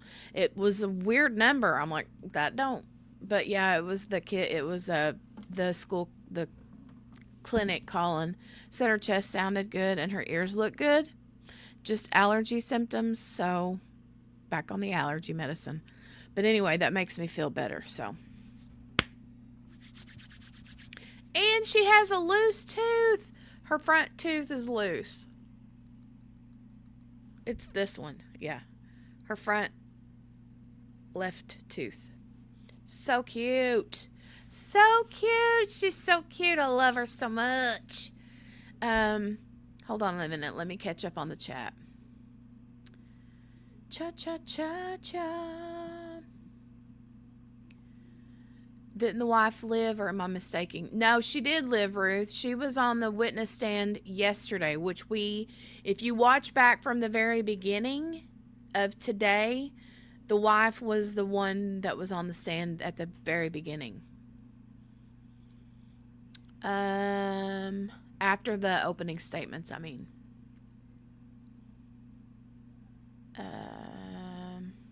The fact that she had more MO is sus. Yep. It does feel like a little crime family, don't it? I love it here. Has anyone had Wild Bill's cream soda? It's so good, but lots of sugar. No, but I love cream soda.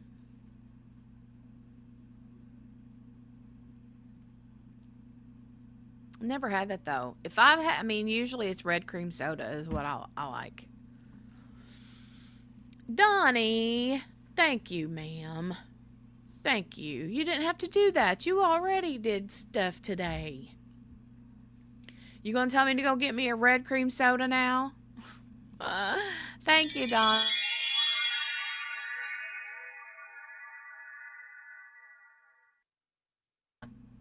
Thank you, Donnie. You're too much, girlfriend. For the Tooth Fairy. Oh, thank you. I did tell her. I was like, whenever I first told her, because she came up to me the other day, and she's like, Mom, I got something in my tooth. Like, we were eating, and she said, I got something in my tooth.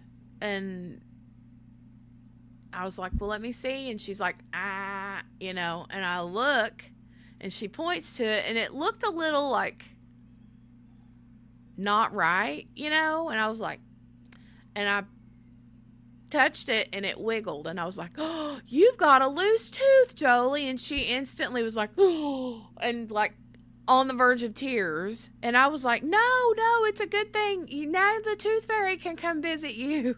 And she's like, So yeah, I had to I think at first she was like, I terrified her when I said her tooth was loose, but yeah.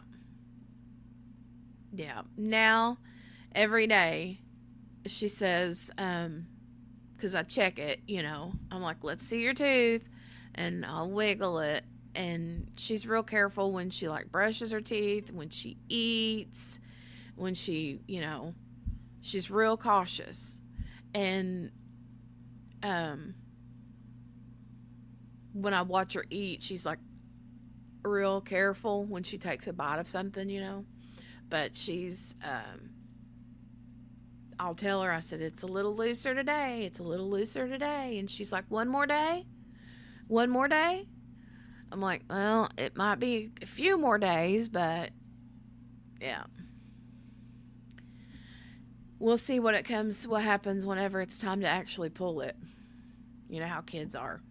They're all excited until it's time to yank it out of there, and then they're like, no. All right. All right now. Wonder how much more time. Let me go look and see. Make their chat pop back up.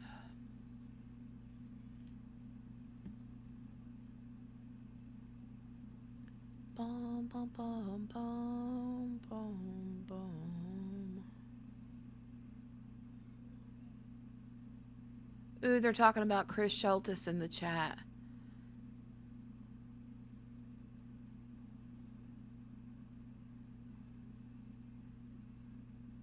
That dude is a piece of work. I'm glad he's, I think, didn't he, somebody, I think, remind me, I think he took a plea deal.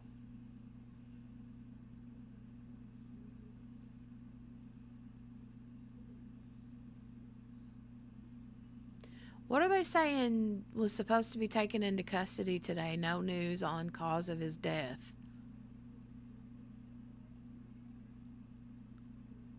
What? Surely they're not talking.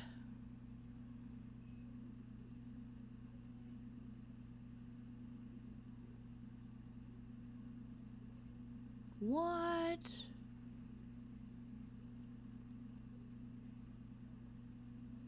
Oh, hold on. I'm gonna have to go look. Hold on. I'm gonna have to go look this up.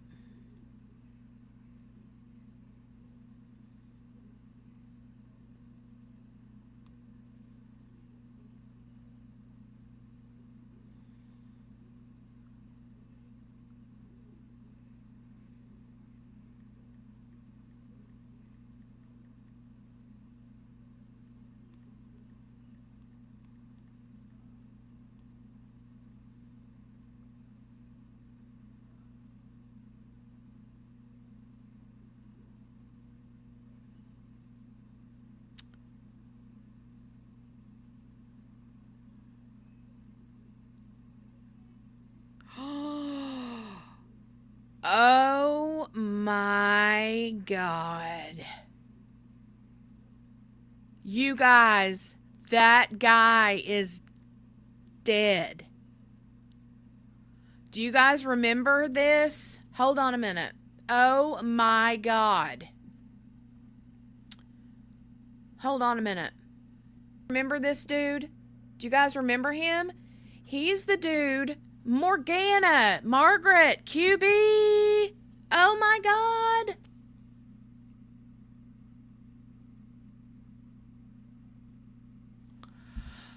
Oh my God. Hold on. I'm going to have to go to the...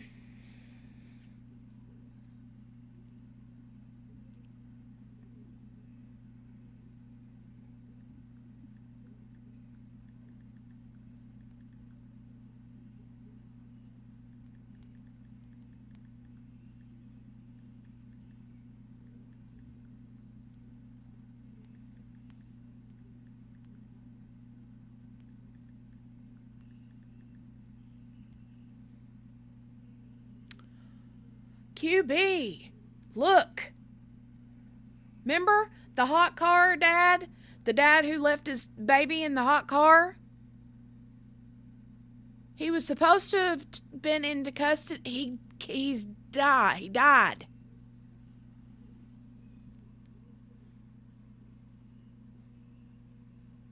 Man convicted in daughter's hot car death found dead. Christopher Schultes had pled guilty to murder for leaving his daughter in a hot car for almost 3.5 hours. You guys remember that? We had that here. I don't know, QB. They're not saying the cause of death, but I'm just saying. I mean,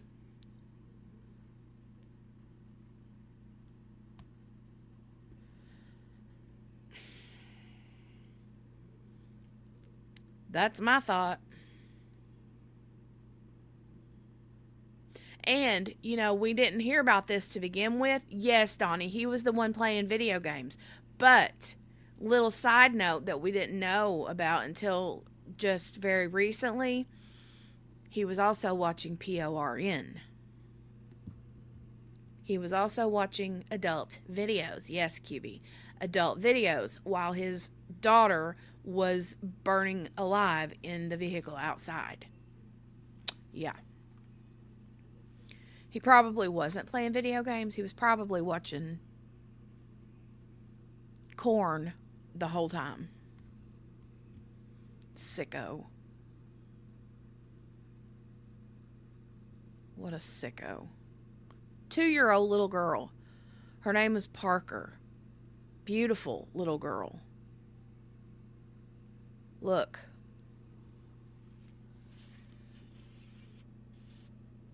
Crap, hold on.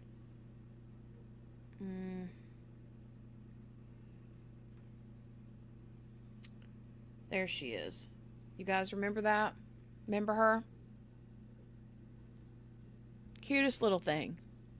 I bet he did too, QB. And you know what's weird? Is that he was supposed to,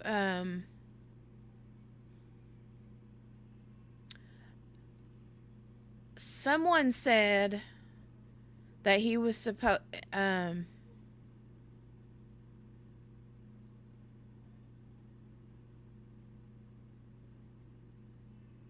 wow.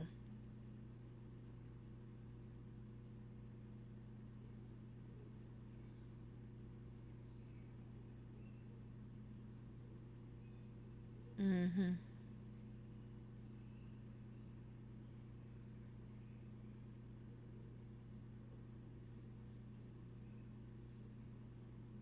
I don't know if he was supposed to, I mean, he pled guilty, but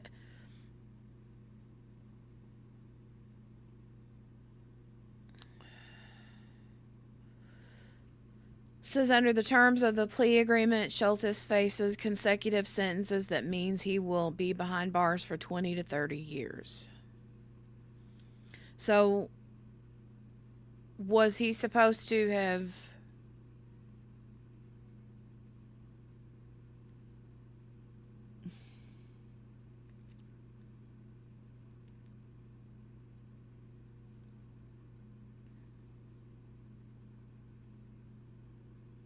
I don't know if he was supposed to have gone straight into jail or...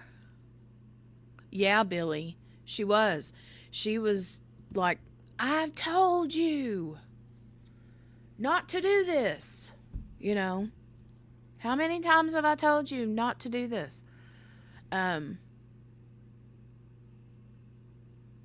Wow.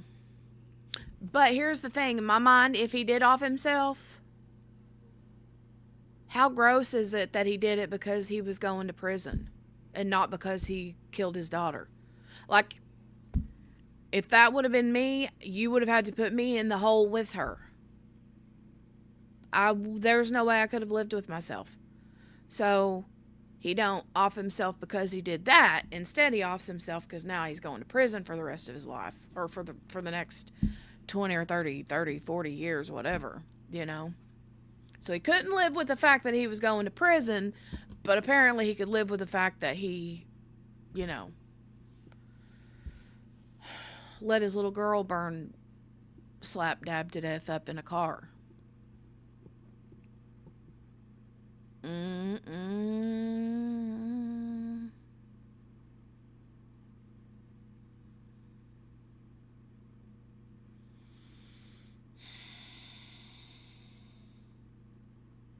Wow. Hold on, let me put this back up. That blows my mind. Absolutely blows my mind.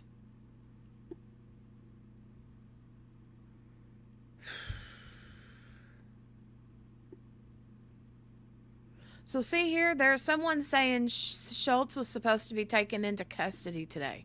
No news on cause of his death. And I saw that or something about it, and I was like, wait, what? And then I went straight to Twitter and found it all over Twitter. Wow.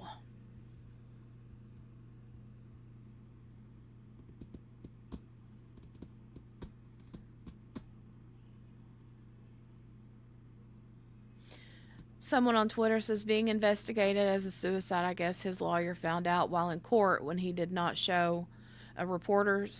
A reporter said she was visibly shaken. I don't know. But people are talking. I mean, I would assume. I could only assume that that's what happened. So...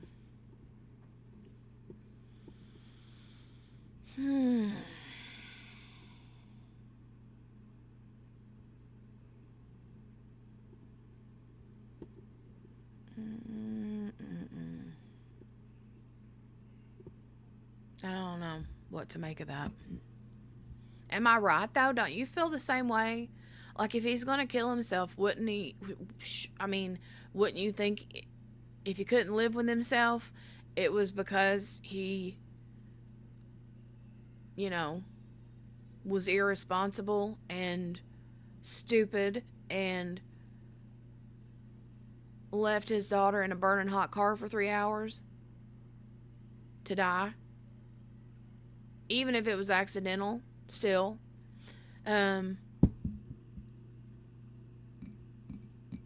He could live with that, but he couldn't live with the fact that he's going to have to turn himself in and go to prison for a while. 2 decades.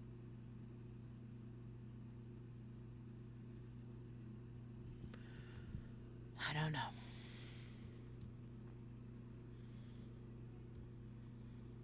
His other kid, I think they had 2 other kids, 2 other daughters.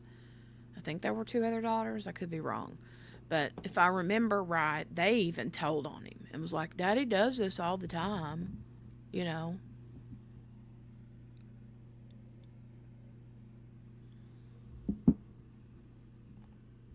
And I'm not by any means saying that he should have taken his life. I don't think that, you know, at all. I hate that he did it. Especially for the people that he's left behind, including his wife and other children. What I am saying is that if you're going to do that, why wouldn't you do it after the little girl died versus right when you're getting ready to get sent to prison? I don't know. I don't know. I'm happy that my kiddo does not have an ear infection at the moment.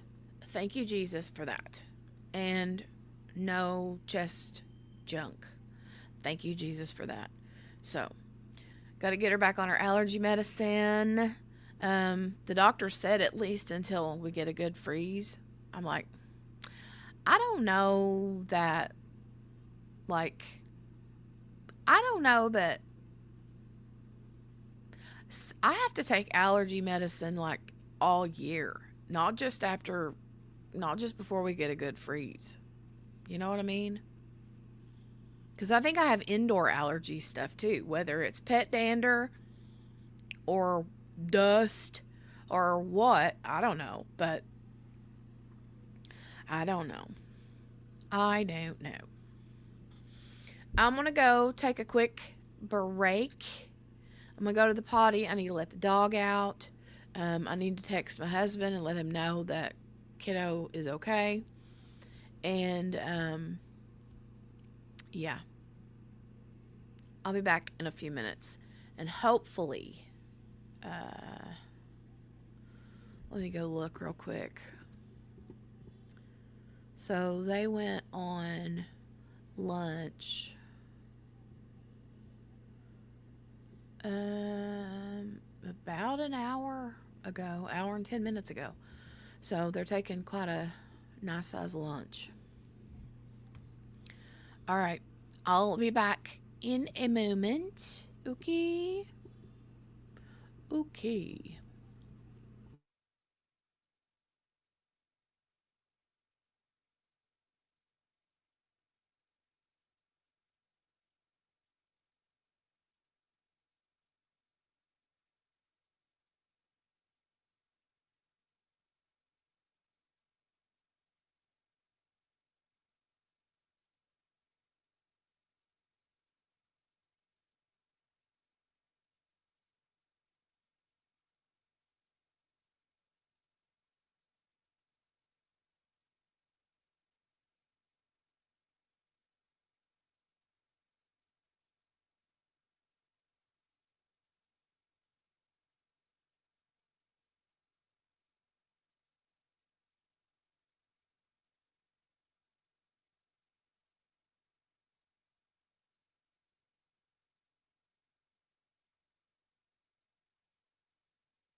Hey, Cherie. Hey. I didn't even make it out of my office to go to the bathroom yet.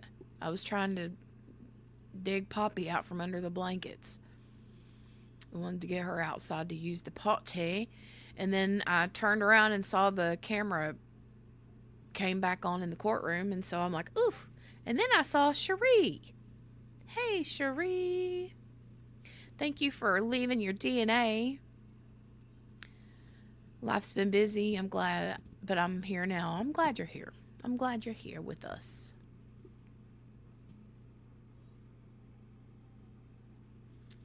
I'm glad. So apparently they're on their way back from lunch. Okay. Now I'm for sure, for real, going to go put the dog out, and I'm going to go to the potty. So I'll be right back.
So what'd they do?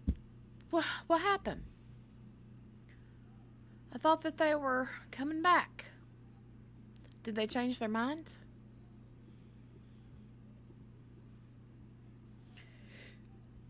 I'm ready for a nap, y'all. I'm ready for a nap.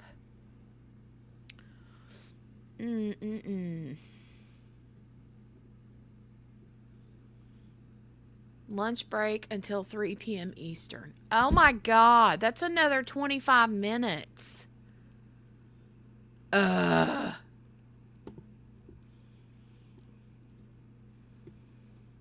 Okay, now it says it at the bottom. Court will resume at 3 p.m. Eastern Time.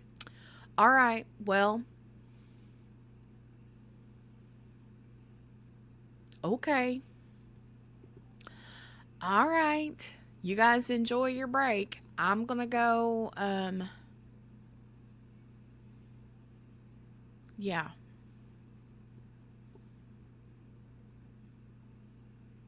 Husband just got off work, so I'm going to call him. He's going to go pick kiddo up from school, so I'm going to check in with him, and I guess I'll be back here in about 25 minutes. Okay? The thing is, here's the thing that stinks about this, is that they're on Central Time, and that means court won't be ending till probably 6 Eastern Time. Ugh.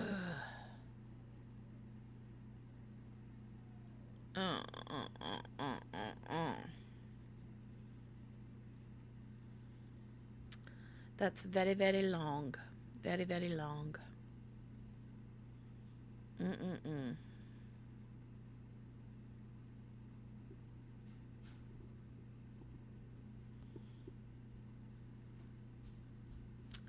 All right, I'll see you guys back in about 25 minutes. Now Big Kiddo is coming through here. He needs something, so I'll be right back, or I'll be back.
Okay, looks like they are back or almost back.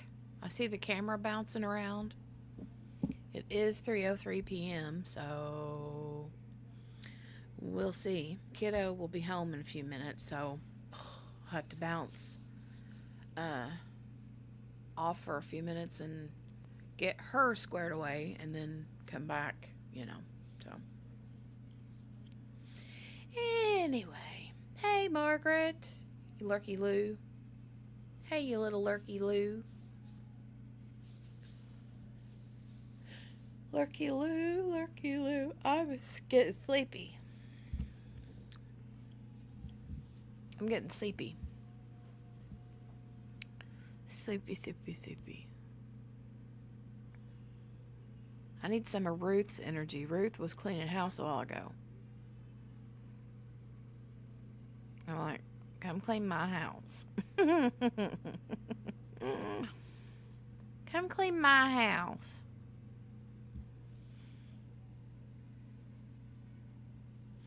Please.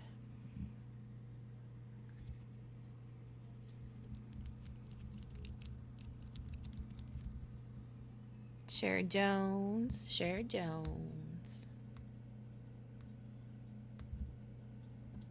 Come on, phone. Oh, I thought it died for a minute. It wasn't, responding. Sherry said, clean mine too. Right. Ruth, are you still here? Ruth. Calling Ruth.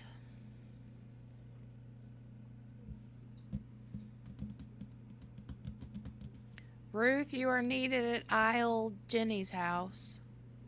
Isle Jenny's house. For cleanup. Husband's home. I'll be right back. Husband and kiddo are back. I'll be right back.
Still getting kiddo taken care of. I've got a stack of papers I gotta go through out of her backpack. Lord have mercy.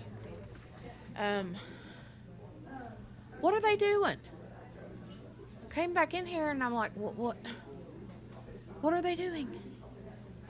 Quit dilly-dallying and get to the stuff.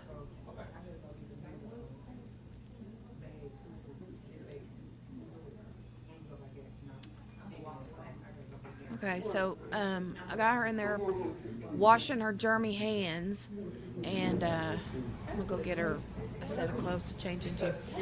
I'll be back.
Okay, y'all, what's the deal?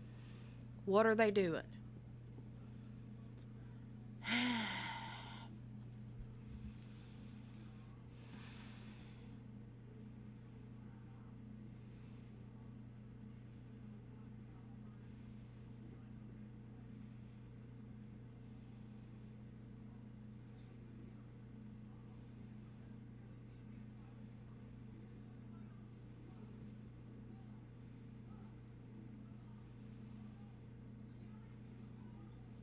Mm-mm-mm.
About time. I've been sitting over here with my bag of chips.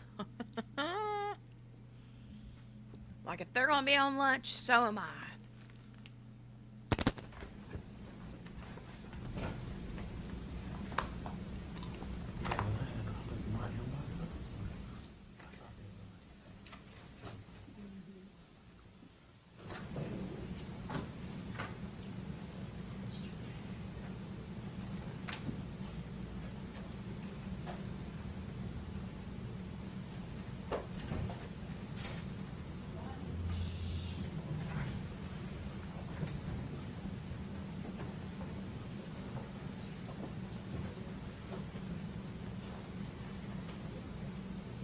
Your Honor, the jurors are in the courtroom.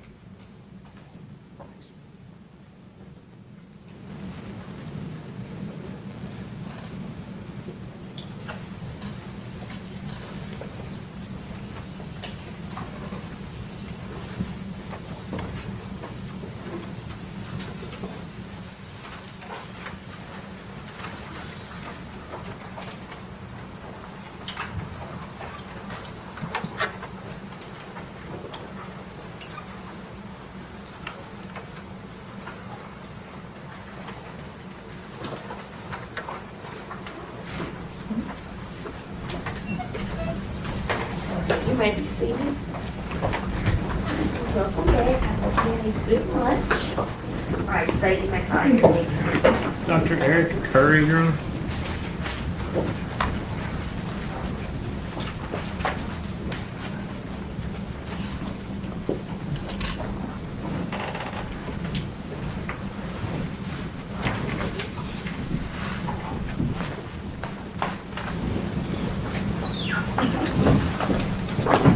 Hey, Doctor.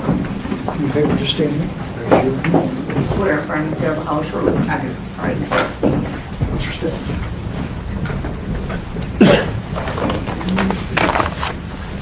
Good afternoon. Good afternoon. Will you state your name and spell it for the court reporter and the jury, please? Dr. Erica Curry, Ericacury. And Dr. Curry, are you a licensed medical doctor? I am. In what state? Tennessee, Arkansas, New Mexico, Texas, Illinois previously, and those are the ones I can think of right now. Okay. And how long have you been a medical doctor? For going on 14 years. Well, in forensic pathology. I graduated medical school in 2005, 2005, and technically I was a medical doctor then, so if you want to say 20 years, but in forensic pathology, 14 years. And that was, do you specialize in any particular field of medicine? Yes, so my first specialization was in pathology, which is commonly known as the study of disease. So we're probably commonly known as the doctors that if you go get something taken out during surgery or biopsy, and they say they send it to the lab for the doctor to look at, that's us as pathologists. So after receiving specialization and board certification in pathology, and then I received certification in forensic pathology, which is basically doing autopsies to determine the cause of death, meaning why somebody died and the manner of death, which we have 5 categories of. And approximately how many autopsies have you done during your career? About greater than 2,200. Have you testified as an expert in courts in Tennessee prior to this? Yes. Other states as well? No, just primarily Tennessee. Just primarily Tennessee. Do you know how many times approximately? Greater than 50.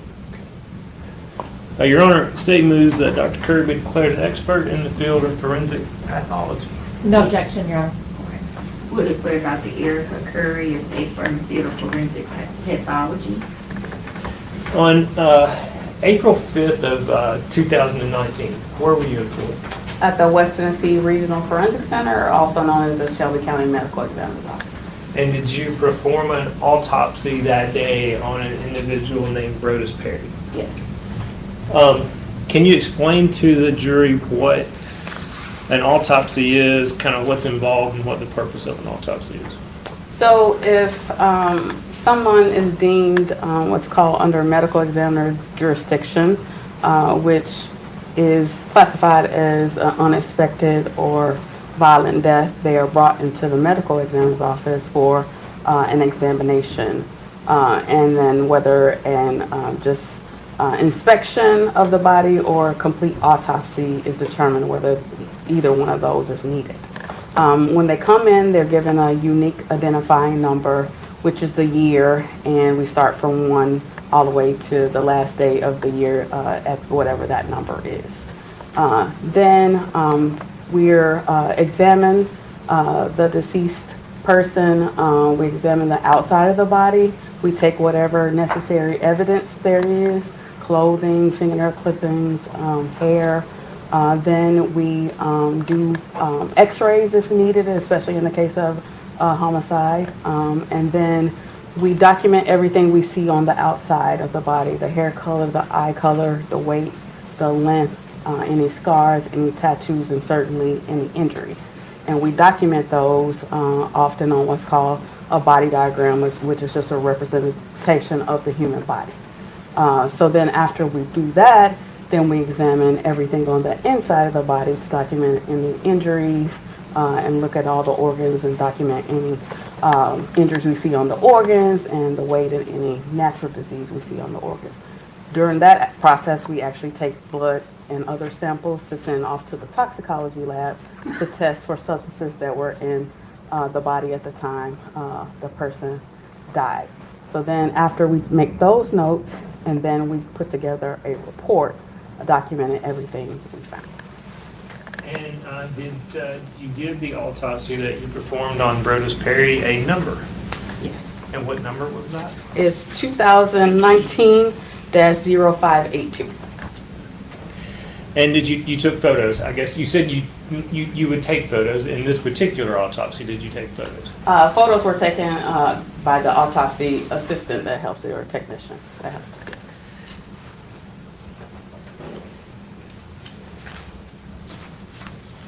Can you describe to the jury the injuries that you, if any, that you found when you performed this autopsy on Mr. Perry? Yes, I'm going to refer to my notes.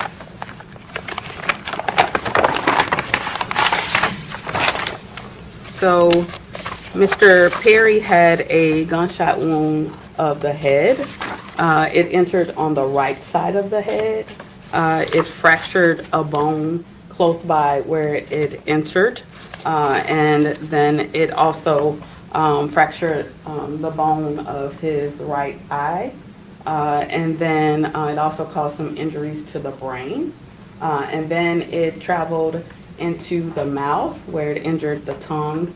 And then the bullet went through the left side of his jaw and injured the jawbone. And then the bullet lodged on the left side of his jaw and then created a wound right under or right above where it lodged, which was what I termed a partial exit wound, meaning the bullet didn't go completely out. And then he had 3 gunshot wounds of his abdomen on the right upper portion. Those went into his abdomen or stomach cavity, injured his intestines and his liver. And then it also injured his right adrenal gland, which is a organ, an endocrine organ that sits above the kidney, and then it completely made his right kidney go into 2 halves. Those are the injuries that happened on the abdomen, and then there were 3 bullets recovered associated with those gunshot wounds, 1 in the spine, 1 from the back, and 1 from his left hip. And then he had a gunshot wound that was on his right buttock, and then it went into the soft tissue and most of the right buttock, causing hemorrhage, and then it traveled into his right side of his lower back, where a bullet was recovered from there. And then he had a graze wound, just meaning the bullet went past the skin and didn't go into the body. He had one of those on his right upper arm and then one on the front of his left wrist. I'm going to hand you a picture and ask if you can identify that, please.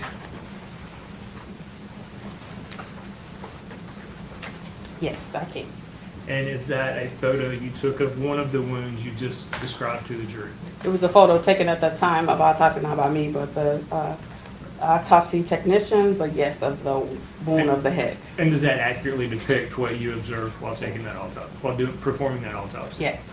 Judge, I would ask that big mark next to it, please. No objection. We'll show Exhibit 15, and it's a photo of a wound of the head. And may I publish that for the jury, please? Yes.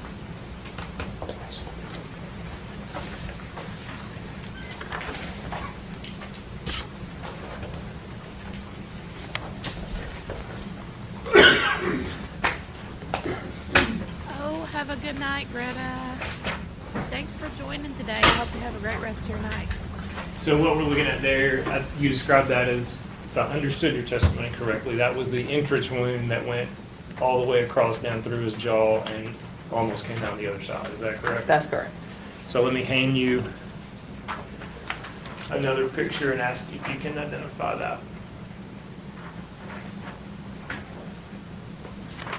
Yes, this is a picture of the deceased's face, and you can see that wound on the left side of his jaw where the bullet almost came out, but the bullet is actually underneath it. Can I make that next exhibit, please, Your Honor? No objection. We'll show it as a photo of the wound on the left side of the jaw. And may I publish that, Your Honor? Yes.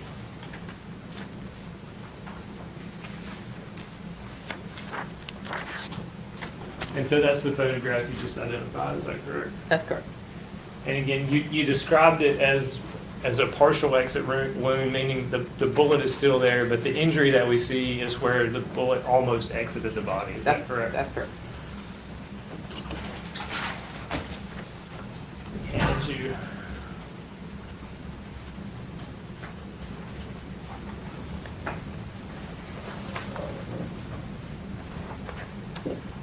Yes, this is the picture of the entrance gunshot wound that was on the right buttock. Judge, I would ask that before next exhibit, please. No objection. We'll mark Exhibit 17 as an entrance of the wound to the right buttock. And if I may publish that. Yes. And so is this the picture that you just identified, Dr. Curry? Yes.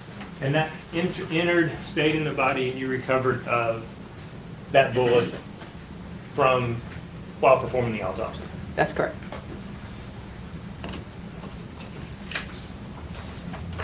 And you.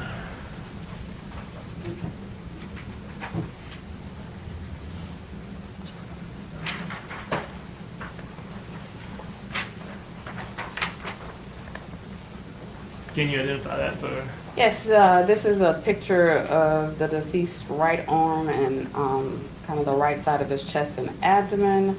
It's picturing the graze wound, or the wound where the bullet went by the skin and didn't actually go in, of his right upper arm, and you can also see 2 of the gunshot wounds that are on his abdomen. And may I publish that? Oh, I want to make that the next exhibit, please, Your Honor. No objection. Marks Exhibit 18 is a photo of wounds to the right arm and right part of his chest. And may I publish that, Your Honor? Yes. And I think, Dr. Curry, when that printed, it cut off actually a little bit of that. Is this the photo that you just identified? With 1 extra wound, yes. Yeah. So the 3 that we see, the 4, 2, and the one below the 2, are those the 3 wounds that you talked about, the 3 bullets that went into the abdomen? Yes, should be numbered 2, 3, and 4, yes. Okay.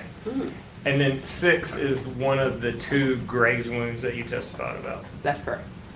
So you recovered the bullet from the head, you recovered those 3 from the abdomen? Yes. And you recovered the one from the back, Buttock, yes. From the buttock. Yeah, the bullet it came from the back, but it's corresponding to the bullet that entered on the right buttock.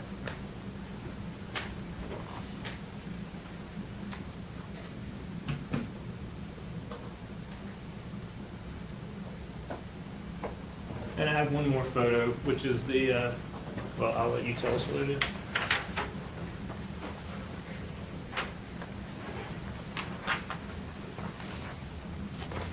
Yes, it's a picture of the graze wound that was on the front of his left wrist, yes. I'd like to make that the next exhibit you're on. No objection. Show exhibit 19 is a graze wound on the left wrist. And may I publish that for the jury?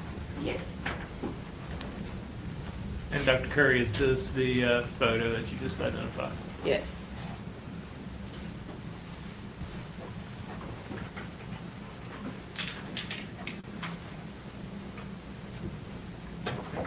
And tell us what happens when you recover evidence, or in this case particularly bullets, while performing the autopsy.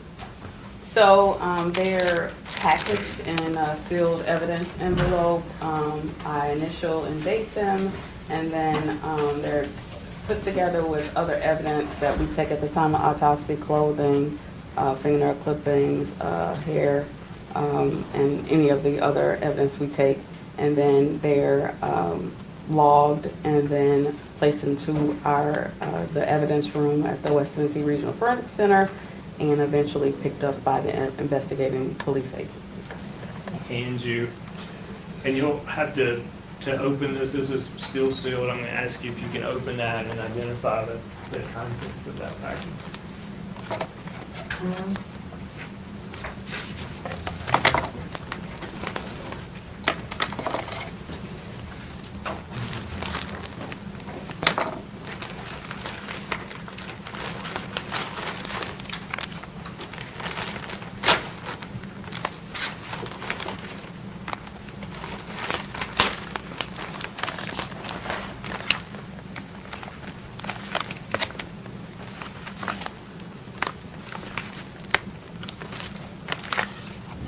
Yeah, these are the bullets that were recovered from the deceased at the time of the autopsy, and the sealed evidence envelopes still with the seal tag, the date, and my initials.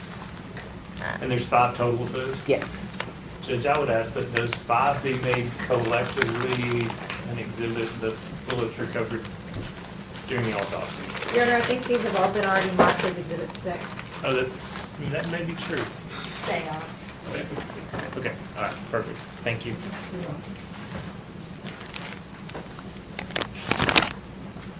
Of those wounds,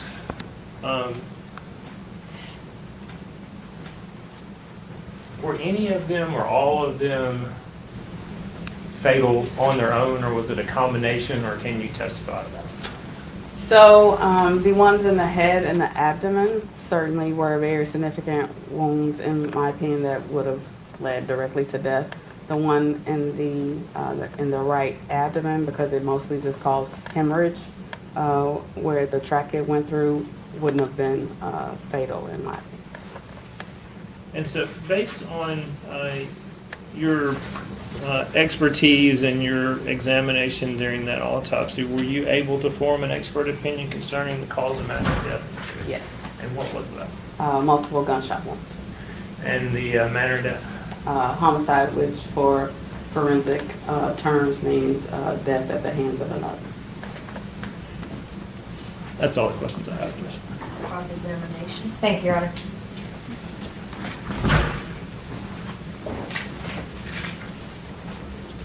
Good afternoon, Dr. Curry. Good afternoon. Don't have many questions for you, but I have a couple, okay? First, just kind of going from what you just said, homicide. In your profession, I can never say this word, that is an epidemiological assessment, right? That's correct. What does that mean? For once we fill the death certificate and it has the cause and manner of death, it is analyzed in this state, by the state of Tennessee, by the statistics in order to, run the numbers of the different categories of death. So a category of death could be homicide. Yes. could be suicide, That's correct. could be natural. That's correct. Are there any others? Yes, it is natural, then accident, and then could not be determined or undetermined. Okay. So when you determine that something is a homicide, that is not an indication of criminal intent, right? Not from a forensic pathologist standpoint, that's correct. So when you say homicide, you do not, that does not equal premeditated murder. No, That equals more than one person was involved. that equals for us that the death occurred at the hands of another person. Okay. So nothing about your assessment gives any assessment to Ms. Daniels' mindset. That's correct. Okay. I want to talk to you about each of the individual shots briefly, okay? And you have your report. You have them labeled A, B, C, D, E. That's correct. And you also have numerical designations. That's correct. For each, for A, do you have an A1? Is that kind of how that works, that you? So the numerical is for picture taking purposes and to be able to refer to them in the report. And then the alphabetical is just the way I notate the report is just described from the top of the head to the bottom of the feet. So it's just the ordering system. And the numbers and letters that you assign to it don't have any bearing on the order in which those injuries occur. That's correct. So on gunshot wound A, that was the gunshot wound to the head. That's correct. And 1 would be the entrance wound. That's correct. And 2 would be the exit wound. Well, in this case, Well- 5 was the exit wound on this one because of just the way the ordering went with Okay. this one. And so the entrance wound was about here, right? Yes. And the exit wound was about here. Well, yeah, where the bullet almost went out, so we'll Right. call it a partial, but yes. So when you have these 2 points, Mhm. you're able to determine a trajectory. That's correct. What is a trajectory? So just the way the bullet traverses inside or on the body once it enters and then through and exits. So The trajectory, when you make your trajectory assessments, you base it on anatomical position, right? yes. What does that mean? So just basically it is, and we do this just to standardize the way we notate injuries. Basically it's the representation of the human body with someone standing with their palms facing up. So standing facing you with So, yes. like this. Yes. This would be the anatomical position. In reality, when things are actually happening, this is very rarely the position in which people were, right? We, like I said, do that to standardize, but we do realize that when people are injured, that's not all the time the way they are positioned. So yes. And the trajectory of the bullet is determined by the position of the decedent's body and the position of the person with the gun, right? Yes. So if I'm shooting you right here, you're not, and you're looking at me just like this, you would have a gunshot wound right here and it would go pretty straight through your back, right? Yes. Whereas if I'm standing on your side, same thing, right? Yes. And if you lean over, that's going to change. That's correct. If you lean over or back, it's going to give an upward or downward deviation. Can, yes. Okay. So when we look at gunshot wound A, you noted a trajectory on that of being right to left, Yes. and that's indicating his right side to his left side. That's correct. Downward, Yes. so that, and slightly back to front. Correct. So you cannot say that he was standing here like this when that kind of angle is involved, That's right? correct. Would that kind of angle be consistent with someone falling?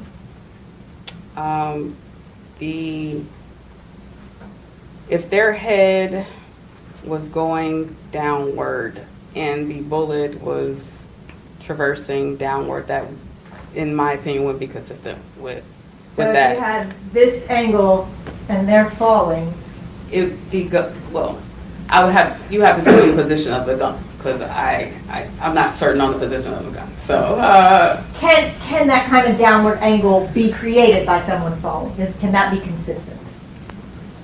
it could be. It could also be consistent with having an upward angle. It just depends on how the body's positioned. Well, from the trajectory, it's traversing downward, so once again, I would have to know where the gun was in relation to the body, to Yes. say that. Yes, sir. Okay, and so one of the things that you also looked at was soot, stippling, and muzzle imprint, right? That's correct. And on every one of these gunshot wounds, there was no soot, stippling, or muzzle imprint. That's correct. So let's take each of those individually. What is soot?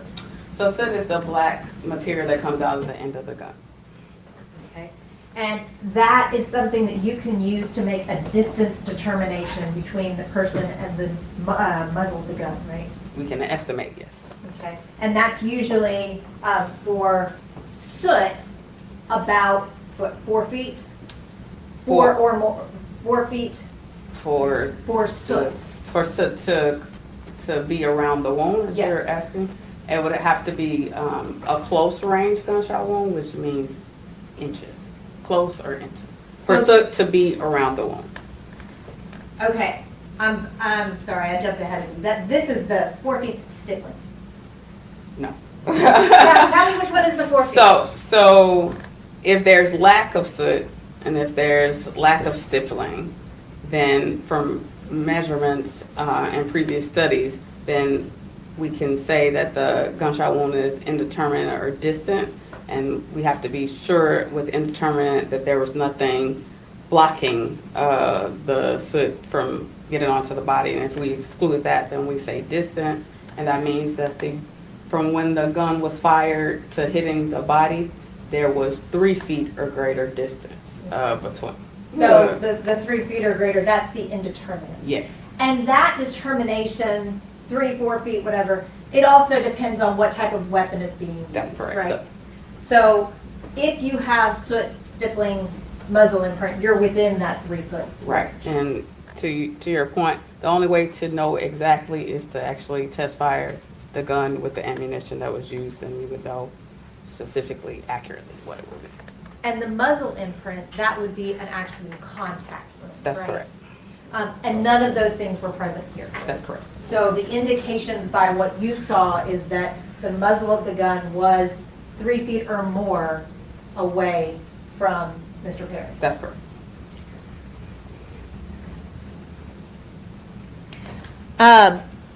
The 2 graze wounds that you indicated, I wanted to talk to you about those briefly, okay? Typically, particularly with the position of the graze wounds, those do not necessarily indicate separate shots, right? That's correct. Especially that one on the right side, it is most likely a graze wound of one of the entrance. Yeah, I can't say most likely, but it's a possibility that. It's consistent with that. It could be from one of the entrances on the abdomen. Okay, and then on direct, you were discussing whether any of these on their own would have been fatal. Yes. And I'm trying to make sure I heard you correctly. You indicated that the head wound and one of the abdominal wounds, I thought you said could have been fatal on their own. So the head wound and the abdominal wounds, because they were grouped together as a cluster because they commingled, all of those would have been fatal. The one on the buttock, in my opinion, would not have been fatal. Okay, and one of the abdomen ones that was pretty shallow. Well, no, they all entered into the abdominal cavity. So There were 3 in the abdomen, right? that's correct. I thought you indicated 2 of the ones, I thought you said 2 of the abdominal shots could have been fatal, one of them no. No, all 3 could have been, because they all entered into the abdominal cavity, all caused injuries that in the intestine and the liver and the kidney. So they all 3 caused the injuries inside. Are all of those necessarily fatal? With So because I couldn't tell this bullet hit this specifically, this bullet hit that one specifically, then I couldn't say that, you know, these two didn't, these two, that's why they're grouped together, because when they got inside the body, they Okay, kind I of. understand what you're saying a little bit better now. Yes. Thank you. Mhm. Excuse me. A wound to the kidney is not necessarily fatal, right? In this instance, it is because it made the kidney go into two halves. Okay.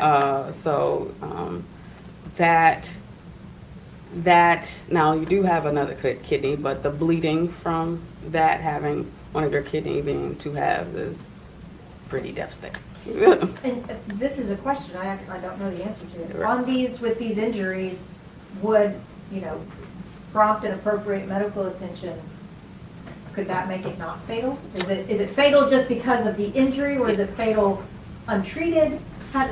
So he did have medical attention and did have attempted surgery, because there were some surgery inside of his intestine, and they weren't able to revive him from that. But you were able to tell that they did try Yes. Medical intervention? They definitely. Which would indicate when he got to the hospital, he was alive? Yes. Okay.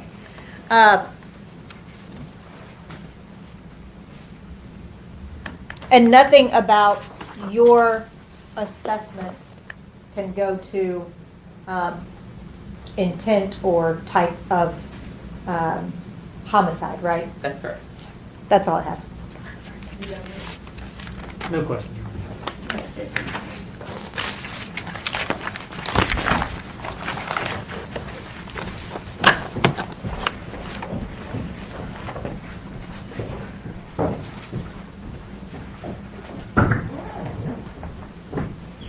Alright, jurors, we are at a good stopping point for the day. So I'm gonna excuse you for the day. I'm going to say my speech, my regular speech. We're still not ready to discuss the case, okay?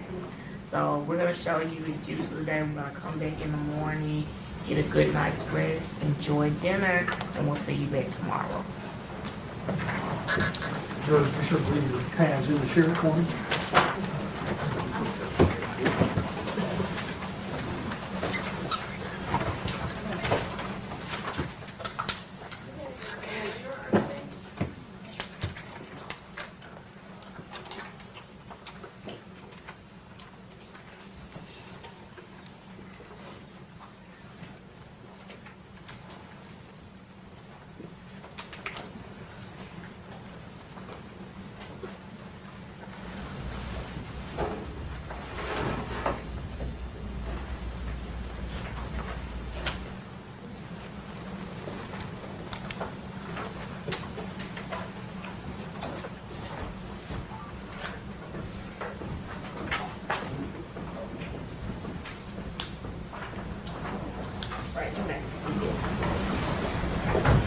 Alright, we'll come back in the morning at 9:30.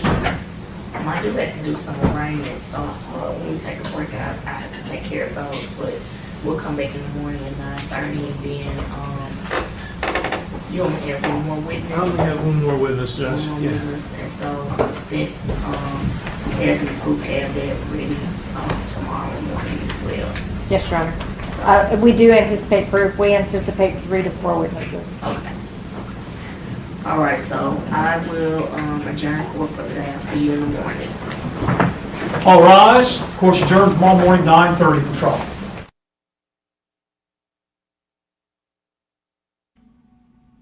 Holy cow, the state is almost already done? They've only got one more witness?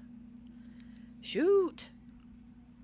And the defense has got 3 or 4, so they'll be starting tomorrow. This is going to go quick. I expected it to be much longer. I did. Oh well, I guess it is what it is. Super fast. You finally caught up, Patricia. What's wrong with my mic? Is my mic not working?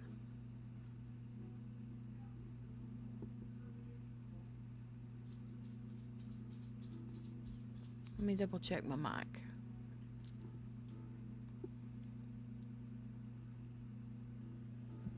Do I sound low for everybody else? Or just QB?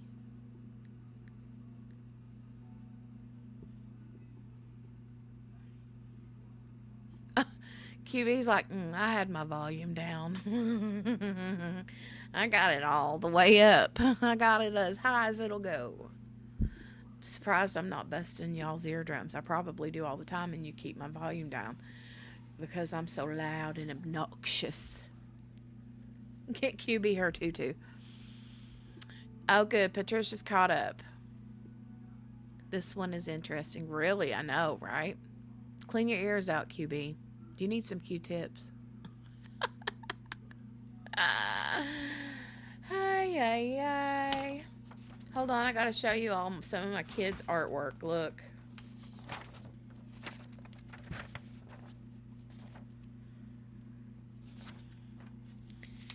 She colored a turkey. She's been watching some show on TV called Square Number Blocks or something. Anyway, so she's been drawing the square number blocks at school. Yeah, it's a number block cat.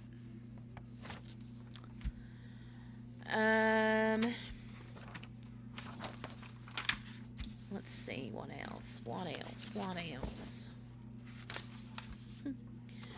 Tell me my kid don't have ADD, right? Here's her math paper. And all around the edges are a bunch of circles that she just sit and drew. Actually, I think they're smiley faces. Lord have mercy. So many papers today. Jeez Louise. So many papers.